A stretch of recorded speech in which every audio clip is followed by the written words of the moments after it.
we are live, chat. This team, like you've said, is so well synergized with Wolf, very well known for being a perish trap user. However, taking a look at this matchup, I feel like it's a little bit risky to bring that combination. It may not be coming to this final. It's very difficult, especially that perish song and perish trap, because you've got the Urshifu on the opposite side of the field. That dog Urshifu is going to cause a lot of problems for that Gothitelle. The Scream Tail, if it comes, it can't really do too much to it. There were 1,400 players who signed up for this tournament, who entered this tournament, the biggest official Pokemon tournament of all time.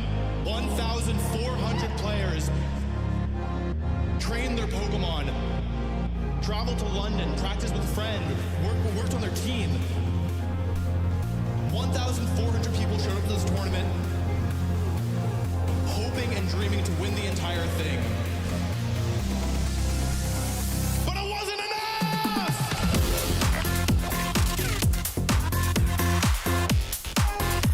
Are you ready for day 2, chat? Maybe I am too loud. Wait. Am I too loud? I think I'm too loud. I am so sorry for screaming in your ear, chat. Are we ready for day 2? Oh my god. Oh my god. Did I sleep? Did I sleep properly tonight? I don't think I did. Hello, kid. Hello, Forgotten Lowcow. Hey, Nidu. I think I'm not... we are live on Twitch and on YouTube. I'm not sure if my multi-chat is working, but I hope it is. Hello, welcome back, Friday. This song goes so hard. Glitch is amazing. Go subscribe to Glitch X City, the best Pokemon DJ remixer on the entire internet. It's Pokemon time. And I don't bring great news, chats. I don't bring incredible news today. I don't know if Wolfie is still there. Did Wolfie win? Because maybe I'm playing Wolfie Comparish here and Wolfie... How did it go?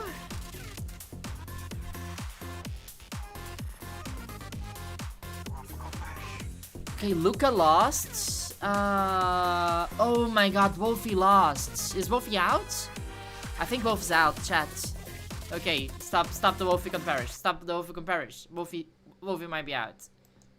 I think Wolfie's out. This is how I start the stream. This is how I start the stream.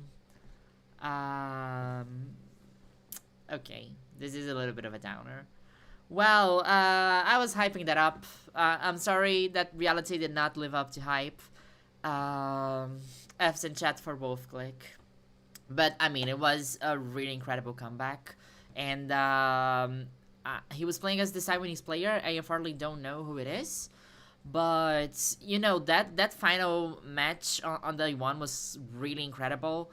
The pullback, the result, like, Wolfie was on fire. But, yeah, I think that this year, this regulation specifically, Regulation 9 is a very difficult regulation for Wolves.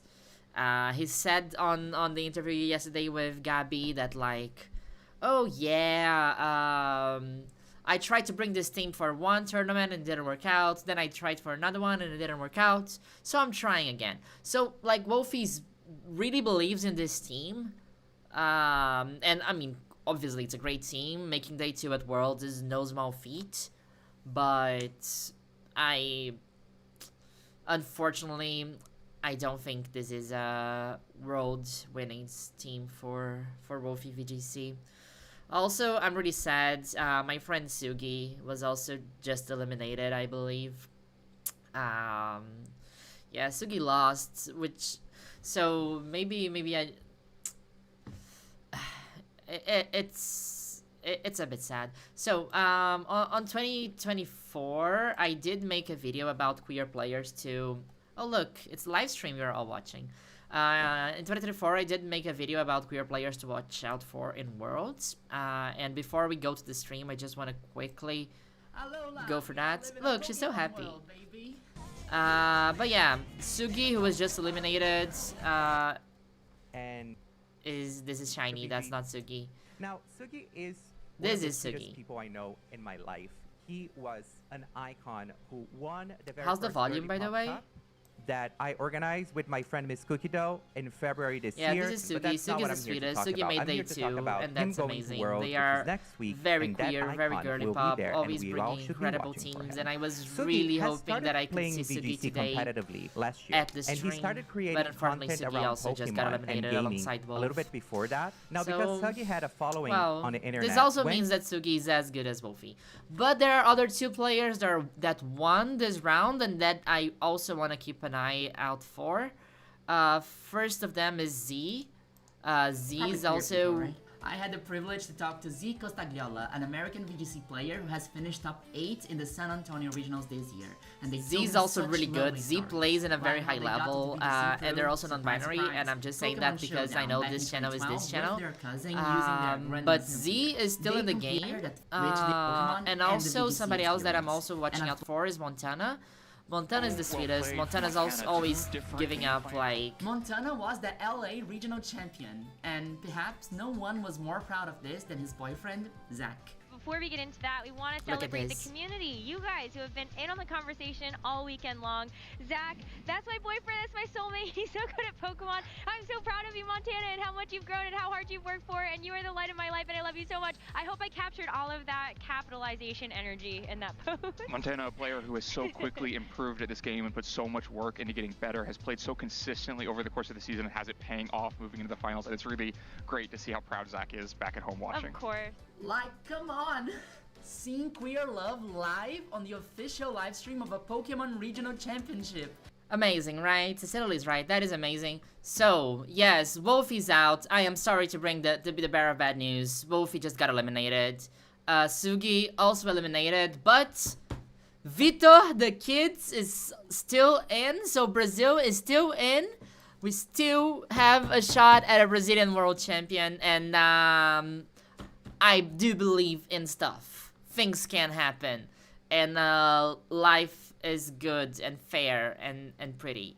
Oh no, Montana lost, but I think that Montana lost, but Montana's still a 7-2, so I don't think Montana's eliminated yet. So yeah, I am wrong. The only people on my list of faves that won the last round were Victor and Z. Z also won, right? Shupa's in. Shupa's fun. It would be nice to see Shupa playing on stream. Z won. But yeah, the list of players is getting smaller and smaller. But yeah, so let's... How's the... How are we in the live stream? Oh, we're showing... Oh, I did retweet this art. Early on in the format. 5 of the 6 actually won the first regionals, but very different sets. Federico basically made his own version, got rid of Grimmsnarl, put Whimsicott on, and was just maining it since day 1. But yeah, Ho-Oh is still alive. That's huge. We have Brazil's last warrior.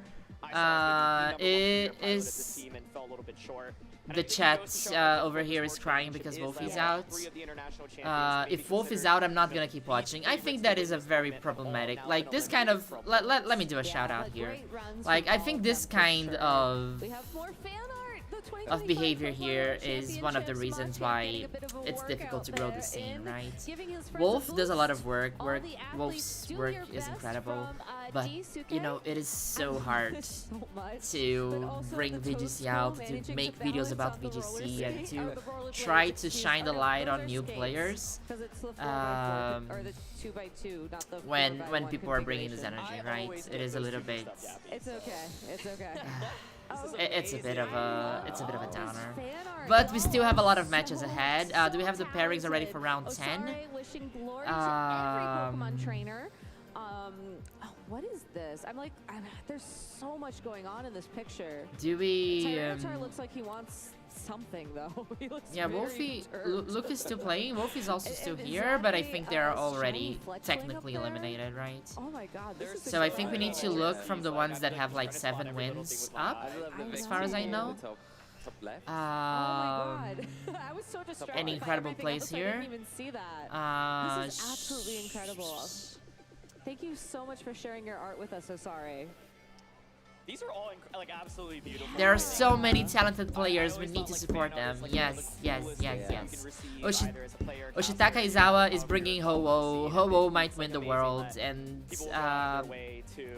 make it. That's right? gonna be And the so- biggest and thing ever. tweets, I believe, are But yeah, I'm as well. excited. How are you Back for doing, Connor, chat? you know, one of the most incredible underdog stories in VGC, winning the North American International Championships just last year.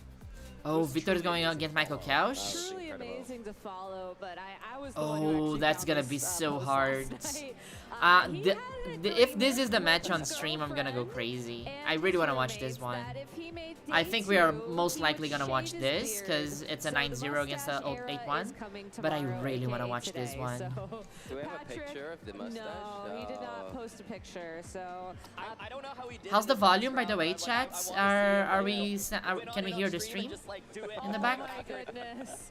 Patrick, if you could use that hashtag Pokemon World to Oh, give oh, us it's a an Togepi! update It's a on good the, Togepi baby! mustache So situation. cute! Oh my goodness, hello!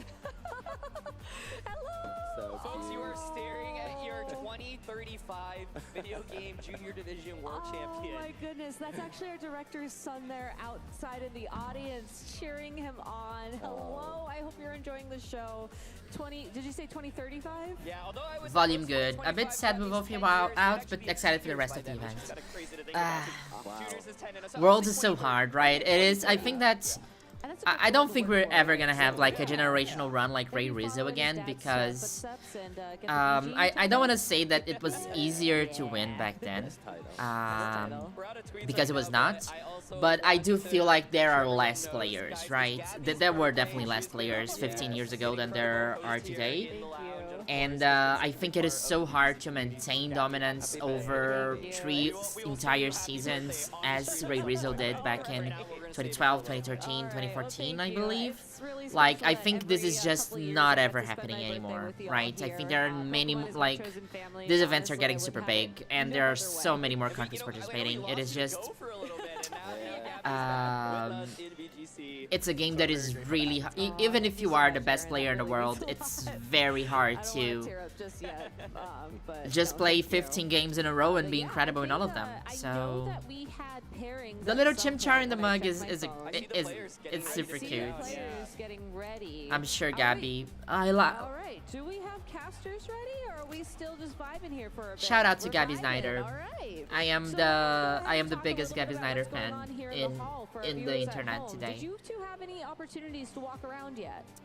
I have not had an opportunity. Wolf is to my find number out one, there's but I a still want to see the rest of the thing going tournament. on that I Yeah. really There's so many wanna other know. stories going on. If you just want a And I Wolfie's really wanna journey, get he'll involved make a video in for that. it. He Just will. Like, look and I think that's kind of the incredible. magic of watching Have you not? Oh, yeah, they're watching amazing. They're all, like, Worlds kind with of you outlined, chat, watching the different stream. colours, Like, and- we root. We Yeah, would it's love all the to kind of key art see from Wolfie the World succeeding, but Championships we stuff. also have a It's like few other only on players that we site, keep right? our eye on. Yeah. And again, But otherwise, like I haven't the really had chat much in the chance to official go out Pokemon about. stream I'm is hoping basically to asking for get Wolfie, a oh, little Wolfie, Wolfie, opportunity Wolfie all the time. to go out And if about, so Pokemon wanted maybe- views, they could just put Wolfie to play like 3-4 matches per day on the stream. But that's just not fair, right? That's not how you grow a scene. That's how you create a personality.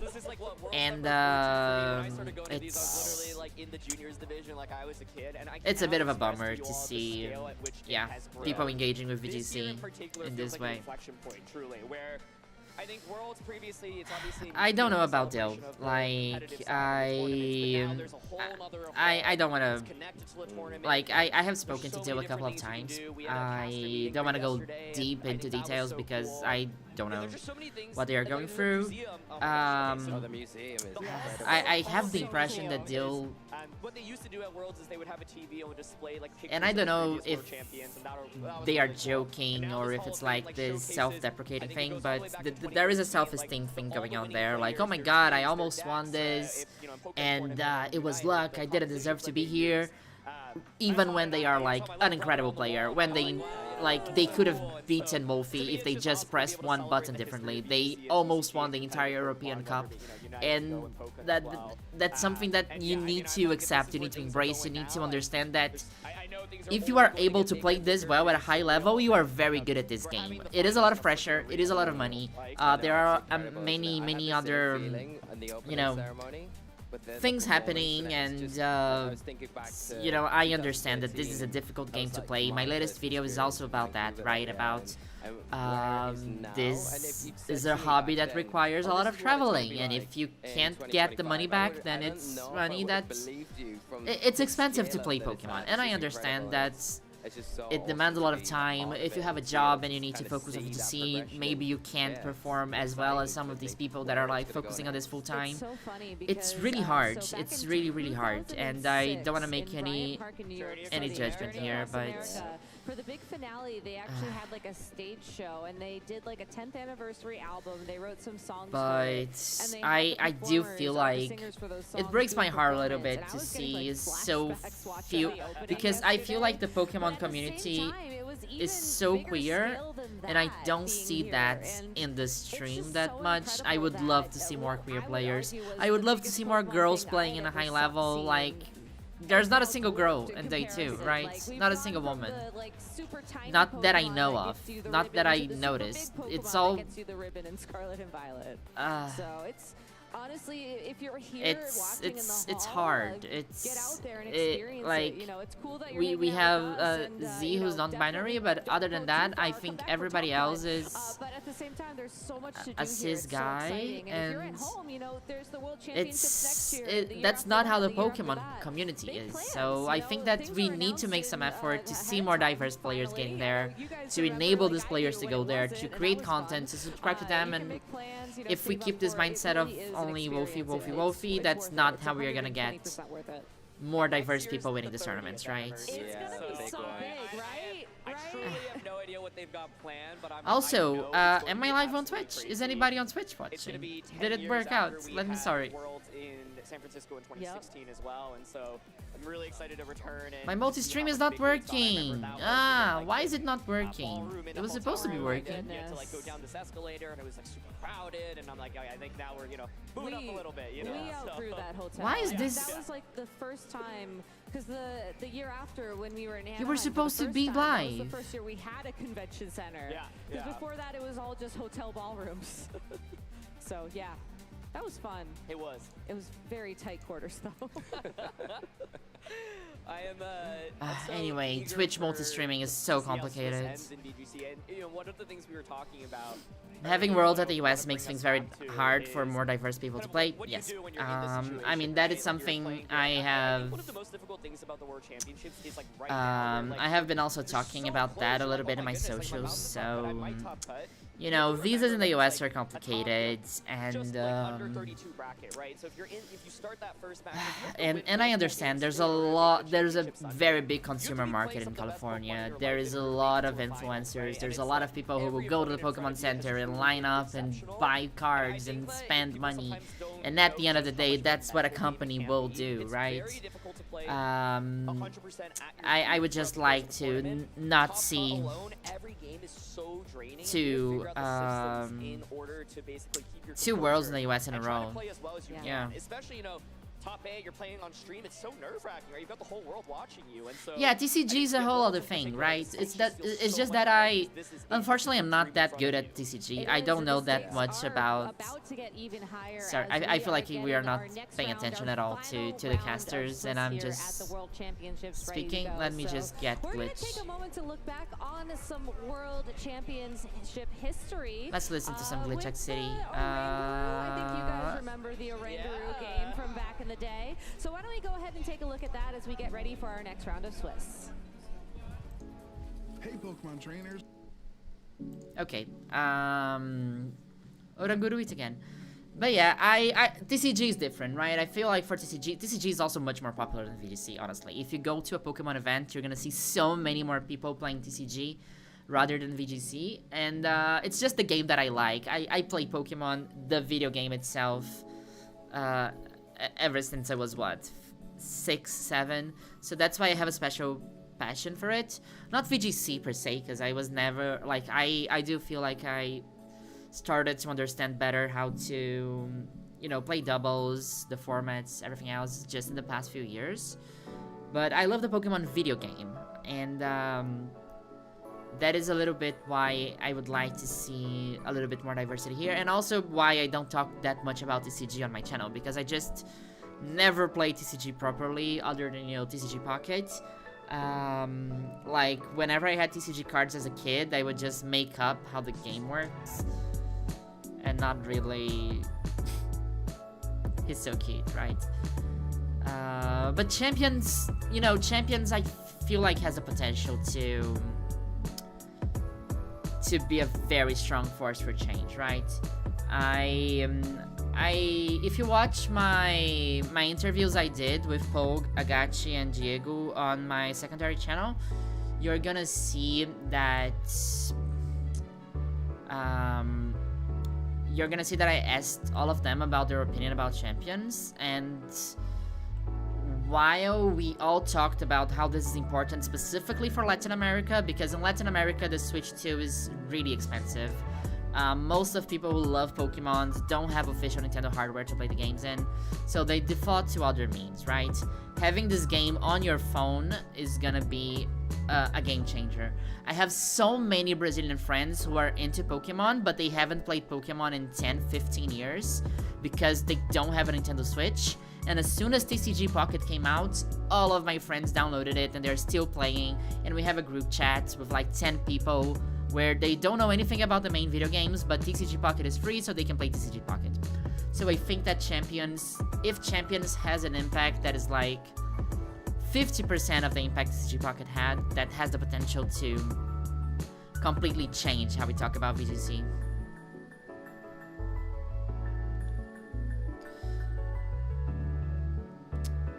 Like, the thing is that Worlds is almost always in the US, right? That's also about how they can sell plushies and merch more easily, right?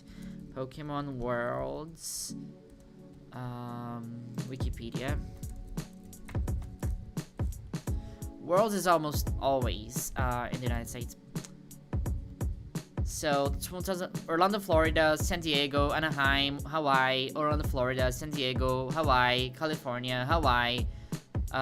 Then there was one in Canada, then Washington DC, then Boston, then San Francisco, then Anaheim, then Nashville, then Washington, then London. Like, just post-COVID, Worlds has started to move out of the US a little bit, but it was like London, Japan. It's crazy to me that they only did Worlds in Japan once. But yeah, you have London, you have Japan, then US. So, yeah, it's all about selling merch, honestly.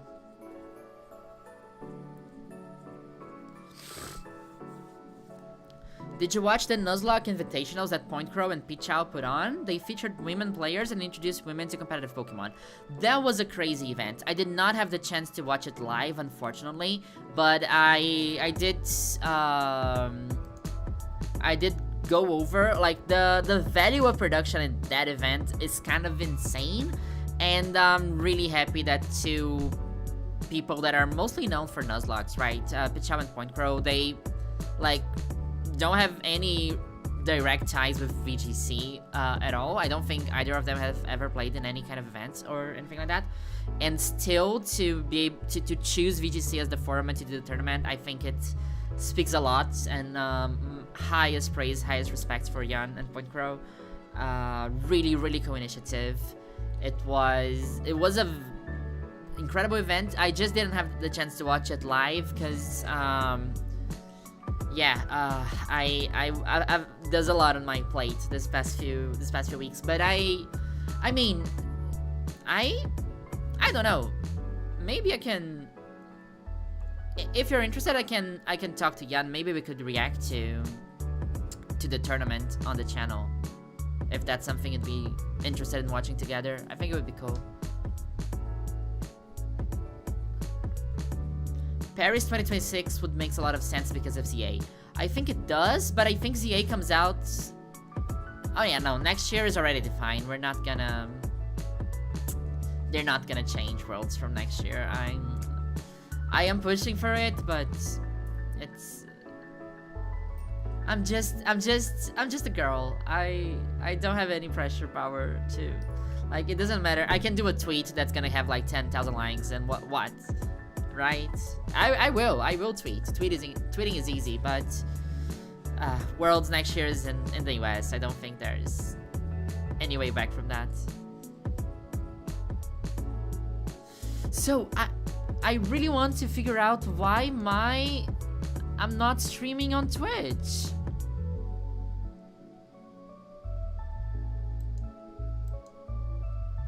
What's happening? I authorized you. It's connected. Why are you not streaming?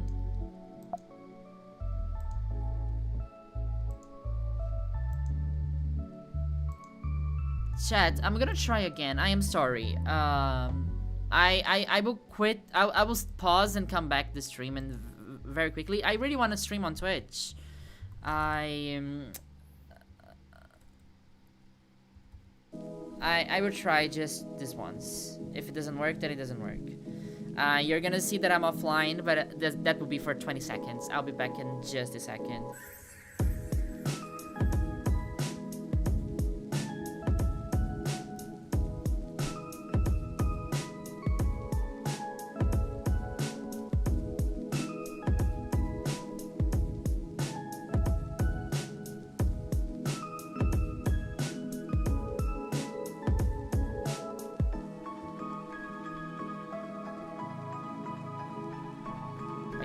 Did this work?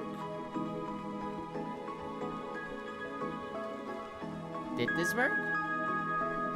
Oh, it did work! Ah, that was easy. Okay, I didn't need to stop the stream then. That's great. Okay, we're live on Twitch, chat. Hey, YouTube, say hi to Twitch. If you don't follow me on Twitch, go follow me on Twitch. I want to grow on Twitch, too. I want to have a small community on Twitch. Twitch.tv/cecilylystreams. We are live. Check it out. With 0 watchers, but at least I fixed it. This is a very trippy screen I'm looking at. Okay, let's get away from this page now. We're live on Twitch, cool. Wolf is out. Wolfie Glick is going back home, unfortunately. We're gonna watch Shi-Hung Chu and Nick Navarre, but I really wanna see if we can watch Vito and what is the game on the secondary screen? This is so loud, sorry.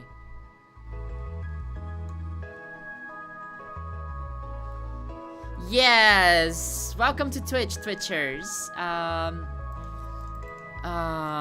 Pokemon World side stream. What's the game on the side stream? It's on Victory Road, right? Yeah. Has been set up. Yep, Trick Room set up. Landorus is in it. Okay, this is Joji Kaeda and Masayoshi Kuro. Maybe let's watch this one, right?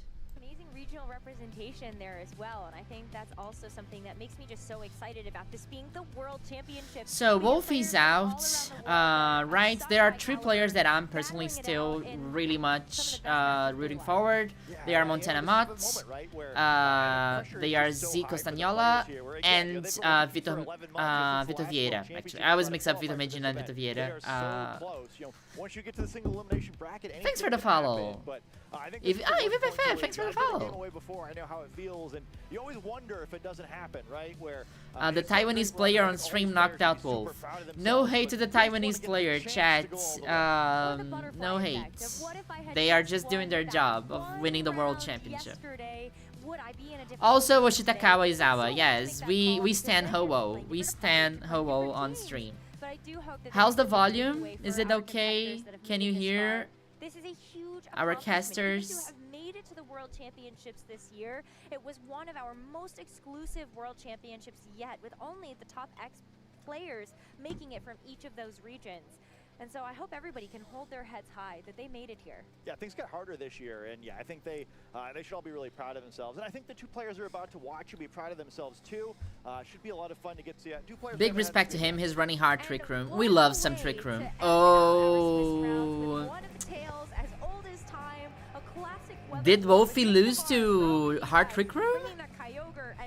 Chu coming in as the You know, Chihung Chu has a very fun team. We are rooting for Chihung Chu. Yeah, almost feels a little classic. Rosemary's the best, and I love her hair this time. She's usually with the pink hair, but I think the blue it suits her super well.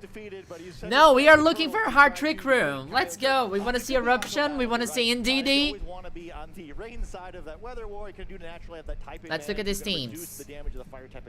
Leave Cecily.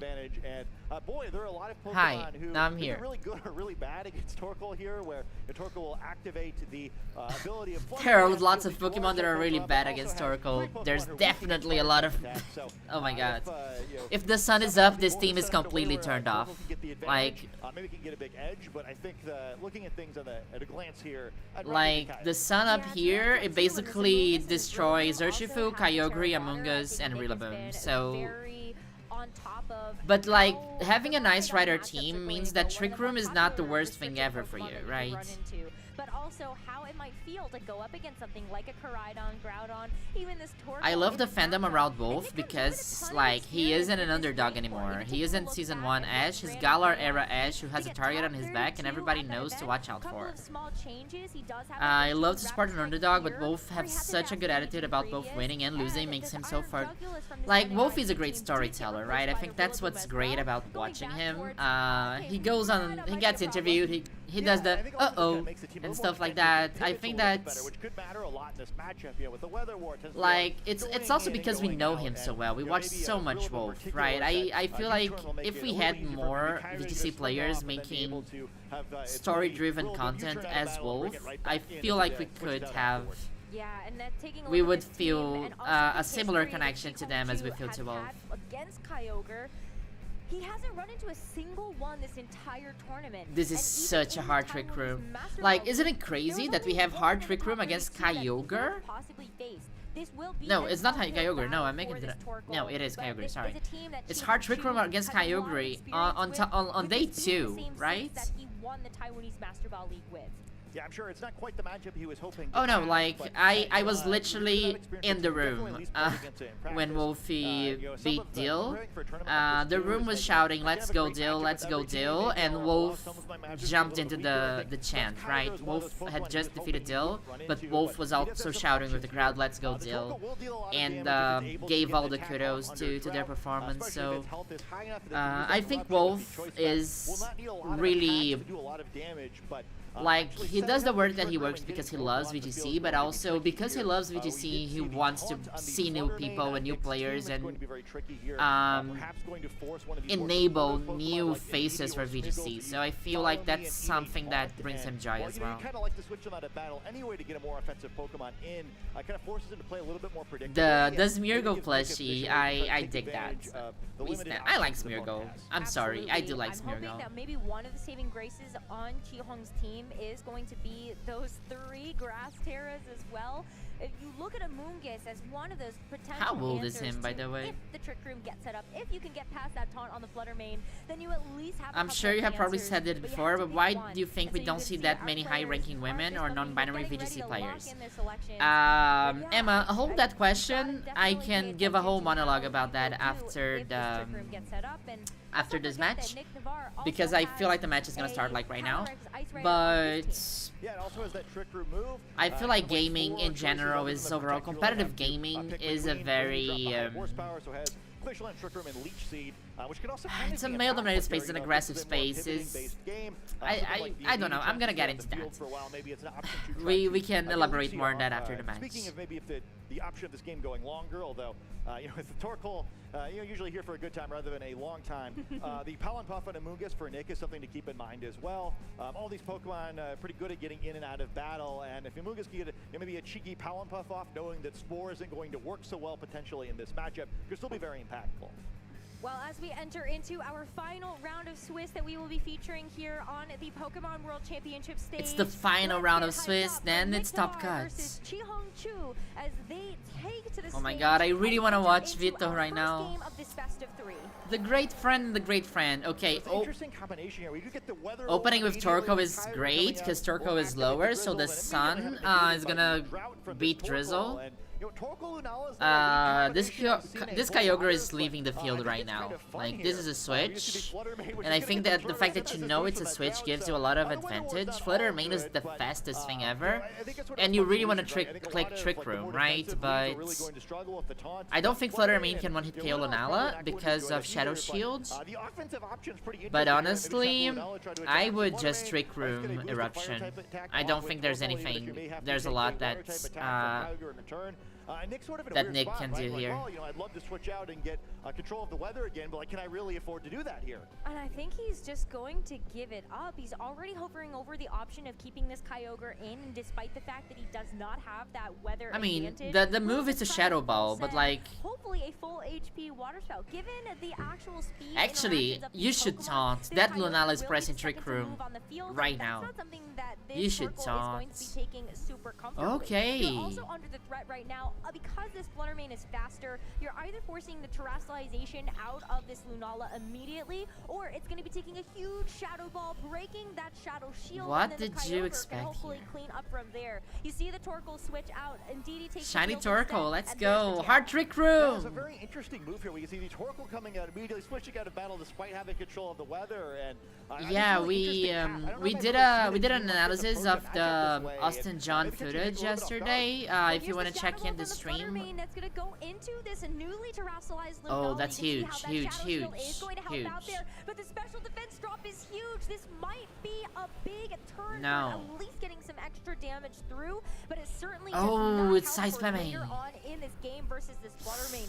That terrain, though, getting set up allows this Lunala to have that expanding force become that spread move. And yeah, it's expanding force. Oh my god, we're seeing Size Spam in Swiss round 10. You need to switch out. Rillaboom comes in, and then you cannot expanding force anymore. That's really interesting, right? You see the and you taunt for Trick Room, or do you taunt in DD? Huge mistake, and despite getting to double target Lunala, that Water Spout wasn't so strong. Oh, yeah, my camera should be here, right? I am so sorry. Forced to switch out here, and this bad matchup looked a little playable. I don't mind this, though. I think Chi-Hong on that first turn, taking out the Torkoal, was anticipating that Nick would have preserved that Kyogre a little bit later, and maybe even was trying to anticipate the switch out on that turn 1. So now, Nick gets away with a little bit of that Water Spout damage, is able to maintain that full HP on the Kyogre. Okay, the taunt on the Indeedee. And gets something else in return. The taunt onto this Indeedee will not be able to go for Follow Me on the subsequent turns, and this Lunala has the opportunity to go for the Meteor Beam, but that's something that even this Rillaboom is going to be taking a bit better. It's gonna be targeted. Oh, it's going into the Flutter Mane. Flutter Mane's down. Will be eliminated by the Meteor Beam. I think Chi-Hong is on a very good position here. No longer has to worry about that taunt for game 1. This Lunala has become even more threatening with that boosted special attack. The taunt of the DD is pretty troublesome. Hi, Victor. Wolf is eliminated. That's what you missed. And we are in the final round before top cut. Like that on the field, just being forced to use attacks, but the early advantage there coming with that knockout. Maybe I can make my camera this is probably, tinier. You don't need to see me a little that bit well. off balance here. I was kind of thinking going in, maybe it's more of a positional battle, but this more aggressive approach seems to be working really well in this matchup. It really has, and you still have that Torkoal. So despite the fact that Nick is going to be bringing that Kyogre back in, and I misspoke earlier, did take that expanding force, so it is at half HP. Oh yeah, now the move is to Origin Pulse if you want, or Hydro Pump. Either of those two moves to really be able to take advantage of the rain. Chi-Hong has the option to bring in the Torkoal. Yeah, and we saw how well that now the move here is to bring Torkoal for sure. Whatever water type attack we will see here will be weaker. I know very little about VGC or competitive strategies. I'm just figuring things out as I watch. So I will try to explain the idea behind Chi-Hong's team, right? Chi-Hong's team has a very slow team, and it's a team that really likes to be on Trick Room, but he's not playing like that. The thing is here, he's trying to keep control of the weather and control of the terrain. By having control of the terrain, it can basically press Expanding Force, which is a very strong spread move, Psychic type move. And by keeping control of the sun, this nerfs Kyogre so much, and basically boosts fire type attacks too. So what Chi-Hong needs to do here is to keep control of 3 things. Trick Room, which he's not really paying that much attention to, the sun, and the terrain. Oh, it's gonna miss one of those targets. Oh, that was huge. But the thing is, Origin Pulse was super strong, but because the sun is up, water type moves are weaker. Puts Nick in a sort of interesting situation where, hey, do you try to get rid of this? Oh, is Luca eliminated? Switch maybe where, I mean, you can root for whoever you want, kid. I think I'm rooting for Chi-Hung because I think his team is fun and I like seeing Saipan Trick Room. I think this is a fun. Again, very interesting. Where now the Indeedee also out of battle, so gotta have to worry about it coming in and maybe messing with Rillaboom by changing the terrain. And the thing is that like Chi-Hung is controlling it, and Nick is trying to run back after it, right? Because the thing is like having the psychic terrain gives an advantage to Chi-Hung. And Nick is just like the grassy terrain doesn't give that much advantage to Nick. It's just there to he's just trying to remove the terrain off. So this battle is a lot about keeping control of the terrain, the weather, and the Trick Room. So eventually we'll be able to reset that grassy terrain, and while Indeedee probably doesn't love catching that super effective U-turn on the switch, you know, its job here is to support these two beefy restricted Pokemon, and its friend Torkoal potentially as well. Wolf is unfortunately out already from the Blaze. Wolf was eliminated in the last round. Especially if that Calyrex is going to go. So the person who defeated Wolfie is Chi-Hung Chu, the person we're watching right now. There was a critical hit, but that Indeedee still hangs on. Does Glacial Lance stick out? No, it doesn't. This Calyrex just decides to go for the Glacial Lance, brings this Kyogre down quite low. Yeah, and that's a critical here where not only is it such an important Pokemon, but Nick getting down to 2 Pokemon would potentially set up a situation where he loses these control of the terrain for the remainder of the battle. Rillaboom will be able to switch in once more. But the thing is that since Torkoal took so much damage from that Origin Pulse, I think Torkoal is the only thing that can attack Nick's Calyrex. So I don't know. Chi-Hung has the upper hand here, but it's not by much. So Nick's have to play this carefully and would really love to get a knockout here to try to simplify this game a little bit. Well, Water Spout at least is 100% accurate. You know that you're gonna. Are you gonna go for Water Spout? Oh, that's crazy. So this is crazy because Water Spout gives more damage if you have full HP. If you have lower HP, it doesn't do any damage at all. But with Water Spout, you are sure you're gonna KO the Indeedee, even though it's not gonna do a lot of damage. So this is a very high level play, actually. You're able to get that Indeedee out of the way. You didn't want to bring the Rillaboom in though, because you'll have to. He didn't want to press Origin Pulse because Origin Pulse has a chance to miss. Let's see miss. Oh shh. Okay, Chi-Hung took this. GG. The Kyogre goes down, and what a big turn here for Chi-Hung to get away with. Oh, that's pretty scary here, but it's really going to make the remainder of this game trickier. You'd really like to get that lead seed on there. Yeah, the matchup is very funny. I think it has a little bit more to do with Anaheim than, I don't know, it's funny. Not quite as effective in this matchup the other ones. That Calyrex is going to be very critical for Nick. Certainly this Rillaboom going to have a hard time getting through the grass-type Lunala later, and also has to worry about this Torkoal. So getting that extra HP on the Calyrex would have been helpful. We see the Grassy Search go down here, allow the Rillaboom to maybe be a little bit scarier, but other than one more fake out, Rillaboom's kind of in a tricky spot. Now, it kind of looks like checkmate. You've got the wide guard on the Lunala as well, and taking a look at the attacks this Ice Rider Calyrex has. Yeah, no, there's this match goes to Chi-Hung. Rest of this game.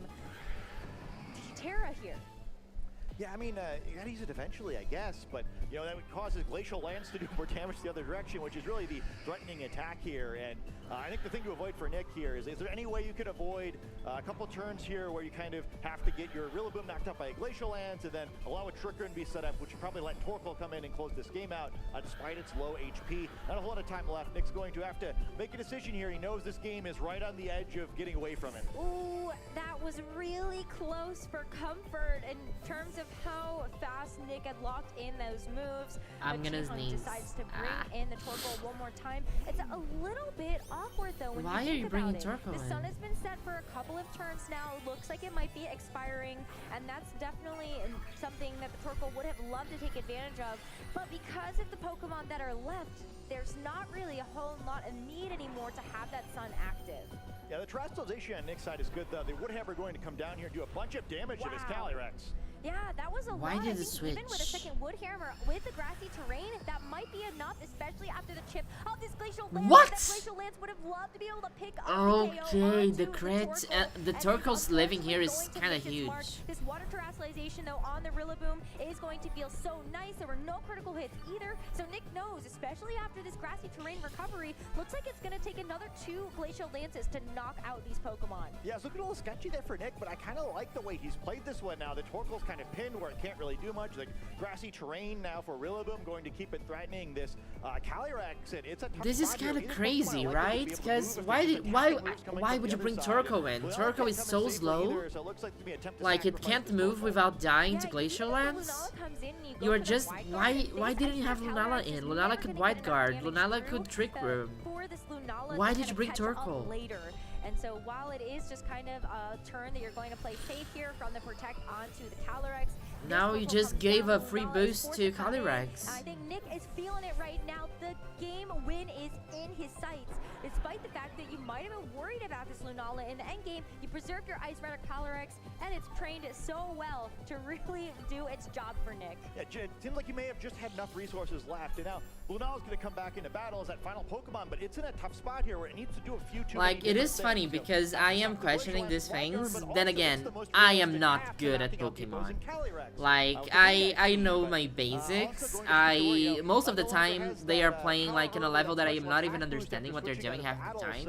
So that was probably a very good reason for switching Torkoal there. I just have no idea which it is. Yeah, and I kind of wonder if Lunala is it trained in such a way that maybe it would be able to get the jump on either of these Pokemon, and so then it can help to support this Ice Rider Calyrex. Can Chihong get a double protect? I think that would be one thing that could keep him into this game, especially because that final Wood Hammer from the Rillaboom would be enough to knock out the Ice Rider Calyrex now. Yeah, I think this is a really important turn where you know, either side could kind of take it here, but yeah, I think the double protect, you hate going for it, but I think it might be necessary here where it's just kind of hard to see a situation where there's just enough left to win without that happening.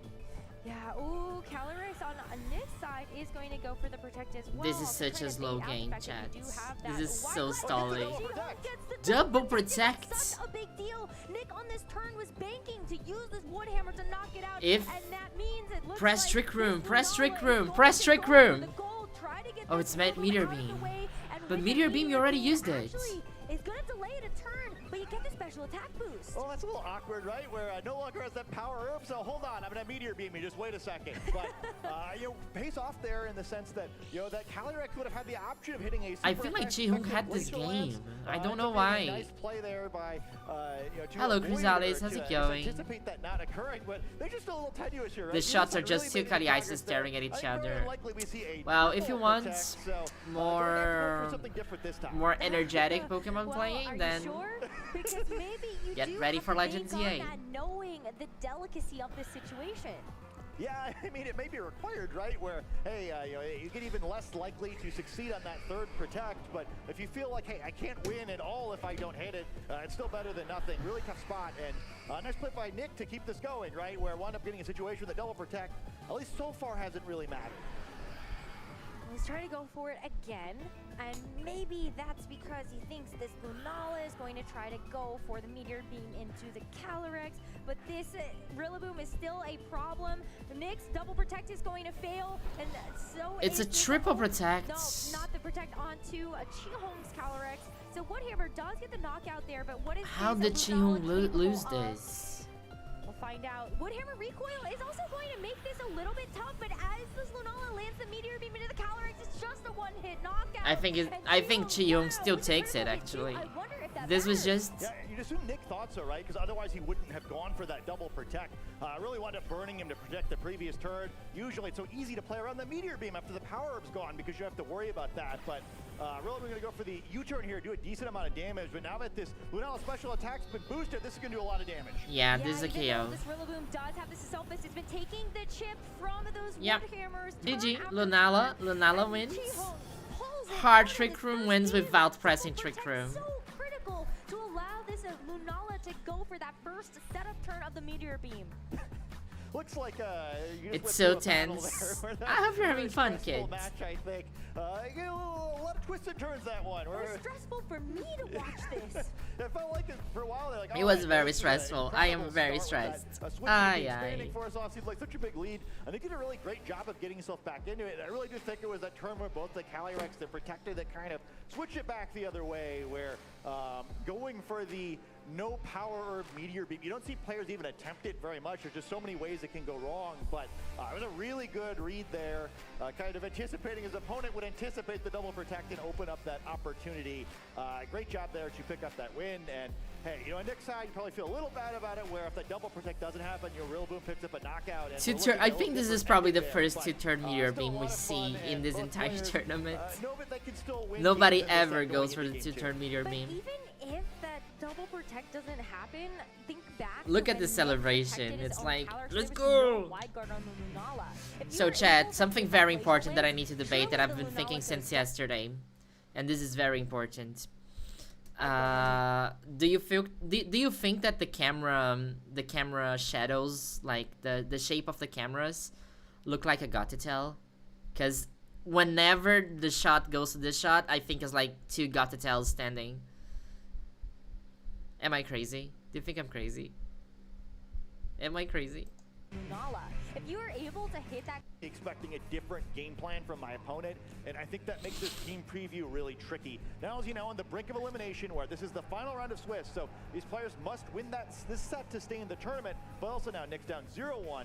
He had a very kind of unconventional approach from his opponent there, and it makes team preview so tricky. Where, you know, will he try to play this matchup again similarly in game 2, or maybe see some of the more defensive positions? Got to tell cam girls, they absolutely do. Okay,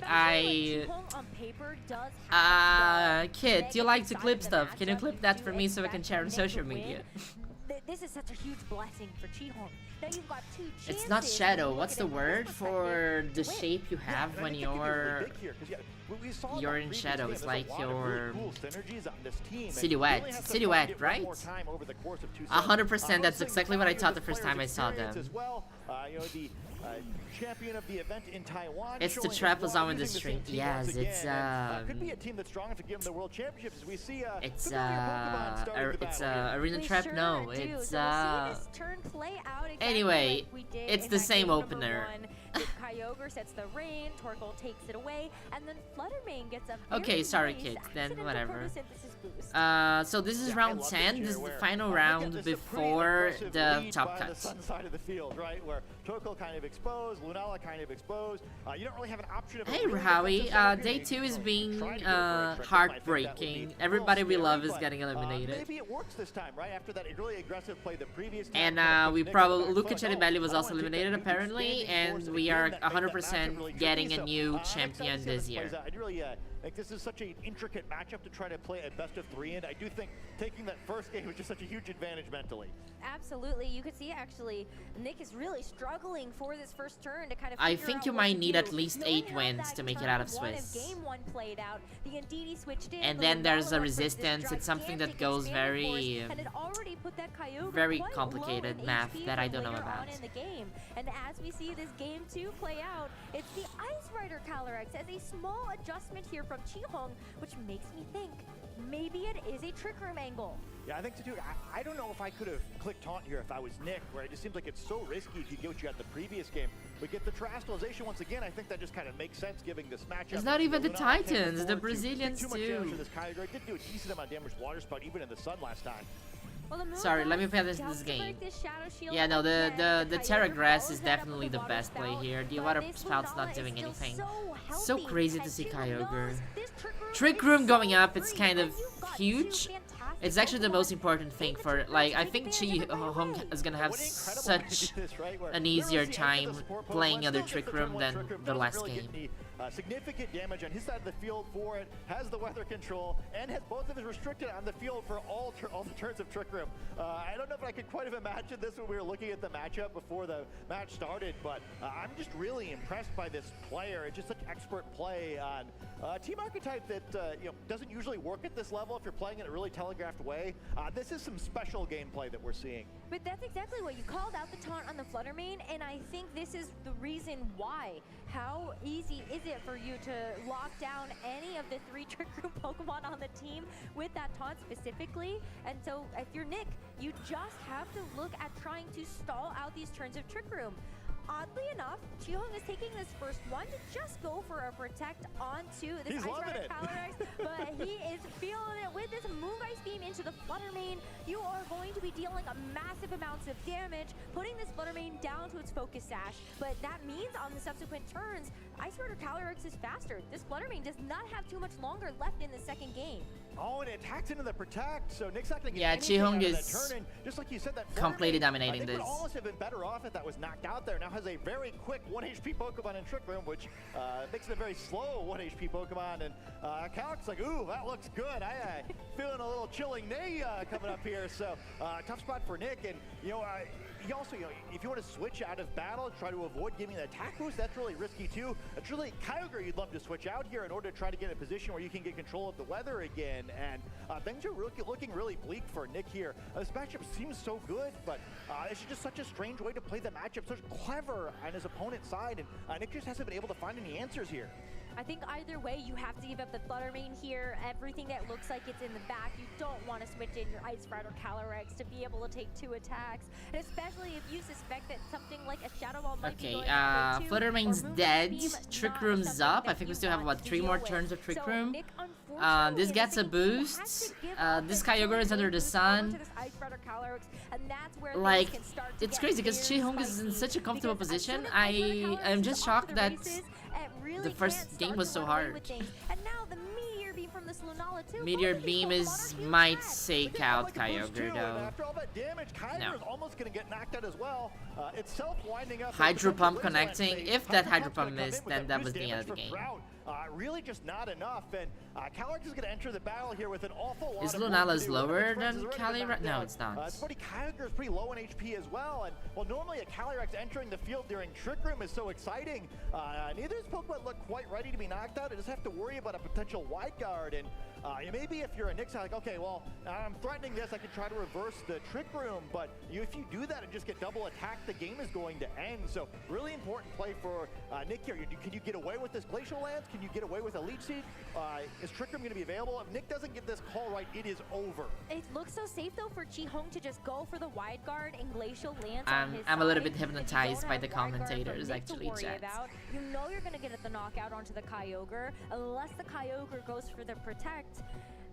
But this Calyrex still would not be able to get any damage through. And how much is the Leech Seed really going to add up for the rest of this game? Yeah, we'll have to see. Kyogre is going to get the protect here, decides that, hey, I don't want to be a chilling Nay boost yet. Ooh, but with the Reposing Glacial Lance, we now see that there's no wide guard having been selected for this Lunala. Calyrex, as an Ice type, is going to take that Glacial Lance just a little bit better, especially okay, the Leech Seeds. Like, Nick is doing what he can. I think maybe the best idea here is to try to stall out Trick Room and hope for the best. Right, I think Nick gets 1 turn now. Needs a couple more to get right in a row to get through. Yeah, like Nick doesn't have a really good option to take out Terragrass Lunala other than the Calyrex. However, this thing has Wide Guard, so that's why Nick is super afraid of pressing Glacial Lance. Almost at full HP, and now you're cooking a little bit, right? You still have to worry about, I think why. Yeah, but I think Trick Room goes out next turn. Yeah, it does. Unfortunate, but I still have a turn here where I'm threatening a knockout in that slot. So, Kyogre, you're going to switch out, or I'm going to pick that knockout out, and still feeling pretty good. We see the final Pokemon is Rillaboom here. Also not a Pokemon who looks super excited about the idea of taking a boosted Glacial Lance, and once Trick Room expires, things get a little bit scary here. Kyogre would love Trick Room to expire. Charlie Seeds. Yeah, and Rosemary is really nice too. I like them too. Speed advantage potentially, so still a tough spot for Nick. It is, and I think that's where you have to look at this next critical turn here from Chi-Hong. Do you actually now as we see here, preserve the Lunala. After getting that Meteor Beam boost, it feels bad again, but Jihong said it's okay in that first game, and it worked out beautifully for him. And now you've got your Torkoal back onto the field to hopefully get through these next couple of turns, and you are also going to be able to take this Ice Rider Calyrex just a little bit better. The Torkoal coming in, the turn Kyogre goes out was not really good time. Just a one-hit knockout onto the Rillaboom, and so now Nick is stuck with just his Kyogre. This is over. It's Jover. It's totally Jover. Yeah, it's like Kyogre's gonna be able to come back in. I'm not gonna say for free, but first this Glacial has to come down.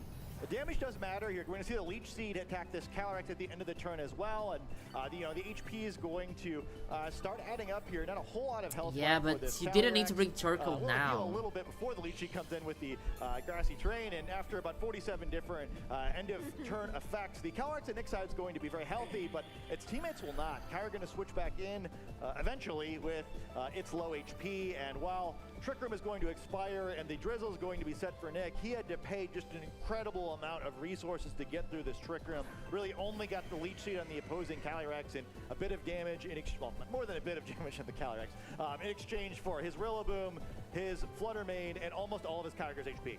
This is a tough turn though, and Nick is going to have to hope this Origin Pulse lands onto both targets. And Origin Pulse can miss. I hate Origin Pulse. Water Spout guarantees a KO. No, it's not. Origin Pulse is not KOing. Kyogre is on its last couple of legs for the rest of this game too, and Nick needs this Origin Pulse to land. Yeah, I mean, it would pick up both knockouts if it happened. However, on the other side of the field, like, well, I could give up those 2 KOs if I think my 2 back Pokemon. If Origin Pulse misses, but since Nick can't switch anymore, you get a lot of but it's the only thing you can do. That's what you get by bringing a move that's not 100% accurate. That's the only move you can make, and it's the move for you to stay in Worlds. I'm going to get control of the weather. My path through the game is a little bit different than just allowing these 2 sacrifices. And the Ndidi now gets revealed as Jihong's 4th and final. Same Pokemon then that we saw in that first game, just in a bit of a different order. And this Calyrex Ice going for the Protect does make the sun is coming back up.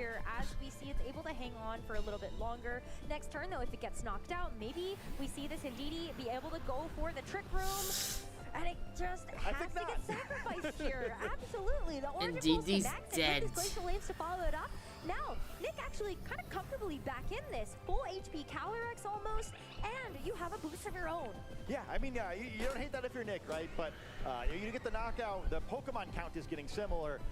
What's scary is that, his opponent chose that, right? That was the most likely outcome of his action, so it's probably what he expected to occur there. Jihong is not The happy. only thing that really could have happened was a Trick Room. The Calyrex Look at his is face. going to get knocked out here, so it looks like it only has a single turn left if nothing changes, but the assumption then is like, okay, because no, Nick can't come back from this actually. I am just so shocked because, like, I have the impression that Jihong has, from the beginning, always had such a very big control over the game, but somehow Nick keeps coming back.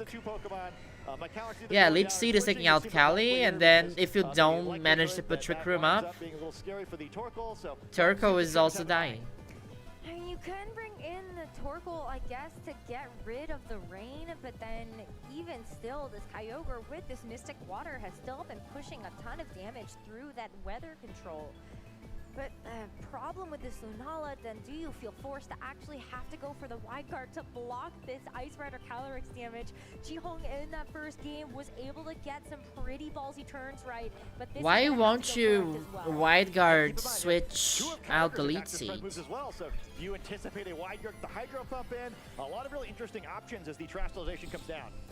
Terra Fairy is going to be the terrestrialization of choice for Nick as we see the rest of this turn play out. Kyogre first to protect, and Jihong may be able to weave something in here like a Trick Room, but the Lunala just tries to go for the Expanding Force, and this is the KO onto the Kyogre, and is able to do a significant chunk to this Calyrex, but of course you were probably hoping to get a little bit more. And now with the My God, Terra Grass Lunala is down for the count, and Nick gets away with 2 boosts now to this Calyrex Ice Rider with only that Torkoal left. It's a looking grim. Hey, the type trick doesn't matter. My God. I mean, I wouldn't have lost that because I would have pressed wildcard and switched in Torkoal. But I am not 7-2 in World, so let's not hear it myself. Yeah, you can't. This is so weird. He was really behind there, but was able to battle back in this one. Kyogre staying in the field's a big deal too. Well, continues to add complication for this Torkoal. Yeah, Nick won. Maybe the wrong Pokemon was preserved after all. Now, Glacial Lance is going to be resisted by this Torkoal, but because of how the 3 boosts... I thought Chihung had this. I think they are very nervous also. Sometimes it doesn't matter. It just matters that you've got a ton of damage. I'm not going to do the math there. But this, I mean... Torkoal doesn't have this. Torkoal is much lower than Kyogre. I mean, there you go. Origin Pulse in the rain is also going to be single target into a super effective Torkoal, so that is going to be Nick Navarre. No, 3 boost is 2.5. Oh, since it's resisted. Then it should be times... Should be... What a fun set this has been so far.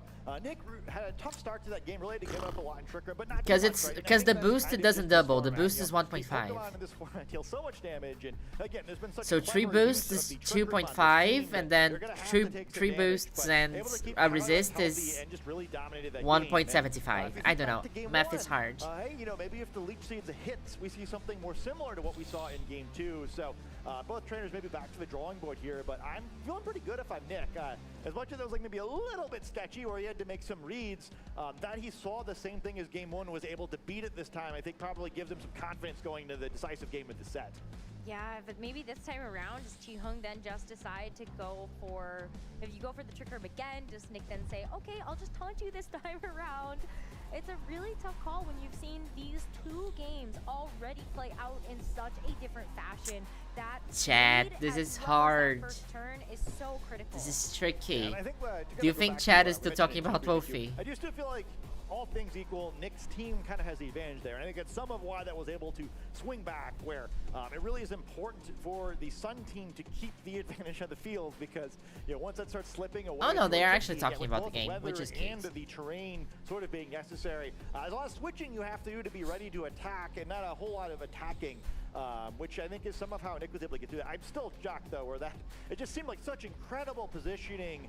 Turn 2 of Game 2, where both restricted Pokemon are out there ready to fire away. We see a great read on the first turn of the Trick Room as well. It just seems so decisive. A really nice chat, right, chat? I prefer our chat. I think we're cooler than them. I think I would be very tempted to change things up on the other side of the field, despite the Game 1 win, just because it felt like RNG aside, that was about as good as it could go. But I kind of wonder maybe if Chihung can change things up just a little bit, where that Torkoal is doing more. You already called this out in game number 1. It was primarily there just to make sure that it had control of the weather away from the Kyogre. But it's got to do more than that. This thing has Terra Fire. It's got choice specs. How much damage it's YouTube chat, right?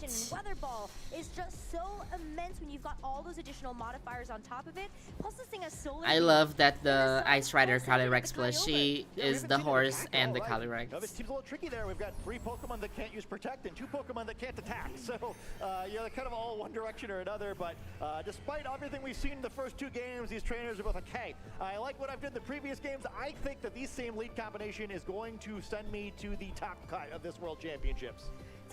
This is so nervous. Okay, so Chihung wins a weather war all the time, and this nerfs Kyogre. But once again, as we saw in games 1 and 2, it's gonna be the same leads. And like now I think that at this point Nick knows that Chihung is gonna Terra Grass, so maybe you don't. Both ways this can play out for him, neither of which are actually that great, where the Shadow Shield for this Lunala is so irritating, right? Where you'd love to just taunt it to kind of limit its options, but if you do that, then your Kyogre's barely going to be able to do anything between Drought and a potential Terrestrialization again. But it still worked out last game for Nick, right? Where you kind of got like the worst case scenario and it was still okay, so do you make the same move again? Or do you think, hey, I don't know if I can survive giving that much. They did the same opening for 3 games. Yeah. This is a choice with a lot of consequences. We'll have to see what the trainers choose to do here. Yeah, really big, risky call, because if Chihung decides to go all out onto the attack, this could backfire in a major way. But with the Torkoal taking its lead, we will see it replaced with the Urshifu. A big change up here for the second game, but the taunt into the Lunala, and there's also no Terra Water Spout now going through with full HP. This Urshifu has to take over 50% of its health with the Lunala gets his Trick Room completely shut out. Yeah, things looking great for Nick there, and it was a great read. You know, Chiyoung's probably thinking, oh, I didn't trick him the first 2 games. Surely I can get away with it in game 3, but not so fast. Nick calls the taunt. Urshifu going to switch in. That is the single strike Urshifu, not the rapid strike Urshifu that we know and love. This Urshifu really prefers to be under Trick Room, going to have a hard No, time. Urshifu with the steel chair. No, Urshifu is in a very bad position here. Like, Urshifu doesn't want to be Nick's here. looking really good after seeming so doomed at the beginning of game 2. I mean, this is what we should expect out of such an experienced player like Nick Navarre. He's been playing VGC for almost over a decade. Not only a 2-time regional champion, but also having multiple top cut performances in these huge international competitions.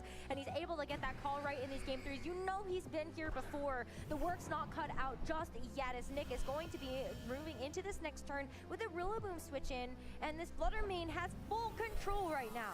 Yeah, I mean, the Fluttermane kind of just got knocked out quickly the previous game. This time it's out for revenge. It's the quickest Pokemon on the field, no longer has to worry about any potential... Yeah, no, this is the worst start Chiyoung had so far. It's in a pretty awkward spot here without weather control and facing these Pokemon down. Sucker Punch going to fail with another clever switch, and Nick's made yet another read. And the Moonblast here will finish off that Urshifu went in, did nothing, died. Chiyoung goes down 1 Pokemon.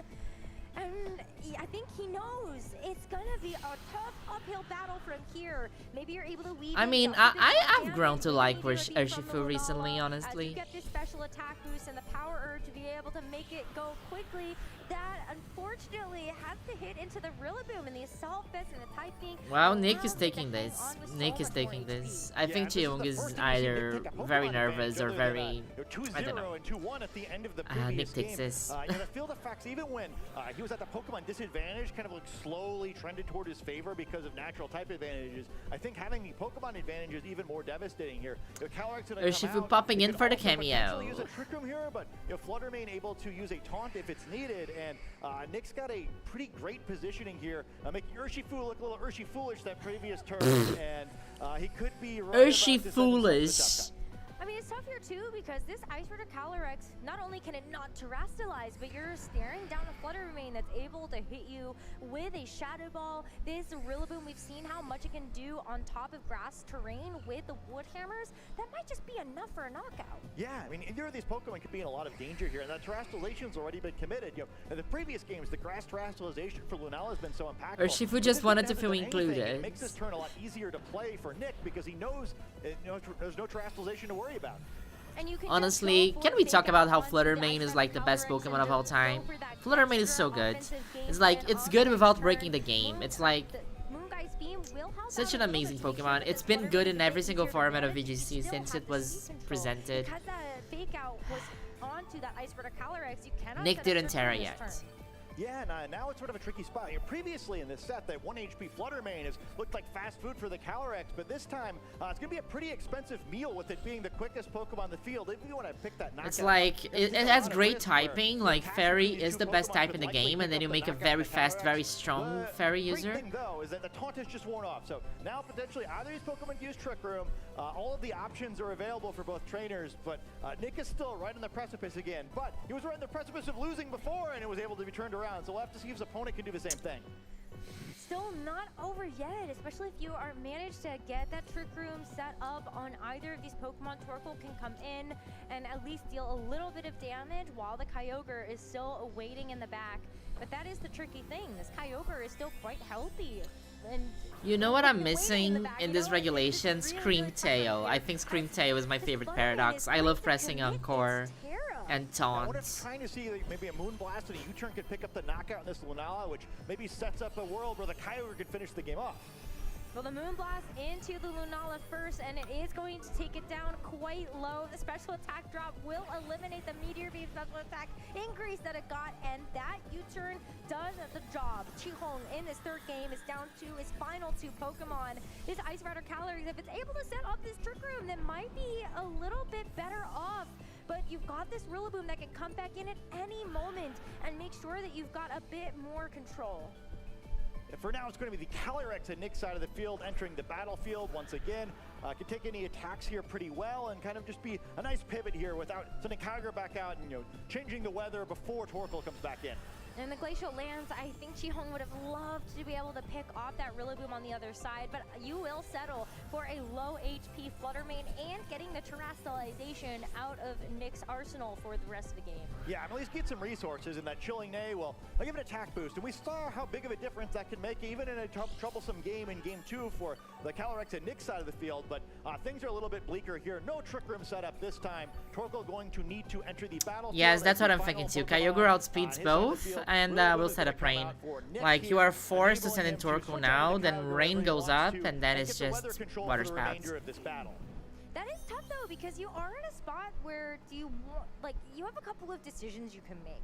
If you're the Rillaboom, do you go for the fake out onto this Ice Rider Calyrex? Are you Kyogre is so good, right, chat? Kyogre in order to take an attack from the Torkoal, and you have the choice specs. I mean, that is a good thing for Nick to know, is that this Torkoal has to lock into something for the rest of this game. Yeah, that's true. Where Eruption is pretty scary here. Where normally you'd love to use it, but even if you get one big Eruption off, then what, right? Where there's no way. Calyrex is so goofy, right? Look at its legs. I hate Calyrex. Certainly going to come down to the Calyrex. So even gotta be one of the worst Pokemons ever made. And yeah, I think the fake out onto the Calyrex, switching to the Kyogre is really tough to deal with. The Torkoal can't protect next turn, so if Kyogre doesn't miss one of its friends, yeah, no, I think Nick just won.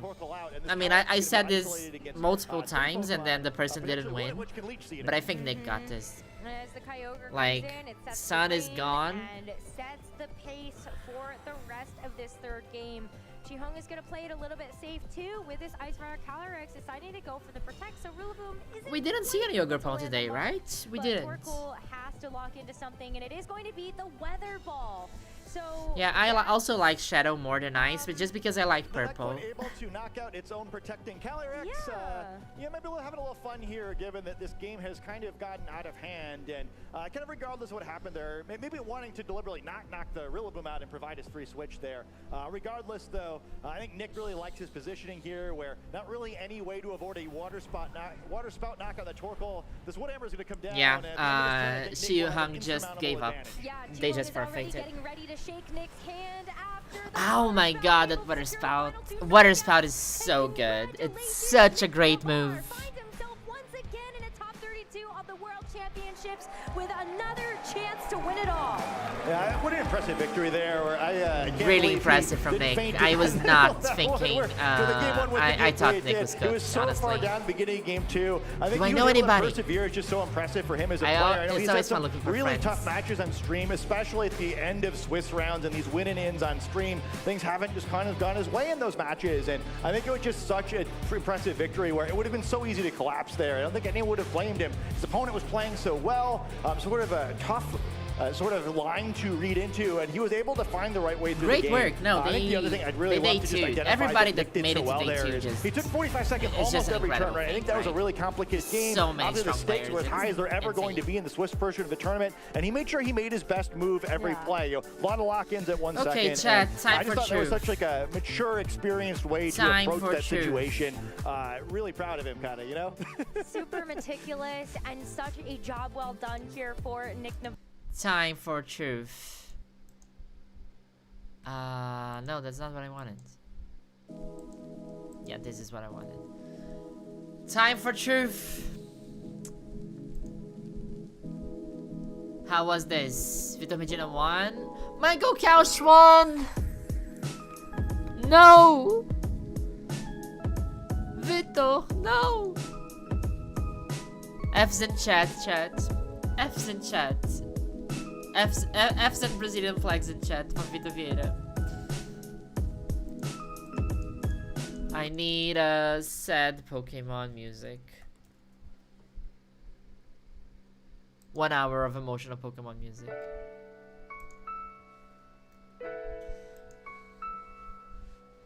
F's in chat for Brazil. This is not the year that we're gonna get a Brazilian World Champion. You did well, Vito. 7-3. Incredible results. Kudos to all the LATAM players. I think all the LATAM players are also eliminated at this point, right? We don't have any LATAMs anymore. This is to our fallen heroes. To our fallen heroes. F's in chat for Victor. Montana made it. I think Montana makes it, so we're talking about bad things. Z lost. Z lost. F's in chat for Z. F's in chat for Z. F's in chat for... Where's Sugi? Oh, Wolfie won. But F's in chat for Wolfie too. You played well, Mr. Glick. You won. But you needed another win. With 7-3, you're not gonna make it, unfortunately. Still one of the 50 best players in the world, and that's incredible. Luca lost. F's in chat for Luca Cerivelli.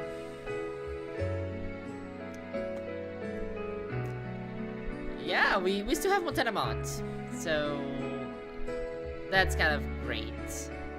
Other than that, everybody that has 3 losses is out, so...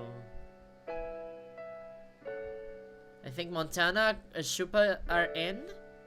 Vitor Medina is still in the game. Michael Kelch is doing a generational run here too. And that's it. Also, oh, Sugi won. But Sugi's eliminated already too, so F's in chat for Sugi. That's it. Pokemon, right? How's Twitter taking Wolfie's elimination? How's this very mental health? Wait, Judy's playing TCG Pocket. What's Judy doing? 170 players registered for the Pocket TCG Open. That's so cute. Like, they don't really have TCG Pocket tournaments at Worlds, but they are doing some side events. Language barrier. I think they have different names in different languages, but wait, no, we're not set anymore. Wait. So yeah, there's a TCG Pocket event going on, and that's super fun. Yeah, Juanfi also got eliminated. Juanfi's like the best player in Latin America probably, and a very good Argentinian player, but also unfortunately could not make it today too. Look, Nora! Nora got a reply from Pokemon. We love you, Nora. Hope you're having fun. Look how much fun Nora is having with Pikachu. My timeline is really fun this day. I hate this website, but today I love this website. Ho-Wo is in the top cut, chat. Also, something that I wanted to show you. Something I wanted to show you. It's because we were discussing it yesterday. There was somebody that brought Totodile. Somebody brought Totodile to Worlds. Mark Cotter from Ireland brought Totodile. And let's look at this team. So, this is the team from yesterday. They did not make day 2. They went 4-4. But it's a team with Iron Hands, Ogerpon, Smirgo, Kali, Ice, Miraidon, and Totodile. Totodile. And like, this is not even joke Totodile, right? So let me explain how I believe this Totodile works. It's crazy because it's not holding Focus Sash. It's a sheer force attack Totodile. And the idea is that Totodile can outspeed Ursaluna in Trick Room. And that's just the craziest, wildest, most clever thing I've ever seen in my life. Like, they are bringing this baby because this baby is like strong. It could maybe one-hit KO Ursaluna in Trick Room, and nobody's expecting playing against Totodile. So somebody brought Totodile to Worlds. That's what I have to say. Yeah, look us out. Did Wolfie say something already?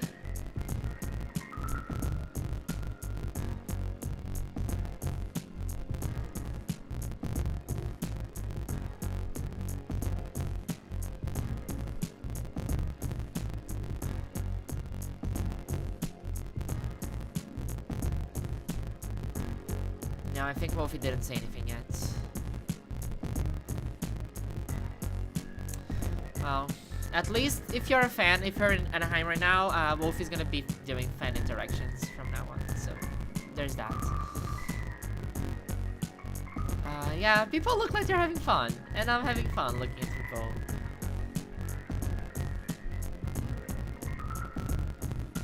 Nimbly looks like she's having look at I love the mega sculptures. It looks like such a great time. Brazil is going well in Unite, but I don't know anything about Unite to explain it for you. I'm so sorry. And also, I think they're gonna have a shiny hunting event right now. I don't know what Montana's team is, but hopefully we're gonna see Montana in the live soon. If Ho-Oh wins, that's gonna be the craziest thing of all time. I assume Totodile is under Saloon Encounter. I'm not sure, but I think it should be.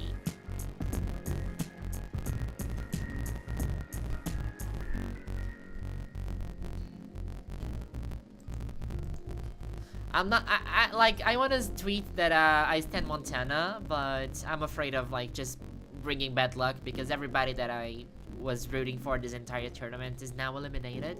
So maybe let's not do that, right? Anyway. Helping me with matchups and just really carrying me, honestly. Shout out to Gavin. He drowned in day one, but I'll do what I can to carry on the team's legacy. There's got to be a million more shoutouts. Hopefully this isn't my last time doing shoutouts, but I'm not going to proclaim that I'm going to give my shoutouts later. That'd be silly. But yeah, like everyone, if you know that I love you, if I forgot to give you a shoutout right now. All right, well, Nick, thank you so much. Best of luck in Top Cut. We want to give you plenty of time to prepare because this tournament is going to keep rolling on. We have our Top Cut players getting ready to continue the competition, so we're going to take a break while they get ready, and we'll be back real soon.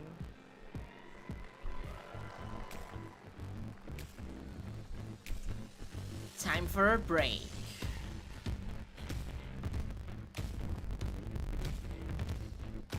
Should I get a pizza, chat?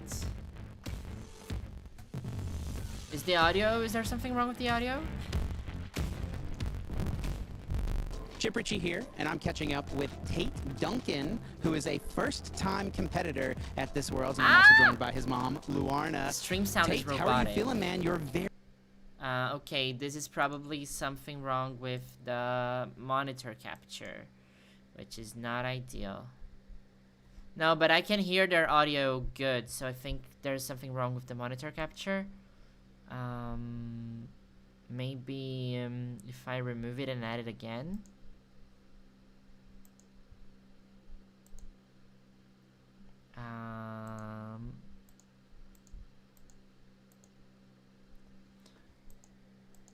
Very first Worlds. Is this better? Well, I think it's amazing. Like, my first Worlds, this is like my second year and I've already made it, which is phenomenal. It is phenomenal. Is Congratulations on your success just to get to this point. Tell us a little bit about your background. How'd you get started playing Pokemon cards? Well, first to me it was just an... It's fixed. Okay, just great. a hobby opening packs. A trans girl just made Top Cut in the TCG section. In the Masters? That's cute. Hearing that there was this TCG game. So... Wolf would destroy this kid in a fist fight. Can we please stop talking about Wolf in the chat? I'm begging. Where's my camera, by the way? Oh, I'm here. Sorry. Can we please stop talking about Wolf in chat? I'm begging. That's how I started. Now my road to this kid Worlds is cute. was a friend, This makes me Wilbur want to have Smith, kids just to force them to play Pokemon. Actually went to Worlds Honolulu last year, and Mum and I realized that this was a real thing. So one day I thought we should get into this, and here I am. And here you are, just like that, snap of the fingers, and here we are. I want to ask you, Mom, do you have a favorite moment from this season, kind of traveling and watching Tate compete and get to this accomplishment? Pokemon World, though? Yeah, it's been a long season, Pokemon so World, I think though? Is actually it like, locking in Worlds was a favourite again? because you don't really know if we're going to make it or not. So many cups and challenges, do you want to do and Pokedoku, a lot of coaching, and then travelling for regionals and travelling for internationals. But locking it in was just relief and just excitement. Oh, it's an Australian What about you, Tate? Did you have a favorite moment this year? Ooh, a favourite moment this year? Well, at Brisbane, a boy named Charlie went almost undefeated and won the whole thing, except he lost one match, and guess who beat him? Our 2.5-year-old current favorite is Galizopod. So you were able to defeat the that's champion. So Maybe you're the champion, you know, in our hearts. We are all Absolutely. insufferable Wolfie fans. Well, talk to us about this Worlds. What are you most looking forward to? What are you expecting to get out of this weekend? What can we do, right? I don't really really care about my ults that much, despite like trying to do well. Like this is gonna, I really hope to have a lot of fun, and like that's what I originally had TCG for. And what do you hope for Tate this weekend, Mom? Oh, also to have a lot of fun. And he's met so many people that we're now friends with.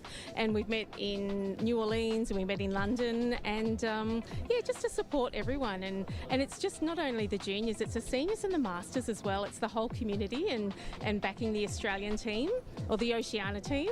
Yeah. And I'll ask you one last question, Mom. Do you have any tips to any parents out there? I'm sure a lot of parents have similar stories to Tate, you know, gets into the cards, opens some packs, starts wanting to play. What would your advice to them be? I think the biggest thing is you have to commit. When we decided that we're going to Worlds and really trying hard for cups and challenges. We're Dark about and Fire. 700 What is Dark and Fire? For a round trip for us to go to cups and challenges. Yeah, so it was a commitment, and he was super keen. He was dedicated. Fire can he learn put in the training, and you need to commit. Rouge. Get your cups, get your challenges, and commit to regionals, and commit to practice, and Ground and then first hopefully to partner. Can I have internationals. And the Mudkip? internationals are just the most Can I amazing please have event. Mudkip? And this is just the icing on the cake, is that Oh, the cherry on no, top. Like, I making should it have to put- Worlds was phenomenal. But yeah, you have to It should commit have to the been. child. It's like any sport. Do the Because I thought practice, it do needed the to be the training, first find the version. cards, Must be the first Pokemon and, obtained with the player hopefully or have their success. evolutions. All right, Tate. So you got any this last doesn't words you count. want I to got say to it anyone right. out You know there? what I meant, right? Well, I want to give Ground shout and outs Dark. to my That coach, is Ollie Hands, and Karen Farah for coaching me. Thank you if you're watching this. And Ground have fun. can learn All Psychic. the Aussies and all the competitors. Ground can learn Good luck Psychic. to everyone out there. Best of luck to you this weekend, Ground Tate, can learn at Psychic. Worlds. What is Ground and can learn Psychic? Welcome back, trainers. Jim Lawson here in Anaheim, California for the Pokemon World What Championships are ground types that can 2025. learn Psychic? Is I'm there a standing ground by with Psychic Chip type? Ritchie, who's going to be acting as our tour guide here at the Pokemon World Championships History Museum. Is there Yeah, a thanks, ground Jim. type that This can is learn a very Psychic? exciting installment. It's become one of my favorite things they've done at Worlds the last Yeah, couple Nido. of years. A really But great Nido- look back into the history of No, Pokemon not a Worlds, Nido. the biggest event every single year. There's a timeline so you can see where we've been in the past. You get to see examples of competitor kits from years past, the incredible different Pikachu and other Pokemon plushies, promo cards, past World Championship decks, That and doesn't also count, a right? wall of champions Does as that well. count? Ooh, it sounds exciting. Shall we take a look? Probably Let's do Lender is, it. right? That's a good point. I don't All right, know Chip, that behind us Lender is we no have Psychic case after though. case of plushies. I don't featuring feel like all Lender types can of learn styles Psychic. from World Championships past. What can you tell us about the plushies? Yeah, this is one of my favorite pieces Oh, of is Worlds Rabska every a ground single type? year. For a long time, it was Is just Rabska ground Pikachu type? that they would feature Is Rabska decked ground out type? in some sort of decor or clothing Psychic or Bug. some statement Why did I piece think for it the was a ground culture of type? the area where the World Championships was being held. And the most recent World Championships as well, Pikachu's been joined by Play-Doh. tons of You other were cast right, of characters. Chats. One of I'm my che- personal this favorites was a from this year cheating is that moment. Machamp with the lettering jacket. Dual I type, love the Machamp, Charizard. absolutely. You know what I noticed though, Chip? Wasn't the first time dual that we've seen a type plushie Dark, from Anaheim. It's not our first time in Anaheim for the World Championships. Yeah, that's right. This is actually the third time the Pokemon World What Championships I'm have been thinking held about. here in Anaheim. Previously, Actually, Sneasel is a 2006 dual type. and 2017 took place in this same building. Well, we have lots dual more to type look can at. learn Let's move on to the Psychic. next exhibit.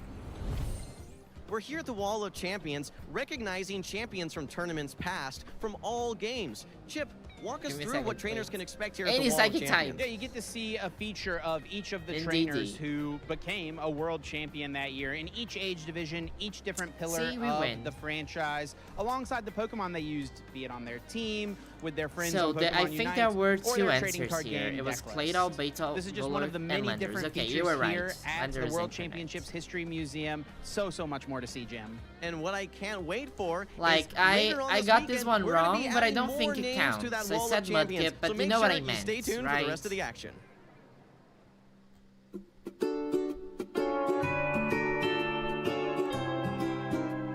Oh, this is cute.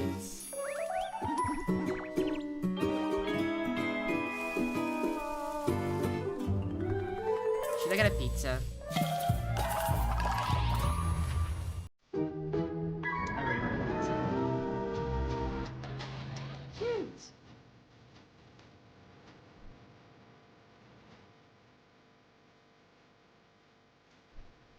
Okay, this is definitely a break. This counts as a break.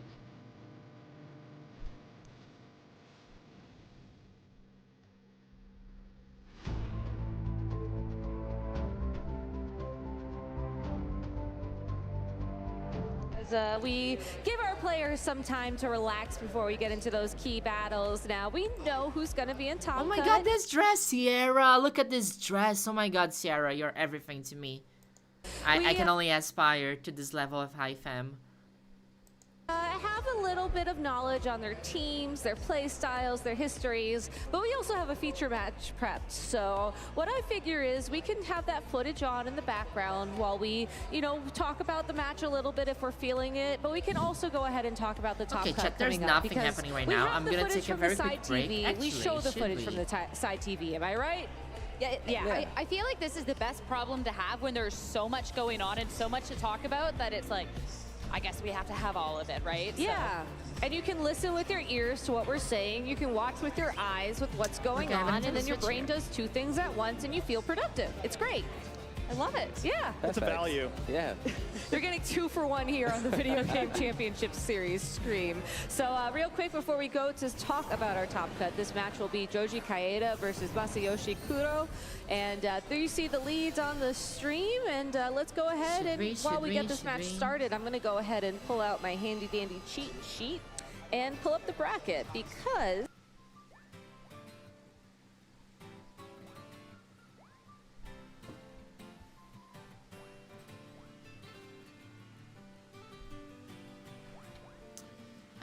do you want to shiny hunt something? I only got 2. I only got 2 shiny Paragon. Oh, it's so nice to see my face again in the stream. Oh, I look nice. Right? I look okay. What's poppin'? Can we get some? Can we get a shiny? I don't have you. I don't have you. I don't have this thing. This Baska something. What is it called again? I think this is a good place to get shinies.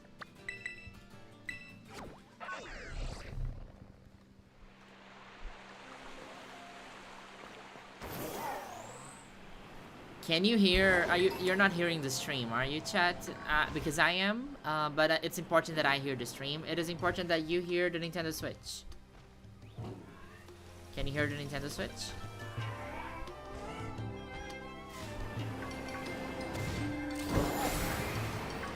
Frigibax, yes, it's the ice dinosaur, the ice dragon.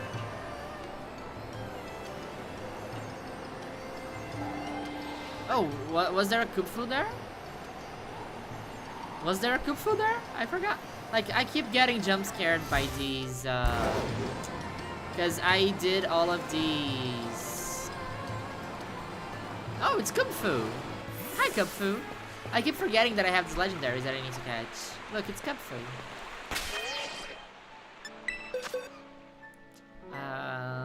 I wish I could shiny hunt Kupfu.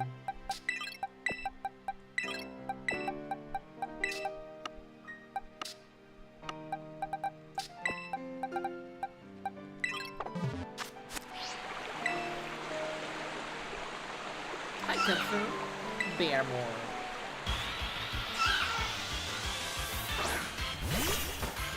Let's go, Bailey. That's level 30, we're fine. Trent's right, I choose you.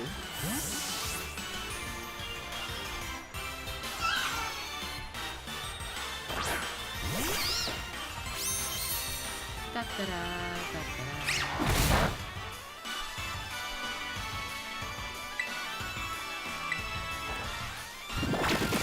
Good night, Kupfu.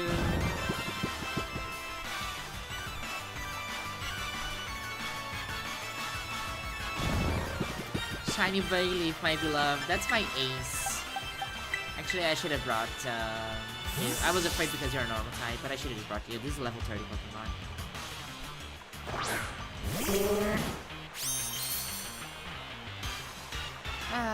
So chat, who do you think is gonna be the world champion? Is it Ho-Oh?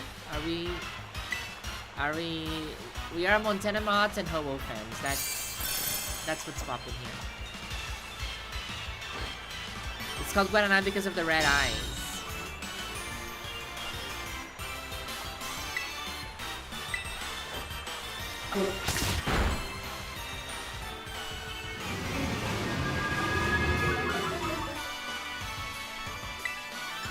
Spore on Kupfu, and now Which ball? What is the catch rate of this thing? Like, cause some people say it's Master Ball colors, but I honestly think it is just Great Ball colors. What is the funniest ball we could catch this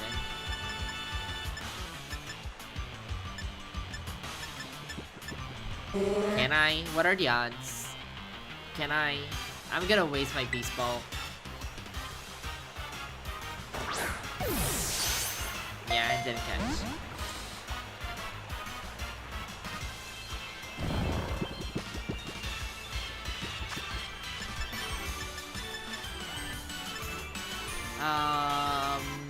Let's go for a Moon Ball. Moon Ball, let's go. Moon Ball is okay. I like the Moon Ball. It's gonna be cool having an Urshifu and a Moon Ball for VGC. Did I get like? Sorry, I need to come here, right?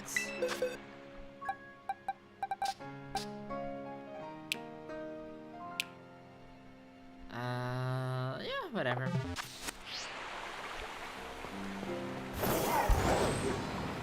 Let's go get a shiny. I think shiny Brute Bonnet looks closer to Great Ball. I don't think I remember what the colors are for shiny Brute Bonnet. It's a girl Urshifu. Yeah, I didn't know you could get girl. I didn't know Urshifu had gender, actually, now that I'm thinking about it. Whoa, it's an outbreak of Frigibax. What's the color of shiny Frigibax? Is it very visible? Is it easy to see? Hello, Lucario.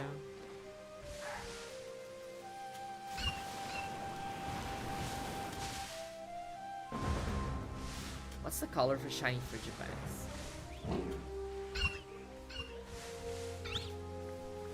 Okay, it's like blue. It's like a little bit bluey. Okay, I think I can notice it. Like, what color is shiny Frigibax, chat? What color is shiny Frigibax? What color? Do you know? When I'm trying to beat a world record, this doesn't happen, right? Honest to God, this shiny hunting is so ridiculous. So I think they're still organizing the top cuts. Thanks for the follow. Thanks for the follow. Do that thing. Actually, shiny Frigibax looks nicer than the regular one.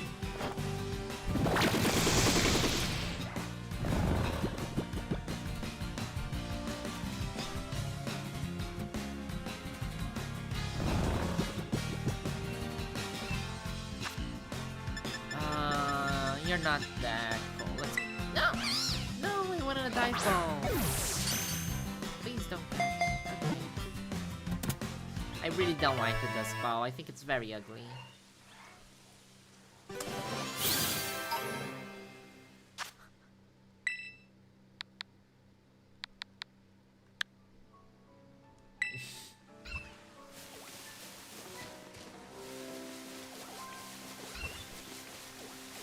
That was the easiest. That was the most free shiny I got in my entire life. Like, this was easier than Red, Lake of Rage, Red Gyarados.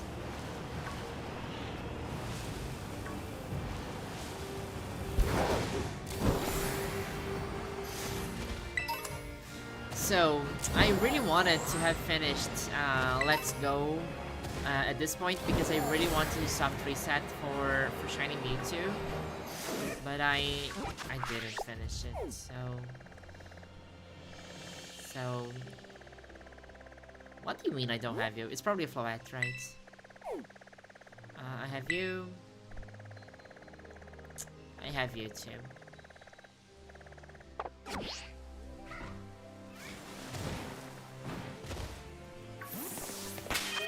Chat, give me a quick... I'm gonna take a quick break. I'm gonna order a pizza.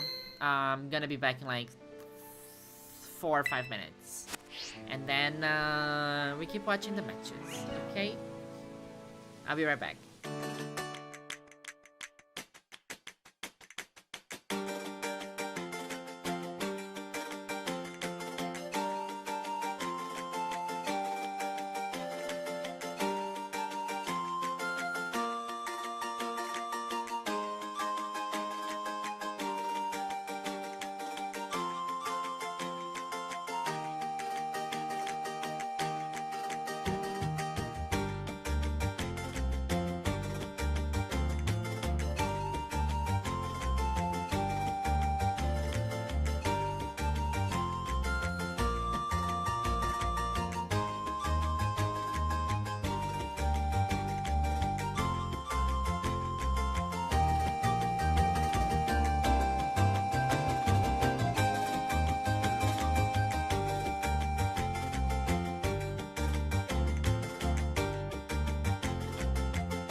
Pizza, that's what this is missing. Not only pizza, chat, but pizza, and I got some wine, I don't care.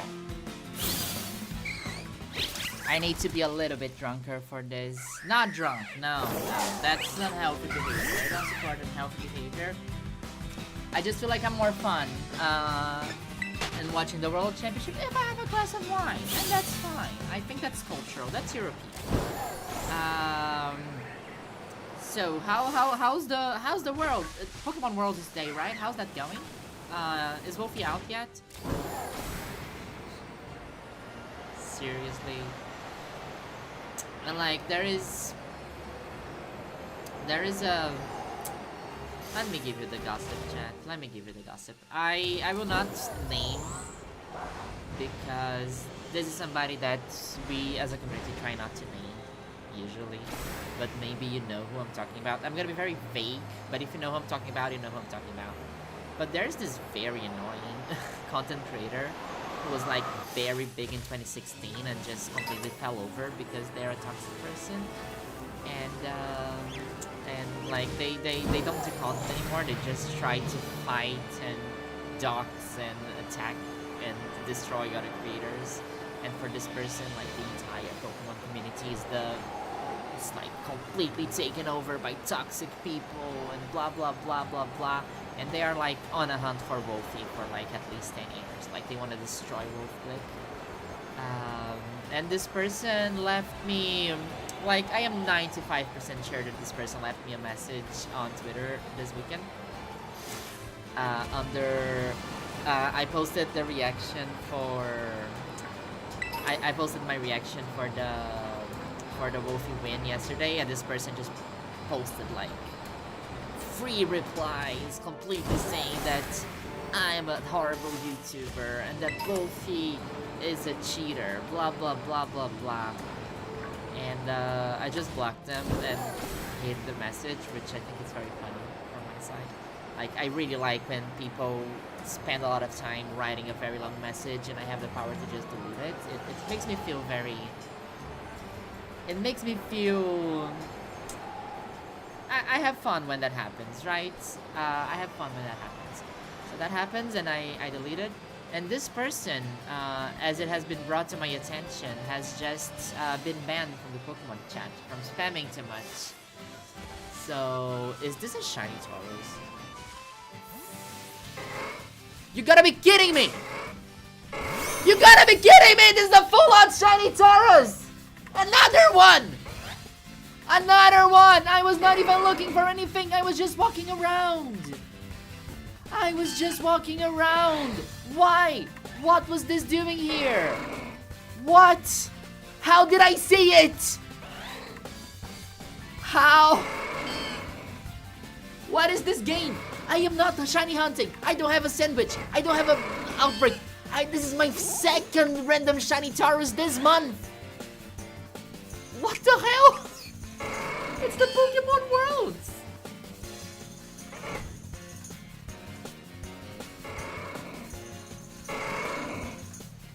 I got 2 shinies and like I'm not even paying attention to the game. I was gossiping.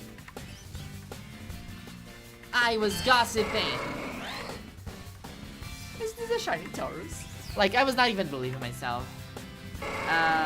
This is Montana Mod. This is Montana Mod, chats. You're going to a luxury ball, baby. I really need to put you to sleep.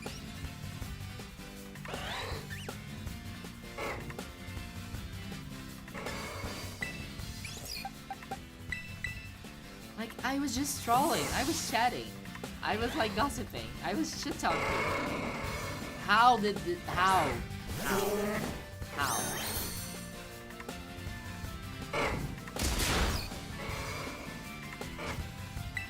Wait, I forgot to press the button that you pressed.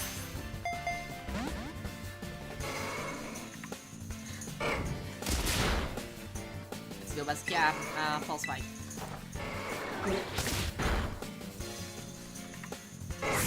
Ridiculous. My life. I open wine and shiny Tauros just shows up. That's my life. Hey Shu, I just found a shiny.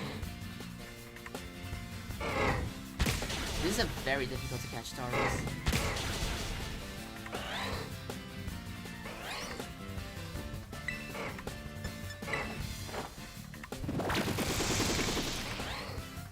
Life is insane. Yeah, when the stop cut starts, they're still chatting.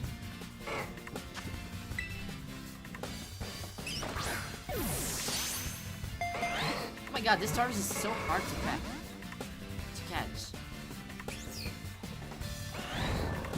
How do you like my cap, my pommy hat, chat? How do you like it? Can you please just stay in the ball, Taurus? Like, I'm not leaving here without you. And I'm not ultra balling you either. So, one of us will need to make a commitment. A concession.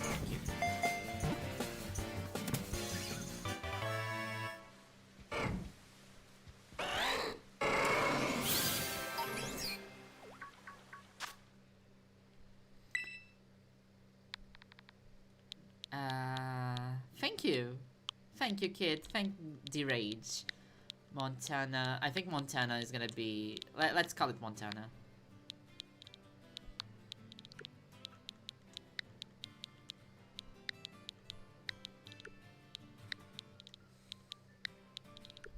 I think Montana mod doesn't fit, but Montana is nice.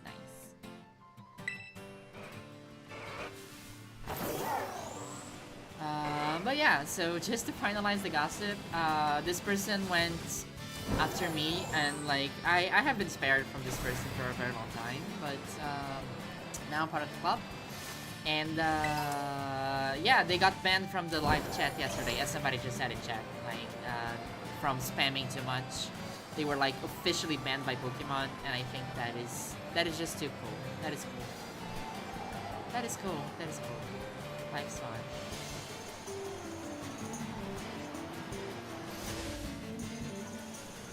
So my pizza is here in half an hour. 36 minutes.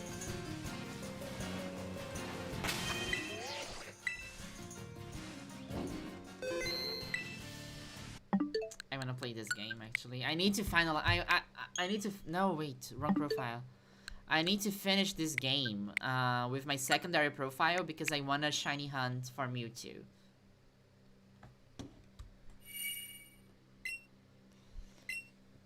I hate that this game makes you doesn't let you play with dual controllers.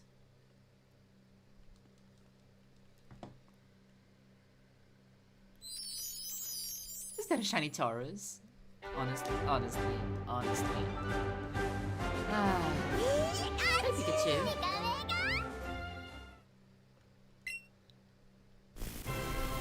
Okay, how does this work?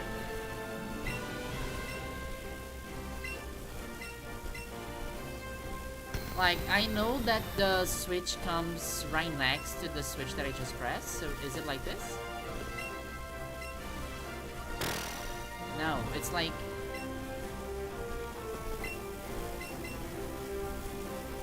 here.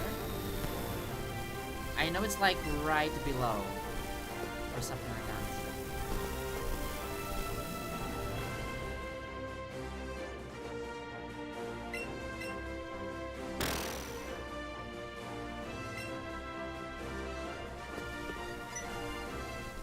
No, wait, I think they're talking about the game. Sorry. Okay, let's go back to this. Sometimes throw things off a little bit. Pokemon. Now that we have asymmetrical means like you'll still be Okay, ahead this is the top without, 16. but that top 32, So this there is isn't what so they many call strong how's the volume, by the way? Is it okay? Unfortunately, Is it too loud? I mean, that's where they fall, right? So being here able is to this is sweep an into that top 16 asymmetrical is top really cut, right? nice. Hey, So the sometimes you players go that up, have we see highest... in-game RNG. I think I was talking to Ray Rizzo yesterday. He kind of made the comment, like, oh, you know, getting that buy could be the difference for one of his players. Some players are already qualified for the top 16, like Montana Mott's already top 16, Michael Cap's already top We 16 also have because they another won side more of the matches. bracket, believe it or not. We're not done yet with our players who have buys. So Hirofumi Kimura, Victor Mendina, James Beck, James Yoshitaka Beck, Izawa, Mao yeah. Harada, and Giovanni and then the Shisuke, other players need, like Shupa needs to play to access for top 16. So, again, so now we're gonna get like the asymmetrical This top is a 32 huge playing, leg then top up 16, in then top making 8, it then semifinals, closer to finals tomorrow. Championship Sunday, that arena match. I mean, Hirofumi, Mao, amazing, first off. But I'm really glad to see players that have been having really So strong is Hirofumi the one, who's the one bringing Ho-Oh We again? are looking I at always Giovanni forget their Shisuke name, because sorry. this is somebody too that No, I it's remember Yoshitaka a Izawa, post right? last That's the year where person who's someone's like, bringing Ho-Oh. Who are a couple of the trainers we never really get to see on broadcast that are really strong, that should? And majority of the comments were about Gio. Yeah. And then this season has been unlike anything other. We've seen a lot more of him, especially in the second half, and now top 16 at the World Championships. I mean, the proof's in the pudding. Yeah, such a smart player. I mean, you know, I say this, I'm across the pond and kind of Yoshitaka, viewing okay, over, so right? Yoshitaka is the Ho-Oh person. Broken record, but when Giovanni is one of those players, so smart. Honestly, and whenever we do boss see him on behavior. broadcast, he just proves it time and time again, you know, and it's really great. I think after the back of that really strong NAIC I'm cheering for performance to Yoshitaka, come Ho-Oh into game. Worlds and So then my kind of back favorites that up here, and like go who one I would step like to further see and coming through. Like Vito Medina is a player that I like. So for sure I am rooting for Montana, right? Montana is my top favorite player to win at this moment. But like Michael Kausch is somebody that I think is really good and should make it to the semifinals. I think it's somebody that deserves to be like it's playing incredible here, and it definitely deserves to reach the finals. As does Vitor Medina. We saw Vitor Medina on stream earlier, and they just played incredibly. And and also with Yoshitaka, I mean, we love some Ho-Oh, right? So I think that those are the 4 names that I'm paying the most attention to right now. Drop cut preview and getting us so excited for what's ahead. I'm pumped. I'm Rosemary. I'm pumped, Rosemary. I'm pumped too. Saying, and we've got the utmost pleasure of bringing you our first match in our Top Cut bracket. There are so many matches. I wish we could watch literally every single one of them, but I think this one is a battle of titans, and it's just 2 absolutely incredible players. James Beck, a name that many of you probably recognize if you either follow the VGC competitive scene or like to watch content on YouTube. James has Which been kind a of menace, content? especially in dual restricted Aaron. formats. Top 4 at Worlds in 2019, top 4 at Worlds in 2022, the last 2 restricted formats we had. He did that with Kyogre, and he's actually finally moved away from the rain and now has adapted to the sun, bringing Karide onto this tournament. But here he is in Top Cut after taking kind of a long break from playing Pokemon. I know. This season, he's taken it a little bit slower, not attending This as is many a very cool regionals as duo. we've Yes, seen him I do in completely the agree. past. He still had some very good performances at the International Championships this year, but James comes in without any official tournament experience in this double restricted format for Scarlet and Violet, yet still finds himself in a Top Cut at the World Also, Championships. chat, don't forget because to, that's just the type of caliber of player that he is. Like the stream, share it to your friends. Top Cut starting, things are gonna get super exciting.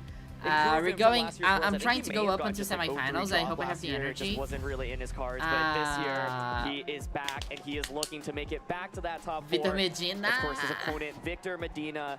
It's a player who's been looking for that first championship, and how amazing would it be if the first tournament you won was the World Championships? He never won a regional, right? That's kind of crazy.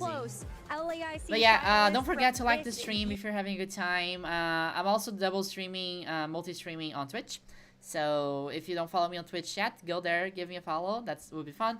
If you, I have membership plans on YouTube starting from 99 cents. So if you want to have like access to very fun emoji like Among Us, like Chikorita, like everything else, consider becoming a member from as low as 99 cents. You're gonna become a regular viewer here in the channel, and then you get access to emoji.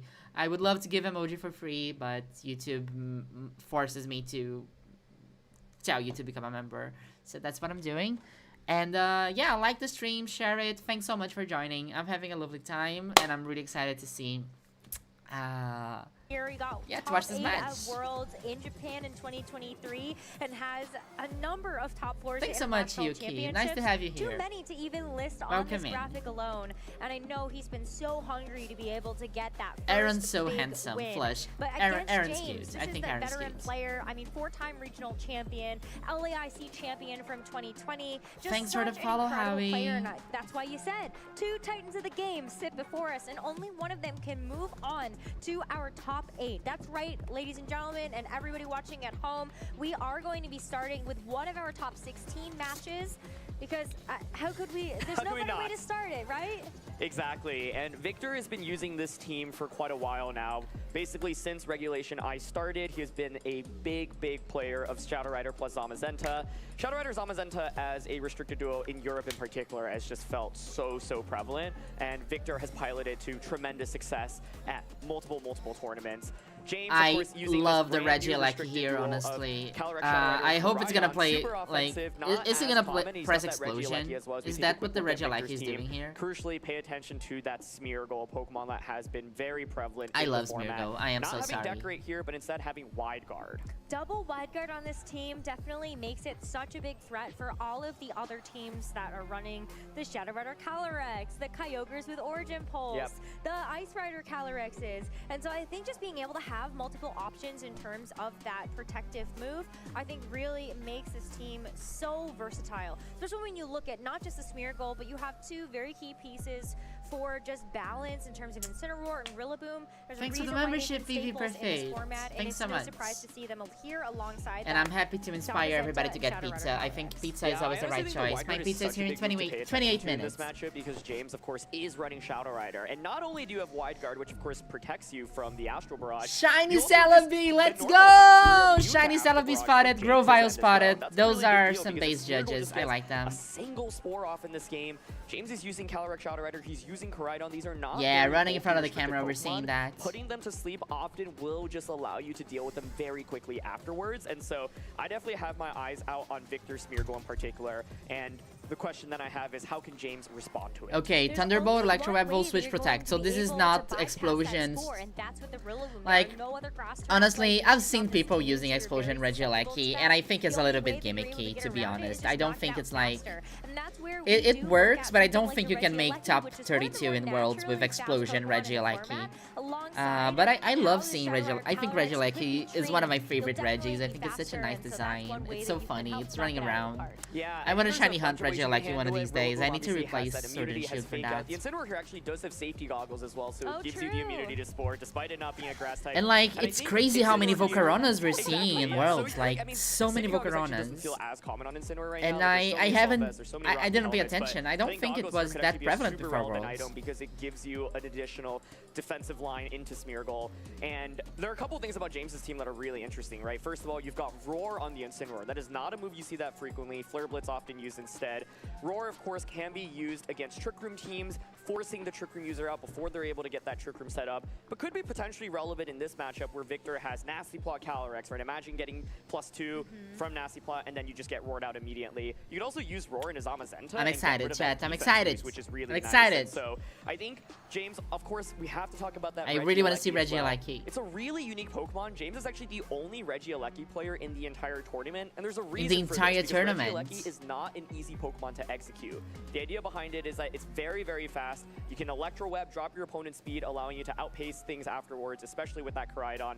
Kind of similar like Fluttermane Koraidon as a lead, but it's not the easiest Pokemon to use in this matchup either, because you don't do a lot of damage, and you're staring down Raging Bolt. Raging Bolt, the Assault Vest onto the Rillaboom that also has that great defensive typing.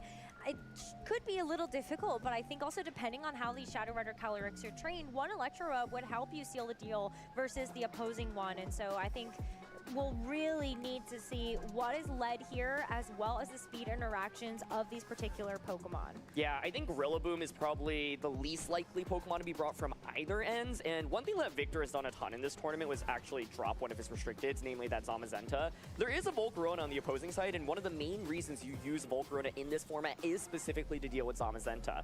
So, if you are Victor and you're thinking, oh, maybe James is going to bring Volcarona, I mean, come on, I'm using Zamazenta. There's actually an argument to maybe maybe drop that Zamazenta and support your Calyrex a little bit more. We often call this kind of like protect the Calyrex. Volcarona is also very mad there. It fulfills very similar roles to Flutter. So it's like you can pick 2 of the 3 fake out users. I think Raging Bolt yeah, that is does make sense, very right? strong from a damage standpoint and gives you a little bit more firepower against Regieleki, which otherwise actually could be a little bit annoying. So I'm curious, does James bring the Volcarona? Does he bring that Regieleki? Well, let's find out. Top 16 into the Gorilla, Horse, Smeargle! Let's go! From either side. Both Shadow Rider Calyrex in the field, Team but Star James decided to Song! support that with Hype! Rillaboom. Hype! Victor with Hype! Top 16! Let's Battle go, of the chat! Fakeouts, obviously here immediately. I think Rillaboom is a tough bring, but it makes sense, especially into Victor's lead. Now, you Eerie have to Impulse on utilize Rillaboom Regieleki is well really because fun it's so also. easy to potentially just switch out, for example.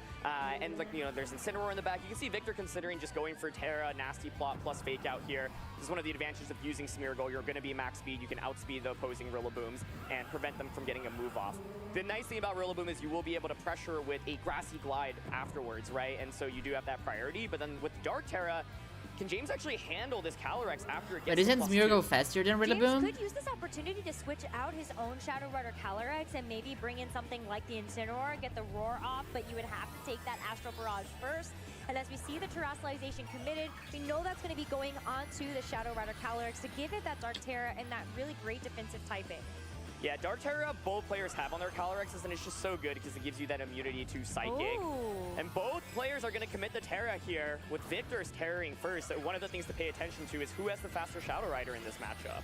Yeah, It's probably a absolutely. speed tie at this point, but I no? think that was James's actually Oh, yeah, on the other yeah, side. okay. That did Reverse. terrestrialize first, but it's hard to tell, right? Yeah. Because we do have that mirrored on either side, but the fake out is also Fake going out to be on faster Rillaboom. for Victor, so Rillaboom is not going to be able to get a chance to move this turn. James has decided instead For of going for the Smeargle, Astral Barrage, you're Focus able to use Sash. the Psychic into the Smeargle, already I bringing think it that, down to its Focus Sash. That is going to be the only move that James has on his Shadow Rider Calyrex that will be able to do damage, but Victor gets this nasty plot off for free. I think Victor So you got do get the it's in a boost better up position here, right and now. you're threatened by Grassy Glide just knocking out the Smeargle. That being said, you got to +2. I also The didn't know. opposing I'm Calyrex only is going repeating to what do a ton of damage. Aaron Smeargle Zhang actually said. does get a It's speed I only boost. knew You can see because James Aaron reacting said because that that means Smeargle is if you faster don't than Grassy Rillaboom. I also Glide didn't that know. slot, it will be able to just get a Spore off, right?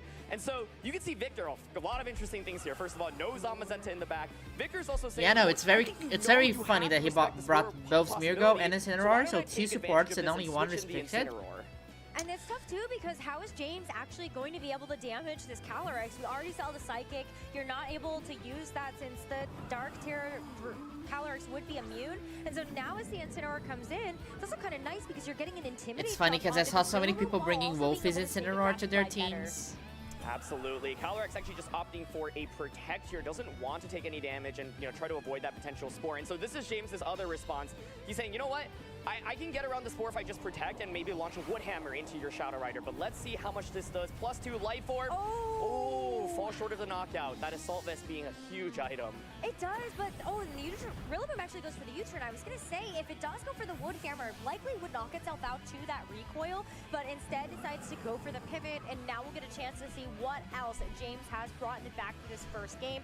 Looks like it's going to be the Regieleki. What a cool Regieleki sighted, Where do you go chat! from here? You just protected your Calyrex. Regieleki, we need lightning bolt emojis in chat. So now you have Fake Out Astral Barrage really freely, right? And so I think the question for Victor is, do you want to make any really crazy predictions? You could also Fake Out until a Regieleki slot, but it just feels very, very safe to, of course, target Calyrex. And a +2 Astral Barrage with that Fake Out will definitely put it in KO range of another Astral Barrage. And so just opting for the same Fake Out it's option pivoting. here, Calyrex realizes, I do not want to take damage. I'm going to pivot back out. But it's really tough because since the Rillaboom is going to be coming back in and it's at such low HP, James is giving up yet another boost to this Shadow Rider Calyrex. It's going to be +3 at the end of this turn. If the Incineroar hadn't knocked it out I was to like, that it's so fake close, out, but it is close. Victor still gets away with it. +3 Shadow Rider Calyrex is going to run away with this game. Yeah, I think the upside. This is so scary. Like this Calyrex kills everything, and if Regieleki cannot slow it down, then it also outspeeds everything. The advantage though that James has is that you do have the fast Calyrex and you have Regieleki, so this next turn you do pressure with a lot of damage, right? But Incineroar's looking pretty decent. I think Koraidon actually maybe makes the most sense to come out now for James, and then you can pressure with something like Electro Web plus an immediate attack from the Koraidon, try to get a knockout. If you are Victor, you could potentially protect your Calyrex Shadow Rider then, and either, you know, go for a switch with the Incineroar, or, you know, even go for a parting shot in this position. Yeah, exactly as he's opting to do. With the idea that even if you lose your Incineroar, you at least get a free switch in afterwards. Yeah, either way. You still have that Smeargle in the back as well, so that is something that you can also use as a sacrificial piece. But the fact that it does have to fake out, really nice thing to have as one of those free switches, so you can guarantee that you're going to be able to get damage off with this Calyrex. So it makes a lot of sense here. Protect the Shadow Rider Calyrex on your side if you're Victor, and also go for some type of pivot with the Incineroar and just hope for the best. We'll see the protect first and how James decides to respond to that now. I think James is exerting a ton of offense right now, so this is a little bit scary for Victor because, like, Reggie-Alecki's Electro Webs, it's gonna miss the Incineroar. Not really super relevant from a damage standpoint. That's Koraidon hard. does collision course here, and so this turn works out really, really nicely for Victor. I was saying it's a little bit scary because we're getting to this point where, like, you can just Electro Web plus get a big attack off, and that Calyrex, like, baiting out that Terra early was really nice. That's part of this idea of Calyrex plus Koraidon as a duo. So many opposing Calyrexes are It's so funny because when I play Pokemon, right, I'm looking at this and I'm thinking like what I would do, and I'm not a high level player, right? So I would just press the attack button. I don't know how to play slow like they do. I don't know, like, it's just like the last battle, right? James B, in my opinion, in my vision, like, okay, this person is in bad position, and if I was Victor Medina, I was just like spamming the attacking move, and hope for, and like end the game in 4 turns. But they are played so slow, they play so carefully, and that's why they play in such a high level. That's the difference, right?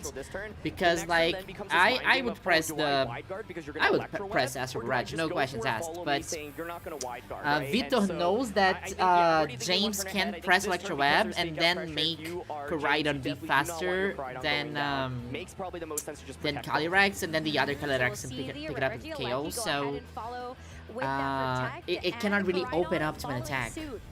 So Victor is going to get denied this fake out plus Astral Barrage combo. So it's like really trying to eat from the sides instead of going for the big attack. Of this game, I think whoever comes out of this turn with the advantage will very likely run away with the game. So let's see. It's going to be intense, and this is the mind game that you have with the Smeargle. So you obviously have Wide Guard. If you go for that Wide Guard, Electro Web then does not work onto either. Astral Barrage just picks up the knockout onto Koraidon. And you want to predict my moves? Too bad, I don't know what I'm doing. Gonna be an attack boost defense drop, so now double protect, but now Smeargle's here, so maybe Smeargle can press Wide Guard, so you cannot Electro Web. Be the Wide Guard then, right? It could be a follow me. Like if you think it's gonna be Wide Guard, you can just go for a Thunderbolt. And this is just reading now. Now it's just a guessing game. Like what do you think your opponent will do, and then you move accordingly. But there's no right answer. Safe, right? And so yeah, Koraidon is gonna pivot, recognizing, okay, I just can't go for the Electro Web, otherwise I'm gonna fall short. But I mean, this should give Victor a huge advantage. I think so, especially because it's going to have to be the Shadow Rider Calyrex that comes in to take its place. And they're still going to be taking a ton of damage despite that Dark Terra. Wide Guard comes out for the Smeargle, but if this Reggie-Alecki an Astral Barrage comes out here. Ooh, Thunderbolt! Instead, goes for the Thunderbolt, not falling victim to that trap, and gets the knockout onto the Smeargle. But here's where things really start to continue to turn positive here for Victor. You've got the free switch now into Incineroar, and like you come in and just fake out something and it goes down. Yeah, I think I cannot stress how important it was that Victor conserved the Smeargle. I think it was actually probably always safe for him to Wide Guard there because the Calyrex was already so boosted, so you do knock out the Koraidon, and Shadow Rider presumably is faster. If your Shadow Rider is slower, then that becomes really scary, but basically, yeah, it's like, what do you do now, right? Now, Raging Bolt hits the field. There is the pressure with the Thunderclap, and this was kind of my fundamental problem with Reggie-Alecki. I think it's just so hard to execute. You need to actually get an Electro Web off with it. If you don't, I think it's actually just useless, and with double Wide Guard pressure from Victor, such a big deal. But if he had stayed in with that Smeargle and it got knocked out by U-turn, this would be a completely different match because the Electro Web from Reggie-Alecki would have been able to actually get that speed drop. But Now it's like, okay, well, you get a speed drop, but how are you Regieleki even so dealing cool damage to though, the right? Shadow Look at the Rider, and then you protect just thunderclap animation. I love everything. it. Yeah, and while the Thunderclap is going to fail because it was targeting into their Regieleki, this Raging Bolt is still going to be able to take this Astral Barrage pretty comfortably. And that's all the Shadow Rider Calyrex on James's end is going to be able to do, because there's going to be an opposing Astral Barrage incoming. Calyrex is That will get a down. knockout onto the Calyrex, and now Victor's Shadow Rider Calyrex +4 special attack. Yeah, and the Koraidon just comes back out, but now you can just Thunderclap into the Shadow Rider and knock out the Koraidon, and so this is looking really, really tough, I think. And yeah, it's just a huge testament to the support that Smeargle provided in this game, right? Having the ability to go for that wide guard makes Regieleki, I think, relatively useless. And you're calling this out in the pregame, right? There's 2 wide guard users to deal with. The Regieleki wants to click that Electro Web, but are you ever actually going to be able to accomplish that if Victor has any wide guard user out? But I think the key turn that I want to dial back into was that turn with the U-turn, right? And Smeargle actually switching out. It got that boost, so I think James definitely got really scared and had to respect that slot, but now it's just Thunderclap and Regieleki faints. Imagine a Regieleki dying to a is going Thunderclap. to be next to follow suit after we see this final Astral Barrage of this game number 1. So congratulations GG. to Victor Medina, up 1-0 in this best of 3. James in these next 2 games will have to bring it Victor back. is so but good. when It's we crazy. take a look at those adjustments crazy. and think once again about the things you've already called out. Does this Regieleki just stay home? I just think it's so hard to execute well, right? Like, He's in so my nervous, opinion, too. if you are bringing up Regieleki, the For only him. thing it has to accomplish is get that Electro Web speed drop. If you don't do that, then I just don't think it's really accomplishing much. James maybe feels pressure to do it because he's like, otherwise I can't really deal with your Shadow Rider really well, but it's just really difficult, right? And Victor, like, smartly saving that Smeargle, I cannot stress enough how big that was for him. But how much does James get a chance to take away the fact that he knows his Shadow Rider Calyrex is faster? I think that's also a key piece of information we were highlighting before we got into the match. Yep. Is that something that actually changes your mind at all about whether or not you bring the Regieleki? It's tough, I think, because even though it's faster with the Dark Terra on Victor's end, it's like the opposing Shadow Rider actually doesn't really become that much of a threat. So it's like, then for James's end, the one way you really take advantage of that Dark Terra is going to be the Koraidon. But then as we saw, the Koraidon's slower than the Shadow Rider, right? And so it's really, really tough. I think if you're James, you might be thinking, okay, well, you just revealed Smeargle plus Shadow Rider as your lead. And so what are the possible counters I can have for that from the get-go? Part of it is maybe just like double protecting and then damaging it. Although what's scary is like Victor so much frequently loves going for this Dark Terra nasty plot play, and so you also have to respect that possibility, right? Because like that game felt like Victor was just clicking Astral Barrage every turn and James just had no response. Then maybe you bring the Incineroar with Roar. Yeah, you just lead it right away. I don't hate that. I think that's certainly one option, but it looks like James is content running it back with Rillaboom Calyrex. Maybe you have adjusted something in the back though, but it's going to be Victor that actually makes that small adjustment. You've got this Shadow Rider Calyrex who's going to be next to the Incineroar this time around. Yeah, so Okay, Incineroar chat, here, okay, of course, chat. look at that I'm checking on my initial pizza. I'm intimidate sorry, off I'm the very road. silent. Because one of the ways that 10 James minutes was for trying my to deal with pizza, the by the Shadow way. Rider is Let's you go! protect your Shadow Rider, you get a one-hammer Okay, into Calyrex, no that Smeargle does a this lot of damage, time. then you pressure This with is so Breath of Slide tricky, right? afterwards. These teams It are goes a really long way, so though. many So horses. I hate like the this horses. because I think Victor also recognizes, like, wait, hold on, my Smeargle Victor actually is super really, good. really good in this matchup, and so I'd It's rather like actually the conserve it a little bit more I until think the it's end, really right? even hard for He me is to going for comment that because it Dark gets to a Terra point of the on Calyrex, tournament so that I James just cannot theoretically keep up. could go I'm just for looking at fake pretty out lights. I'm onto just looking at them Victor's pressing moves. Calyrex, I'm like, Terra his Calyrex, and then why are maybe you go for pressing something like a protect so nasty much? plot. Nah, it's so tough. Okay, Howies already when has you their think pizza. about, I like, need the mine Rillaboom first. as well as the Incineroar matchup, are you also feeling pretty confident about the speed interactions? Pizza there countdown, as 12 well? minutes for pizza.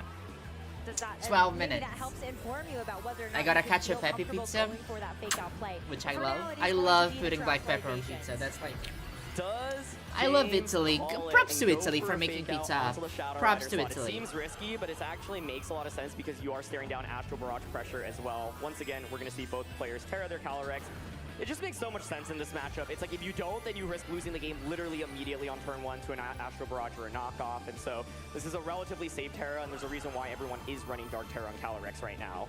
Yeah. Ooh, no fake out. Okay. Okay, James is going to be the one that actually goes for that nasty plot as well. And so we'll see those nasty Double plots nasty mirrored, plots. and this is I think about James the is trying to combo kind game of too, replicate Aaron. and one up I would give Victor this on advantage what to James. he Gets did the last U-turn turn. off as well. That's super effective damage.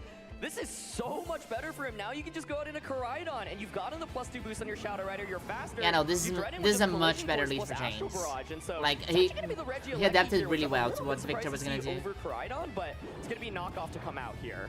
It is going to knock off the life orb that James's Calyrex is holding, and the critical hit certainly doesn't help either. It's going to basically even the score for the amount of damage that these Calyrexes have taken from each other. Yeah, I think the upside for Victor here is you can just protect, and your Incineroar should survive a turn here. Like, I don't think +2 Astral Barrage plus Thunderbolt even knocks out the Incineroar, so you can see Victor hovering that so much, and he's like, okay, now I can at least switch into the Smeargle. I think you could Parting Shot here instead. This is a little bit scary, but I think theoretically it should always be Astral Barrage coming out here instead of a Psychic, so then the idea is Smeargle at least gets to come in, even if it gets brought down to Focus Sash, you have Fake Out active the next turn. But is the Smeargle actually going to get knocked out? Like, let's say James calls it. You go That would be Psychic crazy. If you into Psychic the into that Smeargle? slot, then, like, kudos to you. I think this is, yeah, that would be nuts. That would be absolutely nuts. Okay, well, let's find out, right? We saw the Protect first, and the Regieleki does go for the Thunderbolt into the Shadow Rider Calyrex. So, okay, we're safe from that turn, but... The Horse Council is plotting to conquer the world. They are only nasty plotting. It's the nastiest of plots. Such a favorable position. Right now, pretty even.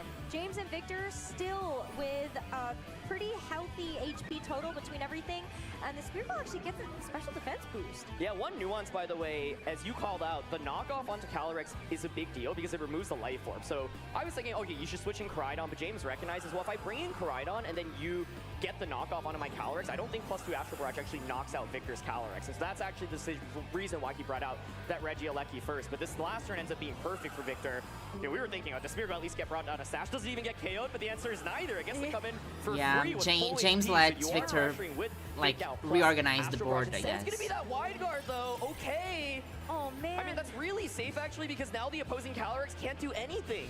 It just has to be a Thunderbolt from this Regieleki that does Oh, bring that it did down a quite lot. low. Oh. But with this Psychic from James's Shadow Rider Calyrex, you bring that Smeargle That down was to horrible. Focus That was Sash, horrible for but Victor. it's the return damage from the Shadow Rider Calyrex on Victor's side that's going to make such a big difference on this turn. Both Pokemon on the receiving end. Regieleki gets brought down to the Sash, and Calyrex so low. This was a huge turn. So Victor ends up actually not going for, it ends up going for that wide guard, and James is not getting baited by it. So I was saying, okay, Calyrex can't do anything into the Calyrex, but it still can Psychic into Smeargle. You see Victor reacting because he knew, oh my goodness, I could have just actually clicked Spore that turn. If I clicked Spore, I might just win the game from that position. But now he's taking a lot of damage on a both.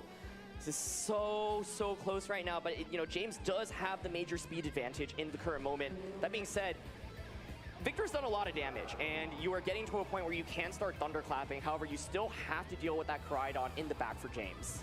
And it's tough because I think even though you bring in the Incineroar Like, here, you have to pick and Incineroar choose might what get you're taken going out to here. actually Like, I fake think he out. This needs Shadow a... Rider Calyrex is still very low, He needs to force a and fake once out. this That's what Incineroar he's comes going in, for. You have two targets in front of you that are naturally faster than your own Calyrex. Absolutely. This is scary for Calyrex, and this is where having the slower Calyrex really can be detrimental. So James deciding, I'm just going to also copy what you did and just go for Astral Barrages. And so Thunderbolt comes down, and Regieleki is actually doing really meaningful damage there with that attack. Yeah, it's looking quite good, and that's another reason why Regieleki is was so looked good, at in the chat. Sword and Shield era as one of these big powerhouse Pokemon. Good for speed as well as that special Incineroar is attack also so damage good, output, chat. even if it was nerfed just a little bit here in the Scarlet and Violet era. And now both of these Pokemon relatively low here for Victor. There's still a fourth Pokemon in the back that he can utilize, but this is so risky. Whoa, okay. Going for the switch into Smeargle, going for a fake out here. I mean, from James, Switching Calyrex is very bold also. Protect, but basically the theory here is if you double protect, I've gotten Smeargle out, I can wide guard, and then you cannot hit the Incineroar essentially. Neither Pokemon actually protect, and so Victor actually does get a knockout here. The knockout onto the Regieleki is nice too, because you know the Smeargle then, it probably is coming Chat, in my spot pizza is free. here. I'm gonna And be this back in Astral a Barrage second. I'm will gonna let hit you Incineroar, watch the but game, you've got the okay? Smeargle, which probably you aren't going to be psychicking into a Dark Terra Shadow Rider Calyrex. Yep. So now the Incineroar gets knocked out. I think this is exactly what Victor wanted. The Smeargle next to your own Shadow Rider Calyrex or that Raging Bolt that can provide fake out support. Yeah, it's going to be close. I think I definitely give the advantage to James right now in this game. I think he's handled the offense a lot better, and having this fast Shadow Rider is huge. Crucially, no Moody speed drop or speed increase there on the Smeargle. That obviously is always really scary. Rillaboom is able to come out now, though, so you do pressure with something just like a Fake Out and a Psychic, and then things get really scary because James has now managed his Rillaboom really nicely this game as well, right? And so you, of course, have that Assault Vest. You pressure with Grassy Glide onto the Shadow Rider, and like Thunderclap is nice, but how are you doing enough damage into the Raging Bolt, right? So right now we're seeing, yeah, ooh, Fake Out Dragon Pulse, okay, double up into a Rillaboom, which makes sense. It makes sense. Yeah, it does, because maybe you're expecting that this Shadow Rider Calyrex is going to protect itself. Yeah, exactly. So, oh, but it doesn't protect! No way! Let's see how James is able to capitalize on this. It just goes for another nasty block. Yeah, expecting so maybe a Thunderclap. Exactly, yeah. exactly. Oh, and you know, I think Victor's recognizing dealing damage in a Rillaboom is going to be really hard. I actually need to use Raging Bolt as effectively as possible because my Shadow Rider won't actually be able to get an attack off, and so I think the turn works out well for both players. Now you are still pressuring that Thunderclap onto the Calyrex. Calyrex, of course, could protect, could even go for another nasty plot. But oh my goodness. I mean, it's actually kind of interesting now because we've seen this Smeargle actually get, I think, +4 defense from these Moody boosts. Does the Grassy Glide actually knock it out? I would expect it to, but if the answer is no, that would be nuts. Like, that would actually be nuts. Yeah, like Thunderclap into the Shadow Rider Calyrex feels safe because, well, okay, not anymore because of the Protect, but it still feels relatively safe because you would think that it would be the Psychic that goes into something like that Smeargle to try to knock it out. But the Rillaboom goes for the Grassy Glide, and it does get the knockout. Aaron, I don't know. We've seen some wild things this tournament. If Smeargle survived that Grassy Glide, I'm just walking out of here. It's like, you can't get Spore and be bulky enough to take it. Like, that, you know, fortunately, the good thing with Smeargle, I say as a non-Smeargle player, is that it's, you know, stats are just relatively frail. But that would have been nuts. I think. Okay, chat. What did I miss? Can I have a summary? It's tough because I feel like who's winning? You kind of need to stall out the terrain. Like your hey, goal, Son, are you winning? Yeah, is to stall out terrain so that you don't fall to just a Grassy Glide, right? And so James's Rillaboom actually ends up being really crucial here. I think it's not the easiest Pokemon to execute in this matchup either, but it makes a lot of sense into the Assault Vest. Or with the Assault Vest, and with the Incineroar being eliminated earlier on, Rillaboom becomes so much more valuable. I was gonna wonder though whether or not James is actually going to go for a nasty plot again to try to bypass this Thunderclap, because you know that this Shadow Rider is such a big deal for Victor to get rid of, and that's exactly what happens. We're going to see that Thunderclap fail, which means that James is going to be able to have this fully boosted up Shadow Rider Calyrex for the endgame. It is faster than both of these Pokemon on Victor's side, and now maybe though, can Victor get through this grassy terrain and actually bring himself back in that way? Yeah, that's multiple opportunities to have been able to potentially go for a Dragon Pulse or a Thunderbolt into a Calyrex slot. So I'm sure Victor's feeling it. You know, he's obviously feeling the pressure a little bit. He's like, okay, well, at least I know if I click Thunderclap, you will never get an attack off. But James is like, that's fine. I'll just deal with everything else. All right, well, protect for James, and a double protect here for Victor. Okay. That's huge. No more Grassy Glides to KO this Shadow Rider Calyrex. And while Victor is still going to be stuck, having done no damage in these past couple of turns, this is critical for him. Yeah, absolutely needed to double to stay in the game. So everyone heals back a little bit more. And I'm also wondering, like, if there's any chance Calyrex is bulky enough where it would even be able to survive a Grassy Glide, because terrain is still up, and so you can see now what did I miss? For Nasty Glide, you know, this is the last turn of terrain, so it's like, do you want to go for a triple protect, or are you like, you know what, I feel bad. He got a double protect. What? Thunderclap to come out, it doesn't get the knockouts. That's such what did I miss? Deal because James is able to use this turn to fire on all cylinders. It's going to be Astral Barrage into both and a double KO. Okay, James Victor did very well, but lost. That's what I'm getting here, right? Double KO is hard. That top 8 spot on the line. Oh my goodness, that one so close. You know, Raging Bolt did have some opportunities to go for the Dragon Pulse. This is so good. Target that Calyrex Shadow Rider, but Victor was like, well, you could just Astral Barrage oh my at God. any point. What did I miss? What did I miss, Chad? What? Where he did not get baited by the wide guard turn. The main turn I would point to in this game was when you did have Smeargle out next to the Calyrex, right? And it opted to go for wide guard, and there were no spread moves from the opposing side. You put something to sleep there, like the Shadow Rider, I think it's a very, very different game, but that to me feels like the absolute critical turn. I believe this is actually the turn that we were just talking about, but I like James's decision. He's like, look, I know that my Shadow Rider is faster, and I actually know that my Rillaboom is also a really strong Pokemon in this matchup, and just surviving with a sliver of HP is a really big deal. The outplay on Thunderclap was insane. That was a +6 Calyrex for the end. I actually consider if he would ever bring I am his very Rillaboom, lost, right? but Because it's look how Pizza's low fault. Shadow Rider I'm sorry. and Alecki were in that last game. Like, I think that's one option. Zamazenta hasn't come out, and I mean, it is nice with that wide guard, but I think you might be scared of the +2. So it dodges the Thunderclaps by pressing Nasty Plot to heal up on Rester. Yes, that's very good mind games. That's like very difficult to like the thing with Thunderclap, right? It's like you never really know when a move is coming in. So if you're coming in as a player that has really like you need to be very cold-blooded to press Nasty Plot, because if it goes for Thunderbolt, you're screwed. You know you're going to be playing against that. So I feel like this is a really great expression of skill here from James. I especially like the adjustment where you have the Regieleki actually go for more damage rather than the Electro Webs. Now you call that wide guard term, but like mostly really in a top 16 match, like you. The question is it gonna press Thunderclap or not? And it's a 50-50. You just need to make a guess. Play turn 1 differently. I actually think the leads were not that bad for him, but turn 1 just didn't. He was, I think, hoping to just like catch Calyrex off guard and say, you know what, I'm just gonna get a knockoff into you. But yeah, I think like you could consider, either player could consider fake outing the other Calyrex, but it's a return to Smeargle, which I think also makes a lot of sense. You got the fast fake out here, and it gives you the protection against the opposing Calyrex immediately. These are the same lanes we saw in game number 1, and Victor was able to find the edge to carve out that first game victory. But now as we enter into the third game, it all comes down to this. Top 8 on the line here for James and Victor, and we'll see what happens on this first turn. We've seen the run back of these Dark Terrasalizations on the Shadow Rider Calyrex both of these games so far. The hard switch immediately, so part of the beauty of the double, triple fake outs is like sometimes you beta protect. If you protect and then you switch in your fake out user immediately in the back, then you could just fake out what just protected the previous turn. But turn 1 already very, very spicy. Yeah, you got this Incineroar in, as we were talking about in that second game. That Intimidate still plays a huge role again versus this Rillaboom. Didn't see it go for the Wood Hammer, but there was an opportunity to do that on the last game. So imagine if you do that this time around. Oh, it is just the Grassy Glide, though. Is it Psychic into that slot as well? Wow. Oh, what a turn by Victor! Oh my gosh! Oh, that's the Incineroar coming in was so big, yeah! Oh my goodness, he gets away with so much in this turn. You don't even get the boost if you're James. Now your Calyrex is boosted. You have Fake Out plus Astral Barrage available to you.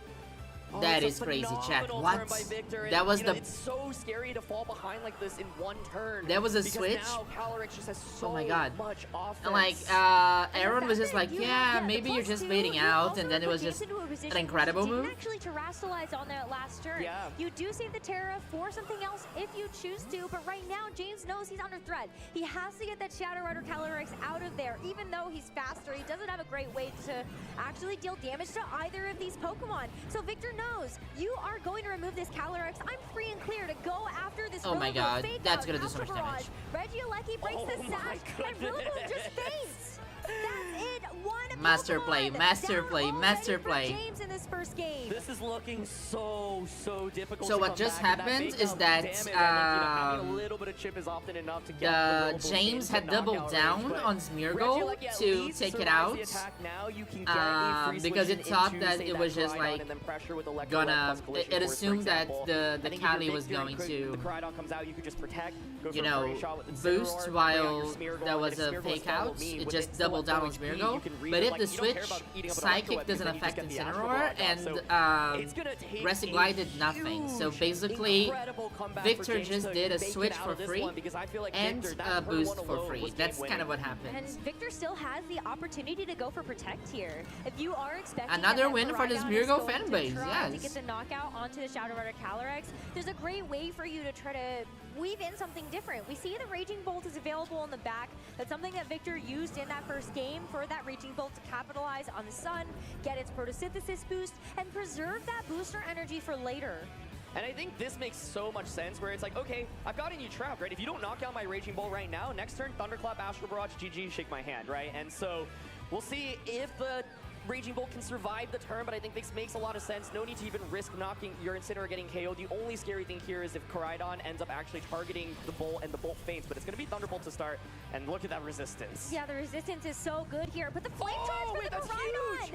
Absolutely, you don't have to worry about the Electro Web anymore, helping you get the speed control. The Koraidon can do it all on its own. That's absolutely huge because, yeah, with that speed boost, hold on. James found the one play that I think can bring him back into the Aaron Zhang is going crazy! Koraidon, of course, is faster than the Calyrex Shadow Rider. It can just go for a Terra as well. Wow, okay, that is nuts. Like, I'm telling you, that's the one play James could have made to keep himself in this one. We've seen him in games 1 and 2 go for the Dark Terrestrialization on the Shadow Rider Calyrex, but he has preserved it for a perfect moment. Decides to protect, knowing his Electro Volt Switch damage is still going to be a lot to the Shadow Rider Calyrex. You have to bring something else in, and it has to be just that Calyrex. So, wow, I mean, this Koraidon really could take it, but we still have a couple more turns we need to get through.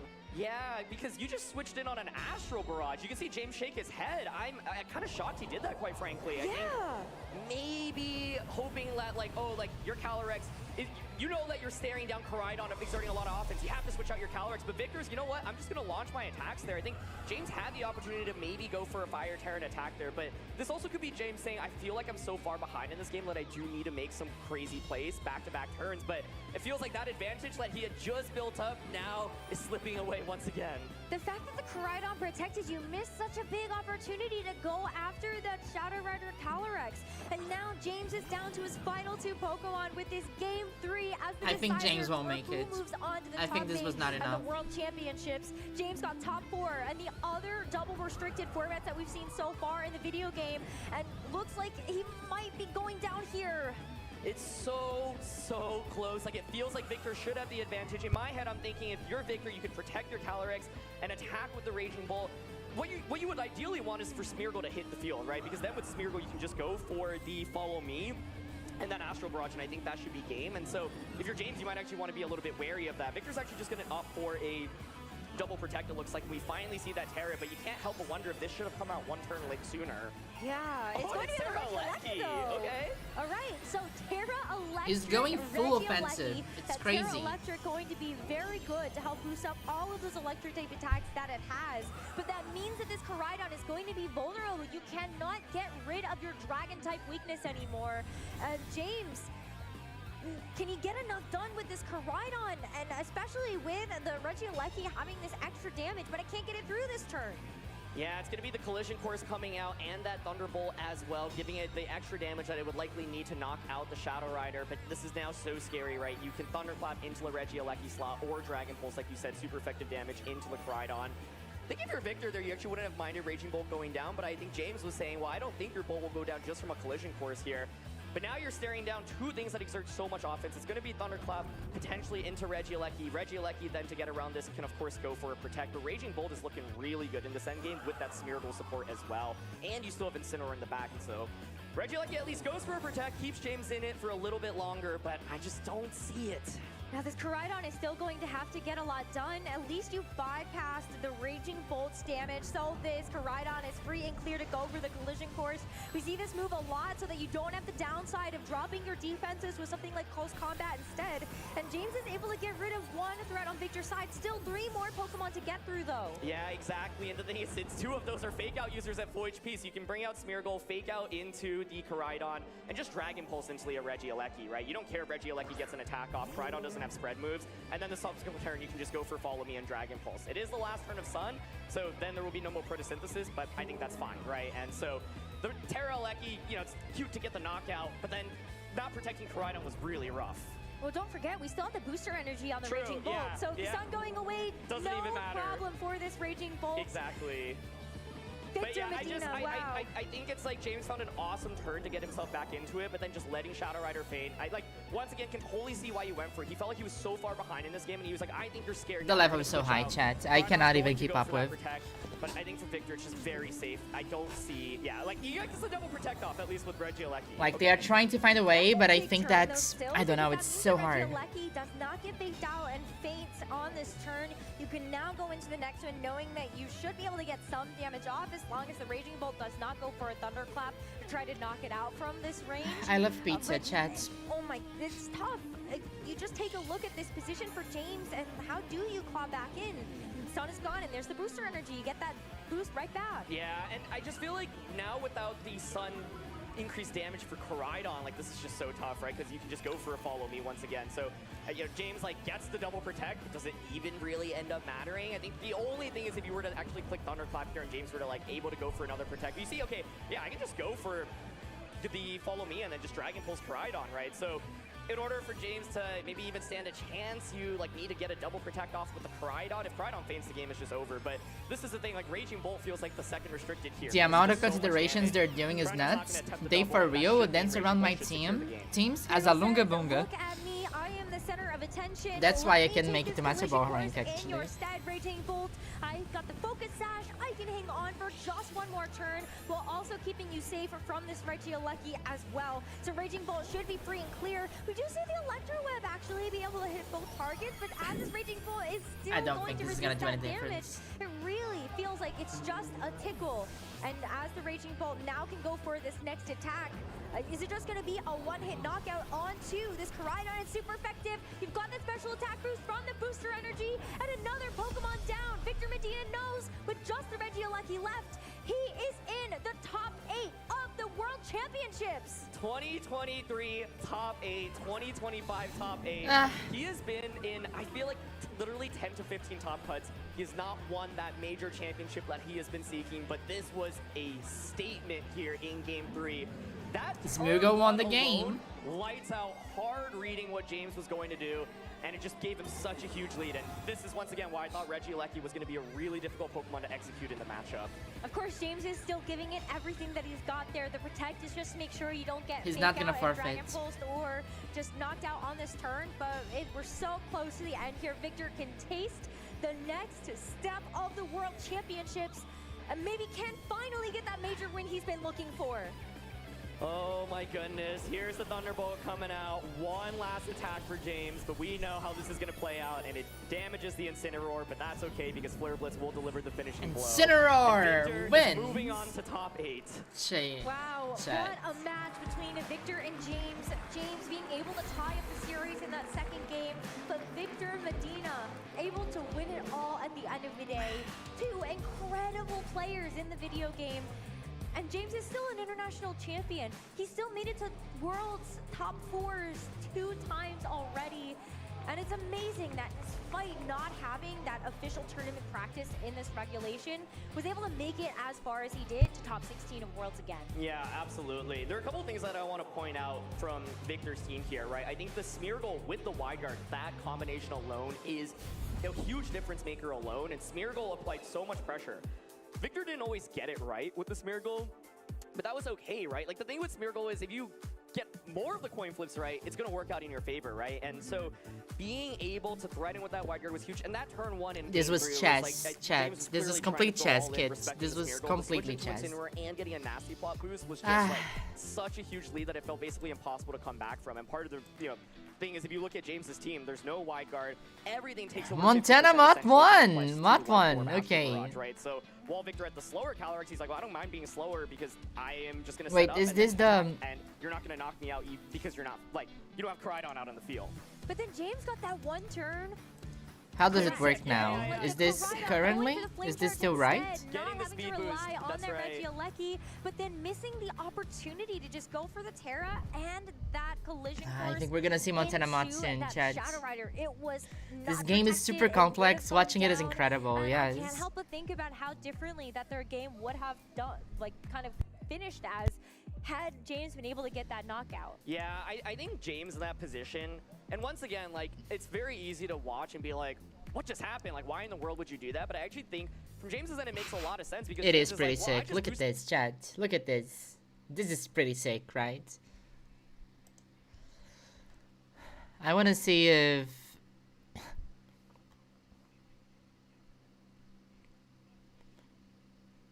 Montana Mott, VGC icon with gay boyfriend is in top 8 of the World Championships. Yes, let's go Montana Mott.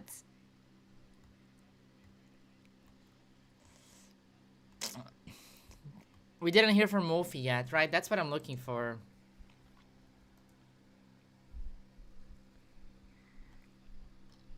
Yeah, Wolfie didn't say anything yet.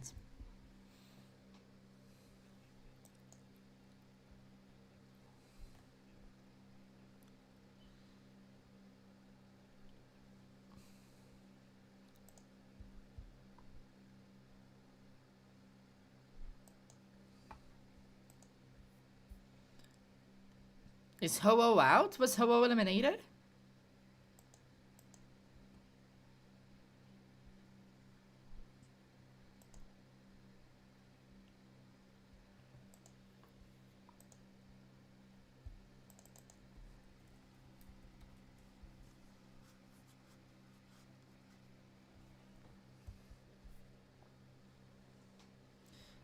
Wolfie has been eliminated a few hours ago.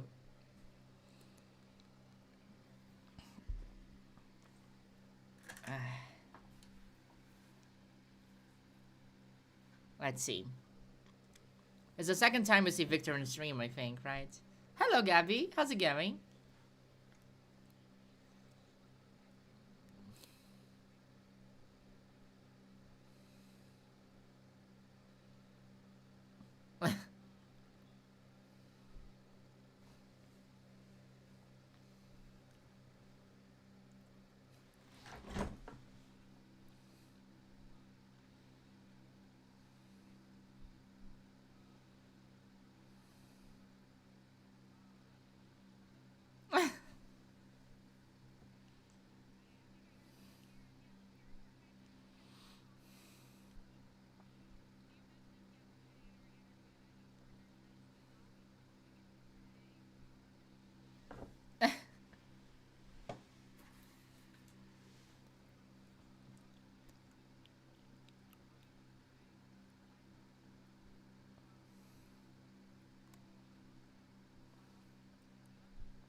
The audio's... I can see that the audio's a little bit screwed up.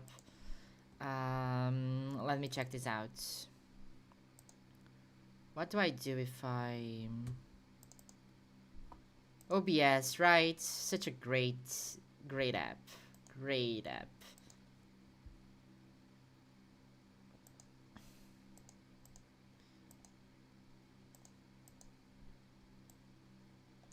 Let me know if this is better. Amazing right now. I'm really glad to hear that. I would love to talk about that game against James, as you know, it I felt think it should very be back better and forth, now, right? And then in game number 3, there was a very decisive turn number 1.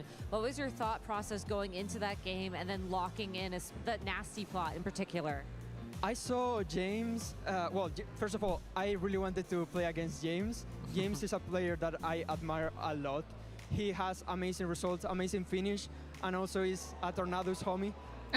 So I wanted to play him so bad. And in game 3, what I saw is that he locked really fast in turn 1. So I thought maybe he's not respecting the swap that I can do to Instinct in the turn 1. And I think with that turn, I pretty much locked the game. I feel like from then on, it was pretty straightforward. And it's crazy that like the reason why he made the play that he made is that he feel like the opponent played too fast, right? What is the level of, you know, game vision you need to have to figure that out? Do you feel like you have to be like extra aware of just like your opponents, you know, how quickly they lock, their body language? Is that something that you've had to practice over time, or does it feel like instinctual? It feels a little bit instinctual, but I'm sure it took some practice, so I'm getting used to. I'm not sure. I try to not do that a lot, but you know, sometimes you have to predict turns like that. So yeah. Yeah. Well, you know, congratulations again about on winning to cry. that. I do want to check in. You know, what has been the most valuable Pokemon for you this weekend in the competition? I kind of had to say Smeargle, don't I? I mean, Smeargle has been incredible so far, but Calyrex is just as good, to be honest. So those two are really, really important.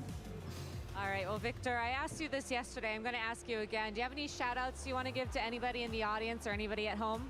Shout-outs to Antonio Sanchez, who is supporting me. He's the one who I made the team with. He's the one who I prep with. Shout-outs to Miguel for the help regarding the matchups, regarding everything, to be honest. Shout-out to my family who are watching at home. I'm sure they are more nervous than I am even. Shout out to all my friends in Granada. To all do you my think friends. do you think the family has a clue of what's going on screen while they're watching him playing? Do you think they understand anything of the game? In Madrid, and to all my friends in Europe, even like all the community has been amazing. Shout outs to everyone because the support has been overwhelming. It feels incredible. But I'm not stopping here. I'm getting that Pikachu trophy and I'm getting that finals today. Well, best of luck, Victor. You have the confidence to advance, and I hope that you are able to take it as far as you're dreaming to take it. And that's going to be it for us for now. We're going to take a short break before we're back with another match for here from Top Cut at the Pokémon World Championships, so please stay tuned. Let's stay tuned, Gabby, of course.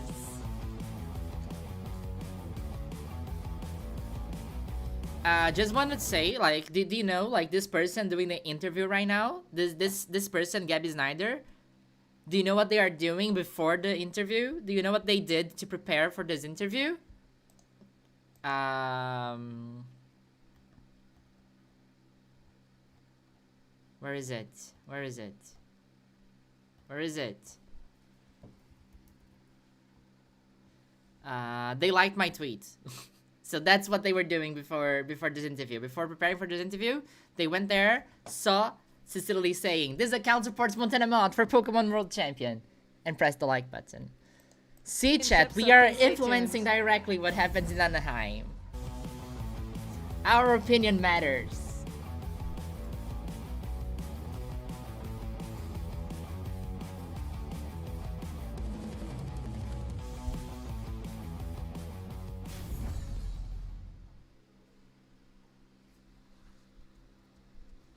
Hey Pokemon trainers, welcome to Pokemon Championships history.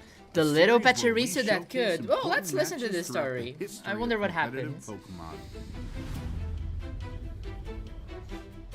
It's time to flash back to the 2014 World Championships. Judy Atterelli, my friend Judy. Iconic moment in competitive Pokemon history, Sejun's Pachirisu.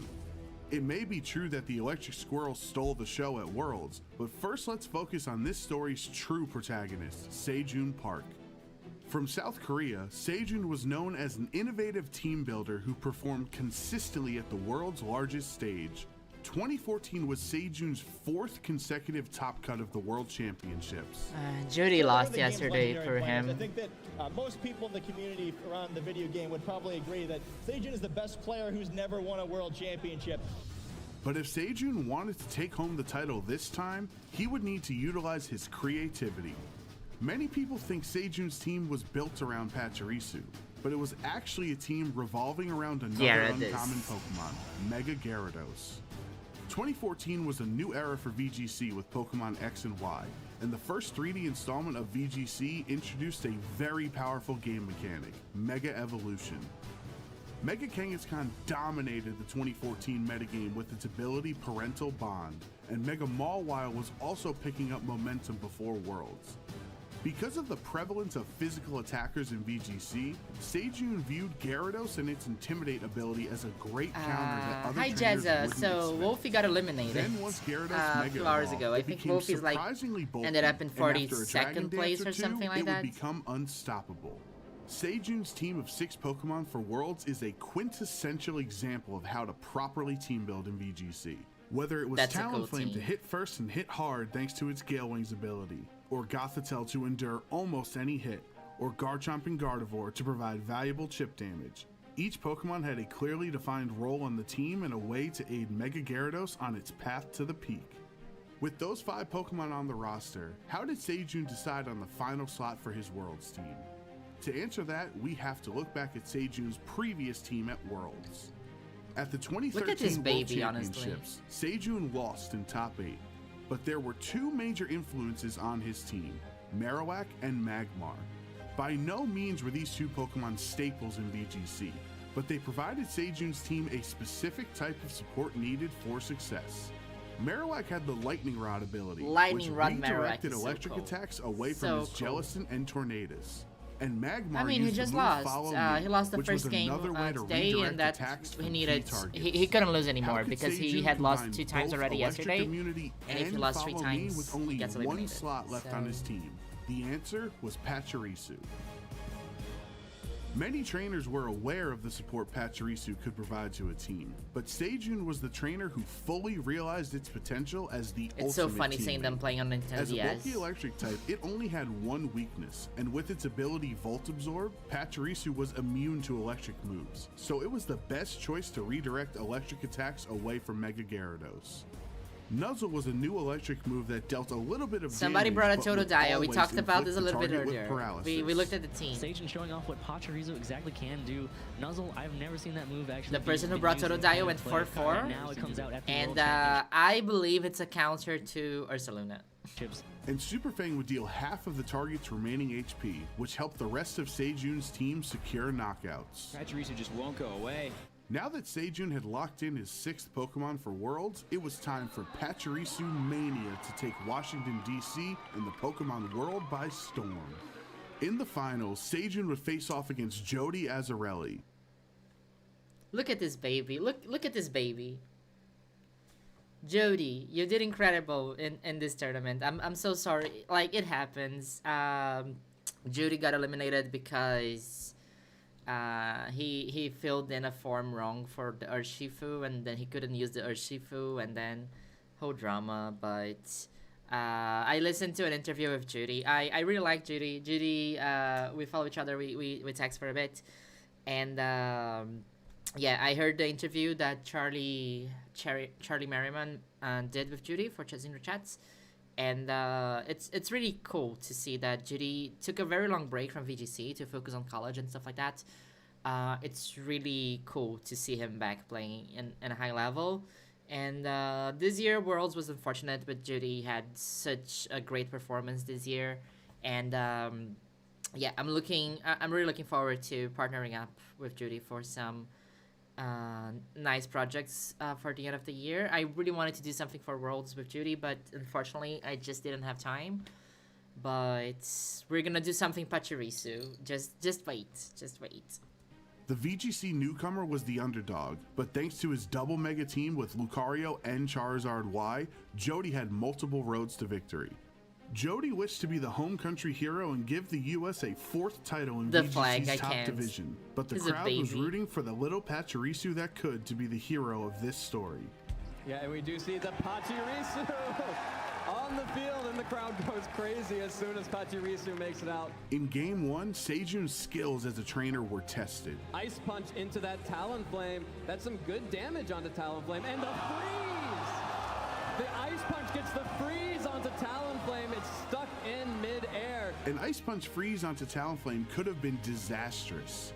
Normally, freeze wouldn't be a problem because most Talonflames use Flare Blitz and could thaw immediately, but Sejun's Talonflame had Overheat, which is not a fire move that automatically thaws. In order for Sejun to get back Thawing is so confusing. I have no idea how thawing works, like 50% of the time. into this game, he had one chance to thaw out and successfully hit Overheat. The thaw as Overheat comes out from Talonflame. Sejun is not playing around. Overheat gets the KO onto the Mo Rotom.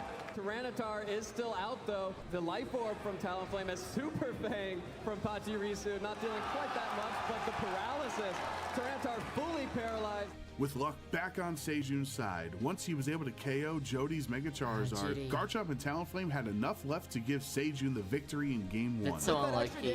Like, can you imagine? It's like a fully Enough left para and a inside. tall. Once Like, Sejun the victory in Game Pokemon, 1. With right? that extra damage there, you're going to feel very safe that even intimidated, Talonflame can finish off this. But we see the forfeit. Yeah, Jody going ahead and forfeiting, and Sejun Park takes Game 1 of this best-of-3 set. Jody needed to change up his strategy in Game 2, and Mega Lucario packed quite the punch. This, however, was exactly the situation Sejun's Gardevoir was trained for. Yeah, Mega Lucario making its first appearance on the stream here. Going to go ahead and Mega Evolve, get a lot of additional power on the field for Jody. And Bullet Punch coming up from Mega Lucario onto Gardevoir. Not quite enough for the one-hit KO. Dazzling Gleam, the choice from Gardevoir. Super effective damage on Salamence, and the Earthquake. Is it going to be enough? Is Mega going down? The Mega goes down. Turn 1 for Jody. Once Gardevoir was knocked out, it was time for Pachirisu to show the world what it could do. On a field with some of the most powerful Pokemon in VGC, Pachirisu would shine brighter than them And then all. this is the moment, right? The thing that the great moment is when Pachirisu presses Follow Me in the final. Draco Meteor doesn't hit Garchomp, hits Pachirisu. Pachirisu lives Draco Meteor. That's basically how it goes. The moment is now to claim your glory. Look at his face. Look at the Salamence face of dropping this a thing. Draco and Pachirisu shrugging it off will go down as one of the most iconic moments in VGC history. With just one Pokemon remaining, it was time for the Prince of VGC to finally reign as king. Pachirisu is not going to do any of that. It's going right on the offensive. Super Fang going to take away half of Bo Rotom's health. Dragon Claw right back after. Station Park takes down Bo Rotom. And Station Park is your 2014 Pokemon World Video Game Champions in the Masters Division. The crowd is on their feet. Let's hear it for Satan, everybody. Seijun Park and Pachirisu are forever tied together in the story of competitive Pokemon and have inspired countless trainers across the world to Did you play learn about it, VGC. kid? What did you think about the video? It takes a well-rounded team of 6 Pokemon to become world champion, and Seijun proved that success is a team effort. Seijun's lasting impact is not that Pachirisu was the greatest Pokemon ever, but instead it was a great Pokemon for the role he was looking to fill. Thank you for watching, and let us know some of your favorite moments in VGC history by using the hashtag #PlayPokemon. What are your favorite moments in VGC history, chat? Oh look! You're dirty. Best world performance. Okay, we have Nick again. I want to I see. think on the back of I want to Nick's see last Montana. performance, I We think just watched incredible Nick. play from Nick. Really. Do we have side stream? Victory Road.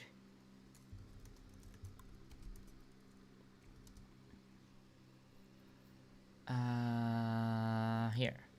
Smeagol was fast enough before. Yes. Oh, we have Hirofumi. Okay, no, we have Ho-Oh. Let's watch Ho-Oh. Wait, it started already. +4, the fastest. It's dog game alive 2. right Oh my now. God, He's able to wait. score. But now Calyx has taken Ho-Oh was another getting turn of swing, eliminated. so the chances Ho-Oh was of it not even waking up here. are very real, as well as the Zamazenta that could wake up in its in the following turn just well. Zamazenta still asleep, going for its priority move, trying to see if it's able to wake up.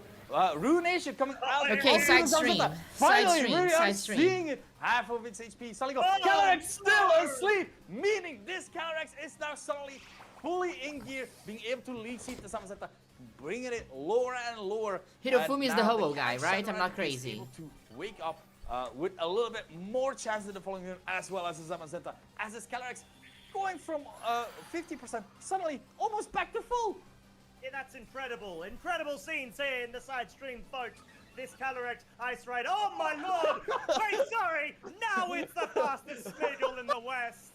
It is a +6 of its speed, as if it needed. Okay, then anymore, maybe but I'm. the crucial thing Oh, here Ho-Oh is was already that out. Then Shadow I mixed them up. on the Sorry. field So was sorry not for that. taken down by a glacial But lance there. So yeah, clearly since we Aaron just tried to watched the play match with the dice there with the other in player hopes of before, either both maybe protect maybe or we wide check guard out anticipation of the glacial side lance stream a going little out bit. and But try is to this protect live? I that thought this Shadow round was Rider already here. over. But this I'm allows confused. the Shadow Rider some room. Surely this means Hirofumi goes for the double protect here, forces the Shadow Rider to wake up with its mandatory sleep and then put it asleep again the following. Nothing happened in the last 10 minutes. We just Zamazenta jumped in the middle is of this waking up match. just as well, going for that wide guard, trying to make sure that no glacial lance was gonna come out, dependent on, of course, if this Calyx was gonna wake up. The and be able to mandatory deal with Pachirisu that Calyx retrospective. waking up just as well, and guess what? This is exactly what Hirofumi wanted, because right now, Spore is still very imminent. The Zamazenta is slowly getting his HP gone as well with this lead seat. Let's take a look. This Calyrex just... Do you think this is a Switch 1 chat, or is it just the Victory Road stream is not as good as from the the... Zamazenta sharing its snacks as well. As the official like, one. This is a good time to be a Calyx Ice Rider. Oh no, yeah, it's having the best of times. The fact that Hirofumi found a way back into this match because of the Smeagol going crazy with the Moody Boost is it's such a Smeagol thing to expect, in all honesty. But this forces a Zamazenta now in an awkward spot. You either do the hard switch out here, or What's you written have in my to hat? take Nothing, a it's just score a because bummy. You went for wide guard before. That's on the same priority bracket of usage when it comes with Thanks for protect joining, Howie. in Hope you have a that good time. order. So this is going to be a bit cautious for Aaron, whether he wants to try to roll the dice yet again in this scenario, and which Pokemon he's willing for it to be put to sleep in order to try to further his win condition. Yeah, this is, as you said, it is a little bit of rolling of the dice. The Calyx How still does the has to side make a stream decision work, or though? to Like, White Guard, did they officially Glacial partner Lance or up? to lead Of seat, course they as did, but Calyx like... is opting to protect Spore from Smurgle trying to make sure to get that asleep. But staying awake, meaning right now this Zamazenta is able to go for the Behemoth Bash onto the Calyrex, doing decent enough damage. But that is, of course, after a -2 after the Intimidates from the Incineroar. Glacial Lance coming out finally into the Zamazenta. Is it picking up the kill? No, barely missing out, but that is, of course, not counting on the Leech Seed, of course. Yeah, exactly, because Leech Seed is going to be able to do the job. This is a top and what a 8 beautiful battle. I am pin very Hirofumi confused. had there. You go for the Spore on the Calyrex, which is clearly the main threat right now to oppose this Ice Rider over on their side of the field. Yeah, Hirofumi against Aaron just being Brock. able to lull the But Zamazenta these matches to the are point where over already. you Maybe can they're just not get at the its same HP time, back, right? pick up the KO, even if you can't outright do so. And now the Amoongus comes in, and we're in a spot where, technically speaking, the Amoongus can redirect a Spore attempt into that slot. However, the Calyrex Shadow Rider, I don't think it's picking up the KO on this Ice Rider because of that range, which means... Yeah, it's this one. Okay, Ruination then... into the Amoongus with a Glacial Lance should technically be more than enough, but it's going to have to come down to the speed interactions of the Ice Rider and the Amoongus, and the Double Protect tried to go through. It was unsuccessful. Yeah, Follow Me coming out from the Smurgle, trying to make sure that at least Ice Rider stays safe, predicting that a Double Protect could be the win condition. But now it's a lone Amoongus on the field versus the Smurgle and the Calyrex. Amoongus being able to Spore, but it will be redirected by this Follow Me, while the Calyrex in the following turn is able to go for a Glacial Lance. Honestly, this game is proving why Smurgle is one of those Pokemon that you have to respect, and why we are seeing Smeargles like in so many teams doing so many incredible stuff today. It's kind of insane. It is still being able to flip the match on top of his head with a right Moody Boost. Yeah, and that's essentially it. You just want to be able to find a way to get out of a precarious situation if you're in one, and Smeargle is your answer. Glacial Lance will finish off this job and force in chat for a a win for Hirofumi and a one more sliver Oh, look of an who it opportunity is. to be able to go ahead and contest going into the top 8. We felt like Aaron had all of the momentum with the very smart and well-positioned Ogerpon lead, taking advantage love of the Smeargle taunt, here. We making love sure they can Smeargle. shut things down.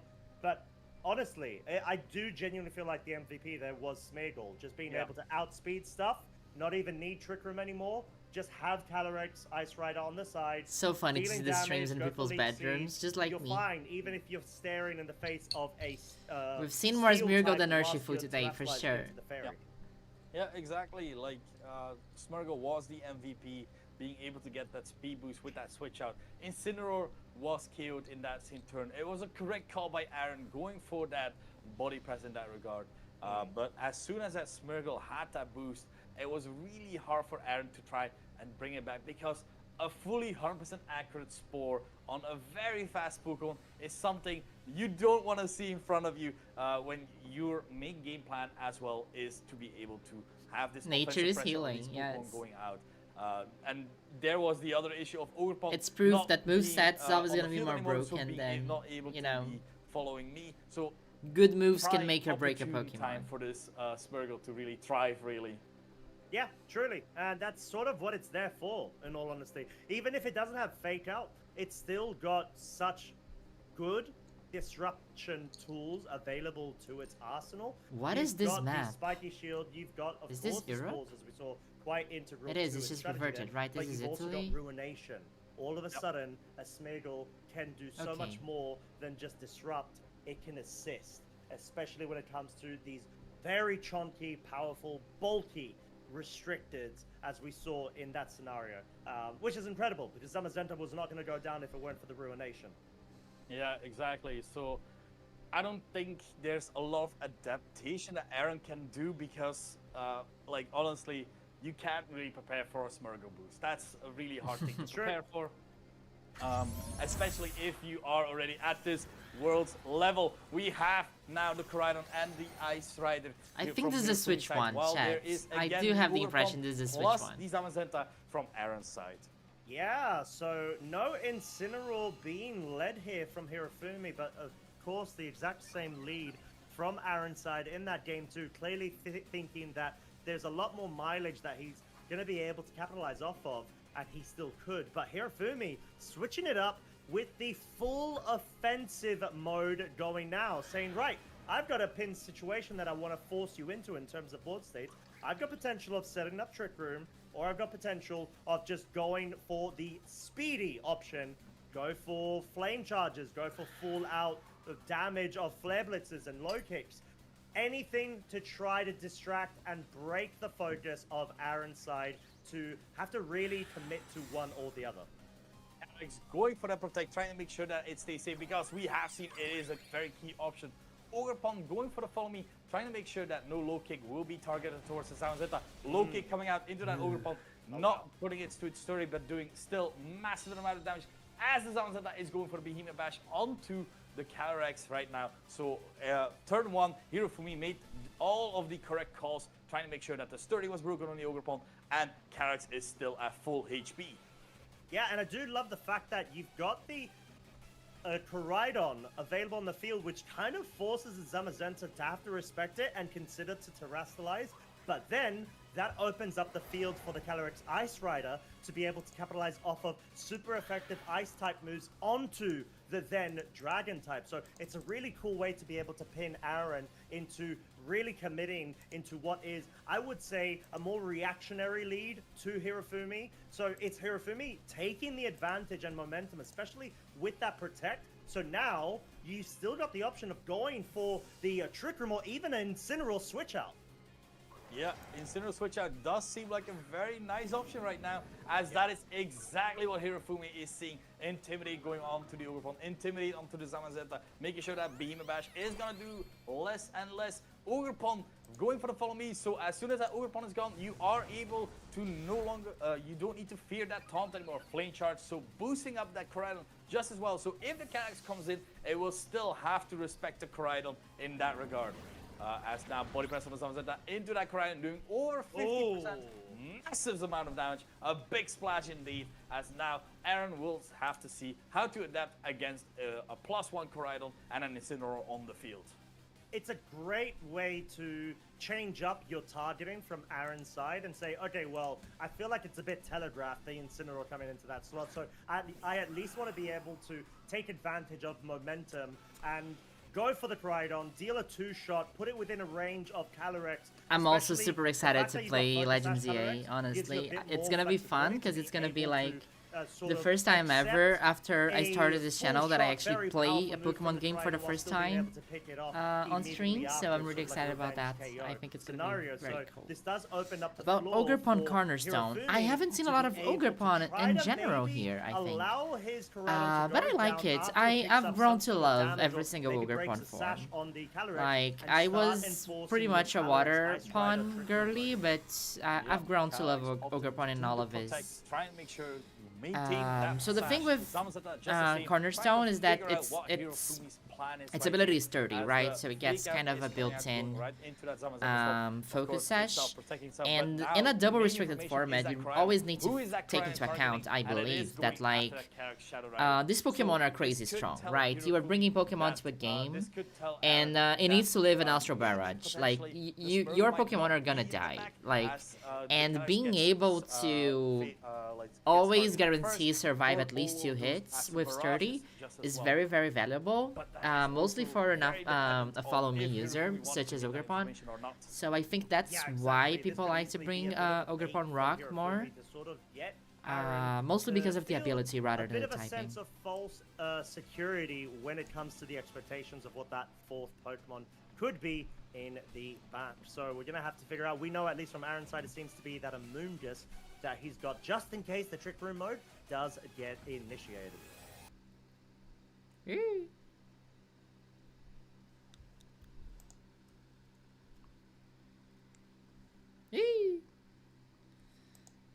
Stream froze. Or is it me? No, it's the stream that froze. Yeah, okay. Back to the main one.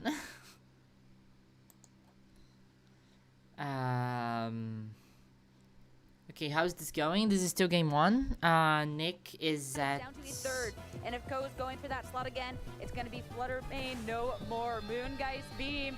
Staring down on the opposing end. I like the Tsukiri team. It feels like got a Mega Miraidon somehow. Getting through the turn, but again, let me try to keep up. Once this tailwind expires, be able to start putting pressure back into Ko.